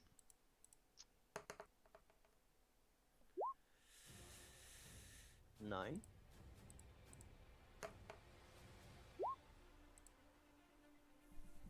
15. 15 total. Yeah. Alright. Um, Katu. Is the implication that the dragon can't get past here? Yeah, pretty much past there. It likely will not be able to fit. Probably.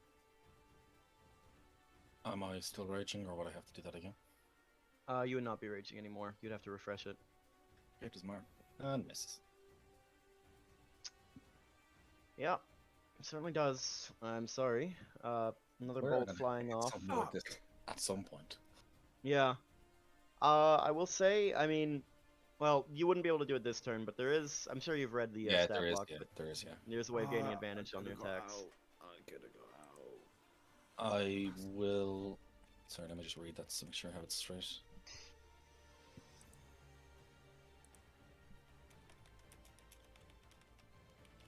Grand. I will move to. Is that a bonus action? For what? Oh, doing so requires a bonus action, yeah. So I will move to. Just double check.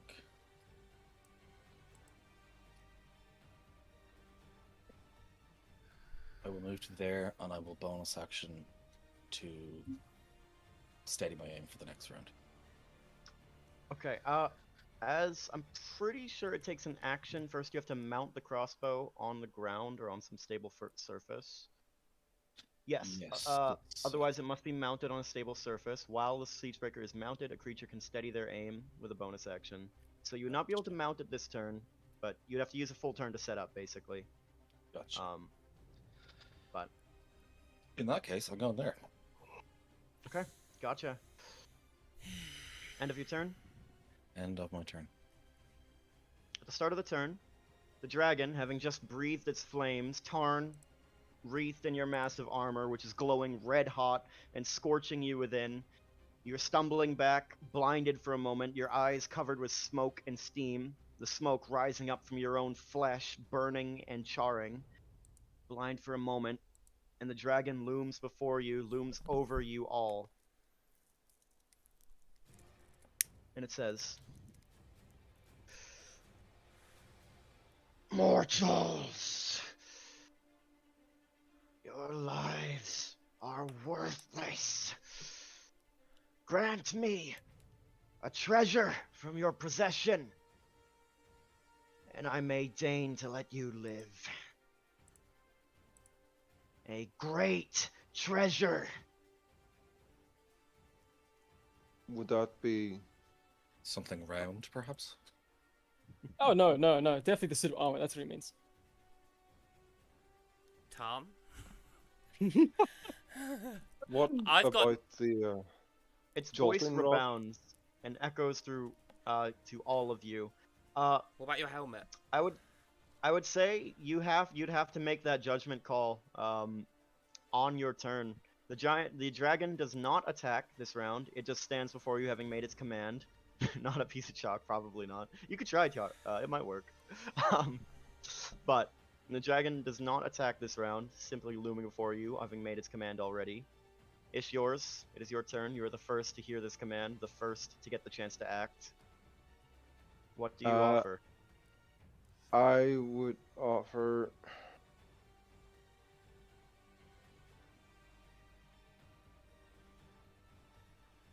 Can I tell what it wants? Or what would please it most? I'm gonna say you have to use your own intuition for that. I'm not giving you any hints. I like hints.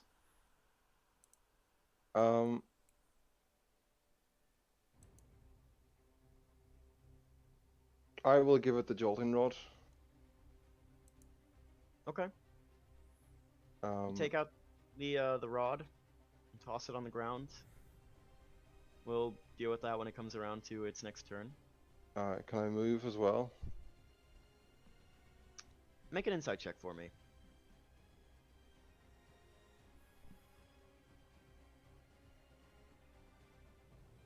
Sure.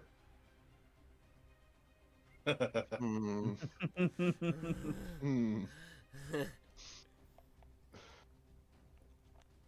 Did whatchamacallit? Can I hold my movement until Tarn moves? Yeah, okay. I'd say you can hold a dash action, sure. So once Tarn moves, I will sprint as well. Okay. Alright. Kieran, you've heard this command echo out. Ooh, boy.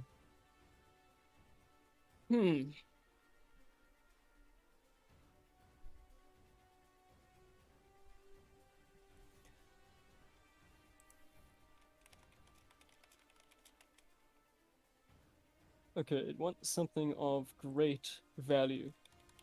If you do what I think you're about to do, I'm booking my flights.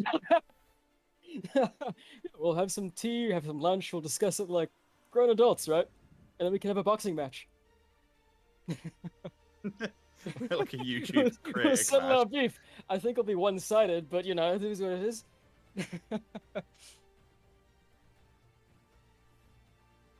um, that commandment. Can I maybe try to make an insight check with the help of the orb to try to understand what it would want?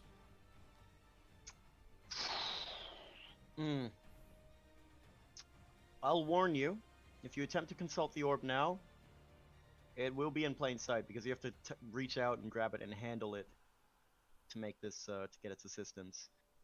Oh boy, we can't. Okay, never mind. Could I maybe just touch it in the pocket, or do I have to pull it out? I'd say you could try to touch it, but you'd have to make a sleight of hand check, and this is not to pick a lock, so the certain bonuses that you have would not apply. Yeah. Okay, so that would. Okay, so let's get rid of the knife. What would that be? You're not proficient in sleight of hand, are you? No, I'm not. So it would just be a straight dex check. So you don't have to unequip anything, just make a straight dexterity check if you want to try this. Yeah, but the +2 is put with the dex check automatically because I have the knife equipped, so let's unequip that. Does it And automatically then- roll like yeah. straight dex checks? Yeah, so if I have the locksmith needle equipped, it adds the +2 to my sleight of hand. No, I mean just roll a dexterity check. Don't even. Oh, bother just a with sleight of hand 'cause normal- You're not proficient. just a yeah. normal dex. Okay, there we It go. would be a sleight of hand check technically, but since you're not proficient or anything, 8. Because it's just an 8. Okay. Let's see. Let me check the dragon's senses. Line sight, dark vision. Oh, it doesn't have true sight. Okay, that's something then. Oh, I thought all dragons did. Yeah, I guess maybe only ancient dragons. Okay. I think if But- they all had true sight, that'd be a little bit. I mean, they're already a fucking dragon. Yeah. As you reach behind to grab to touch your orb, you feel the dragon's eyes lock onto yours, but at the moment it can't quite tell your. Oh, let me make an insight check for it.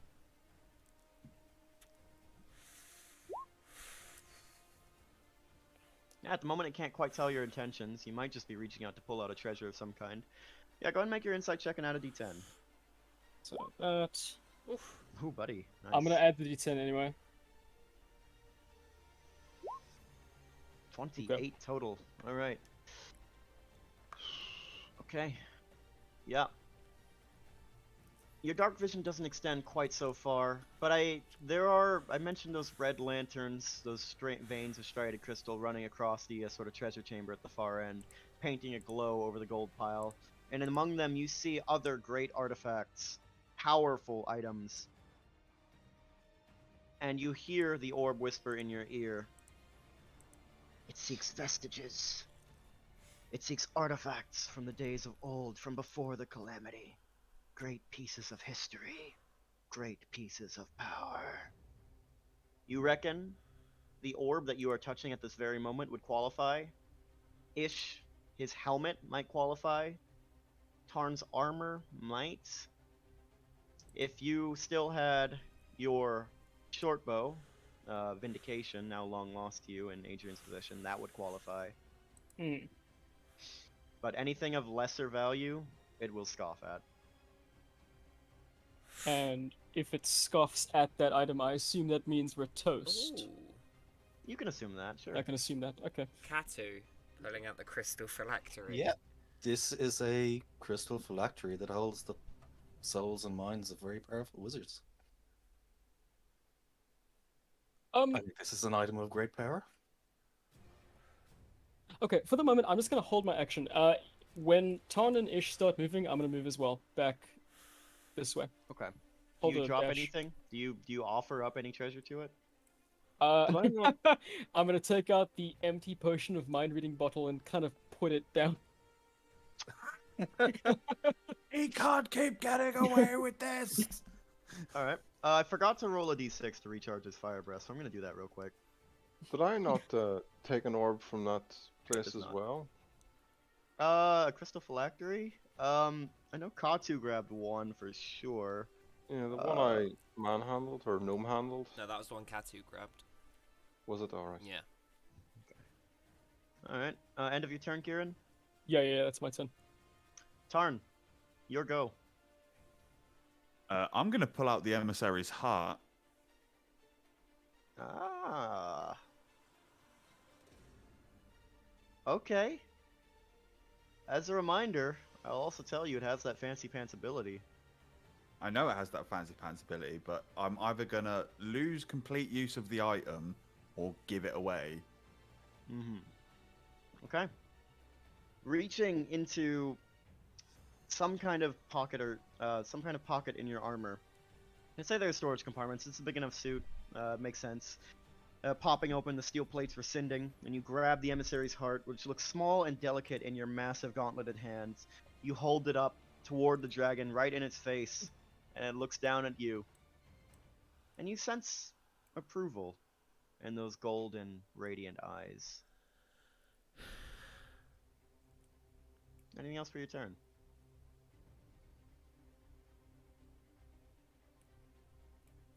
I'm debating whether or not to tell it about Adrian gathering items.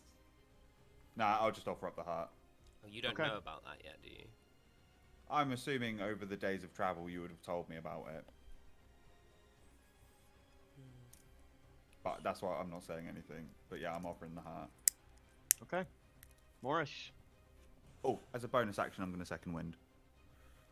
Sure. Yeah, go ahead. It could potentially make a difference.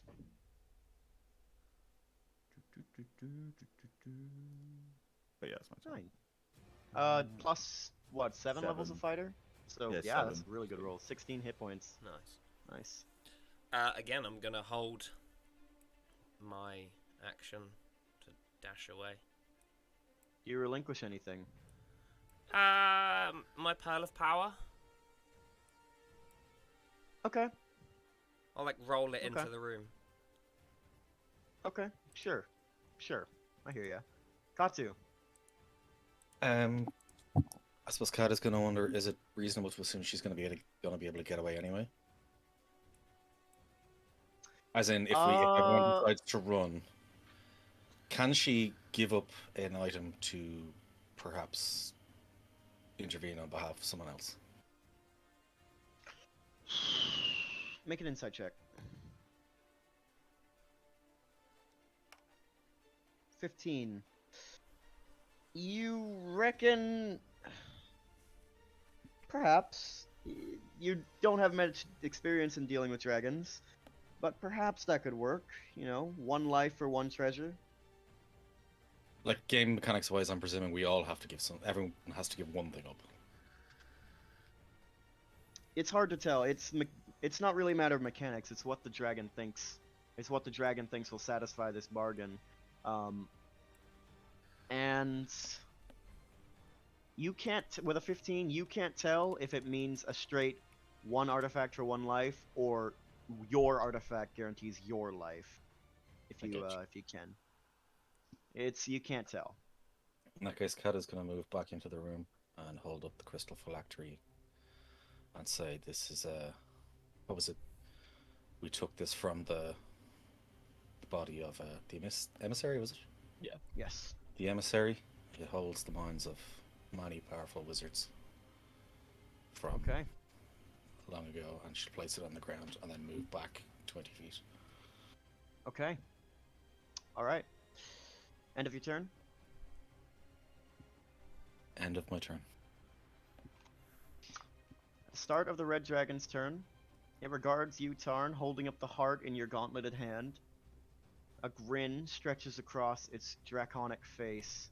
It reaches out with one hand, one massive hand. You are a very large creature. This creature is much larger.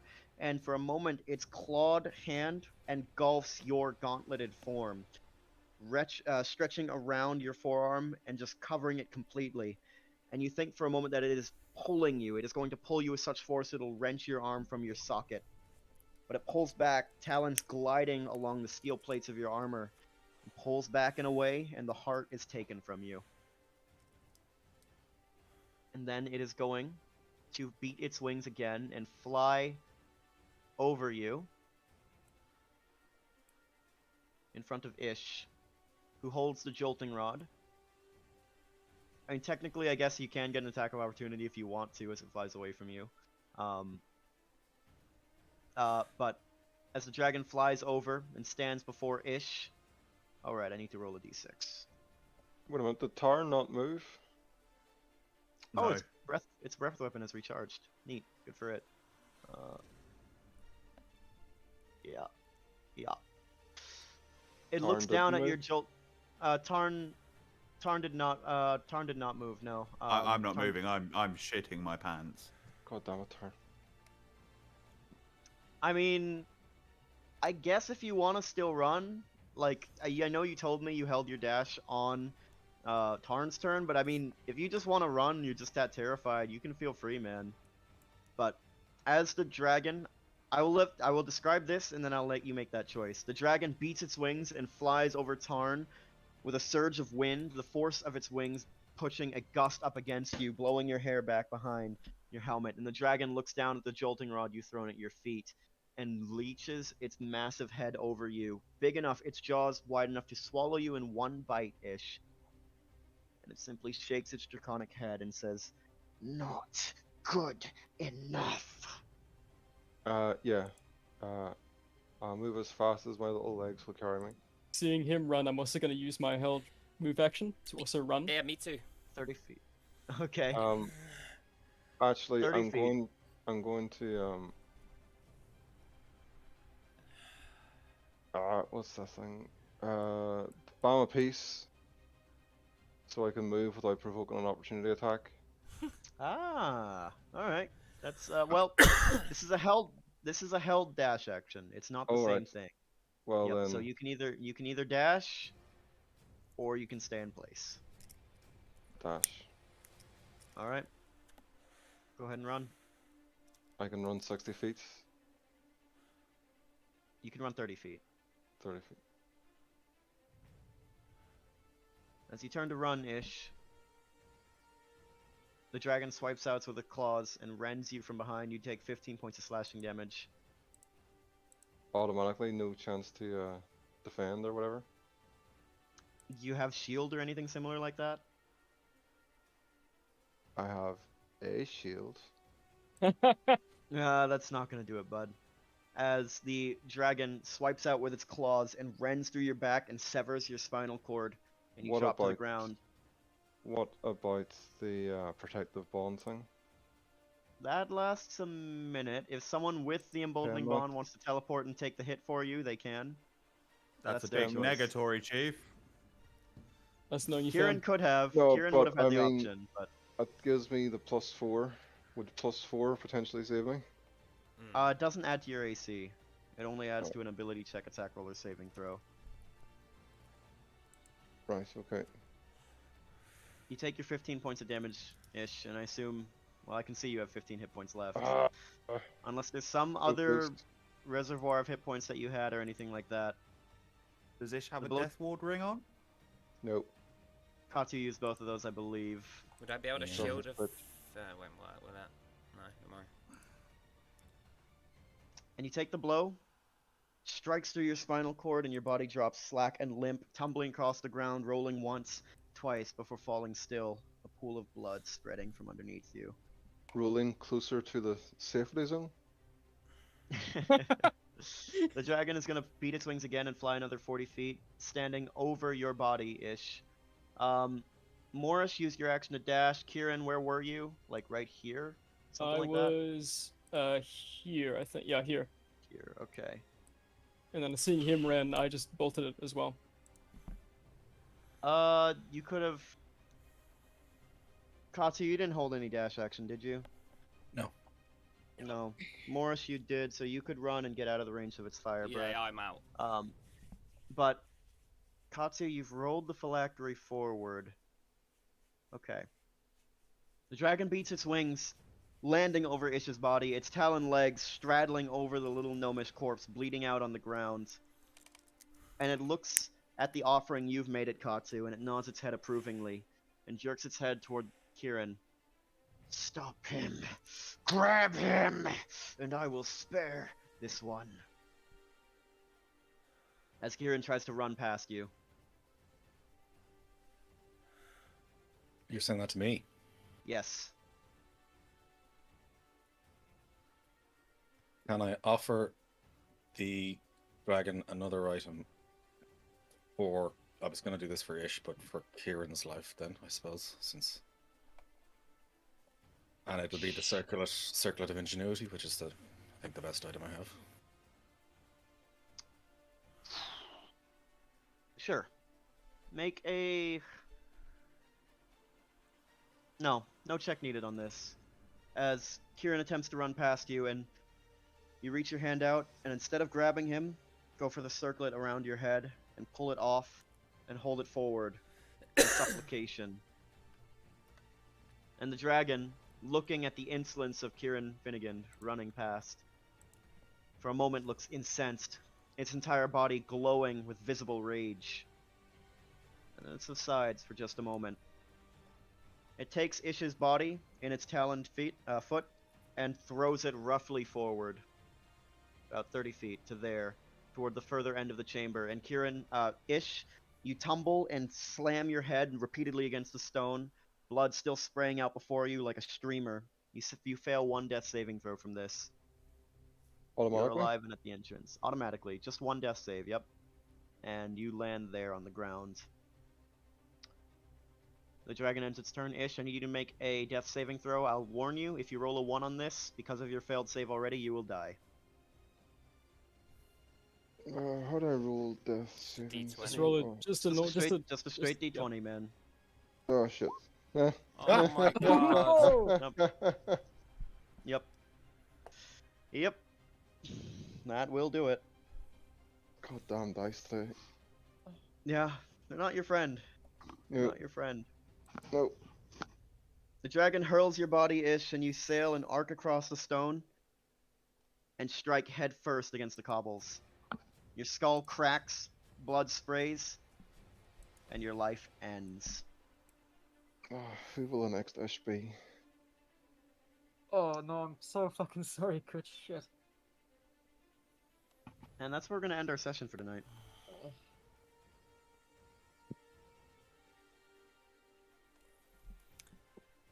Jesus. Oh, that's not a Still cliffhanger at all. No. Shitty look. Catch you on the next one.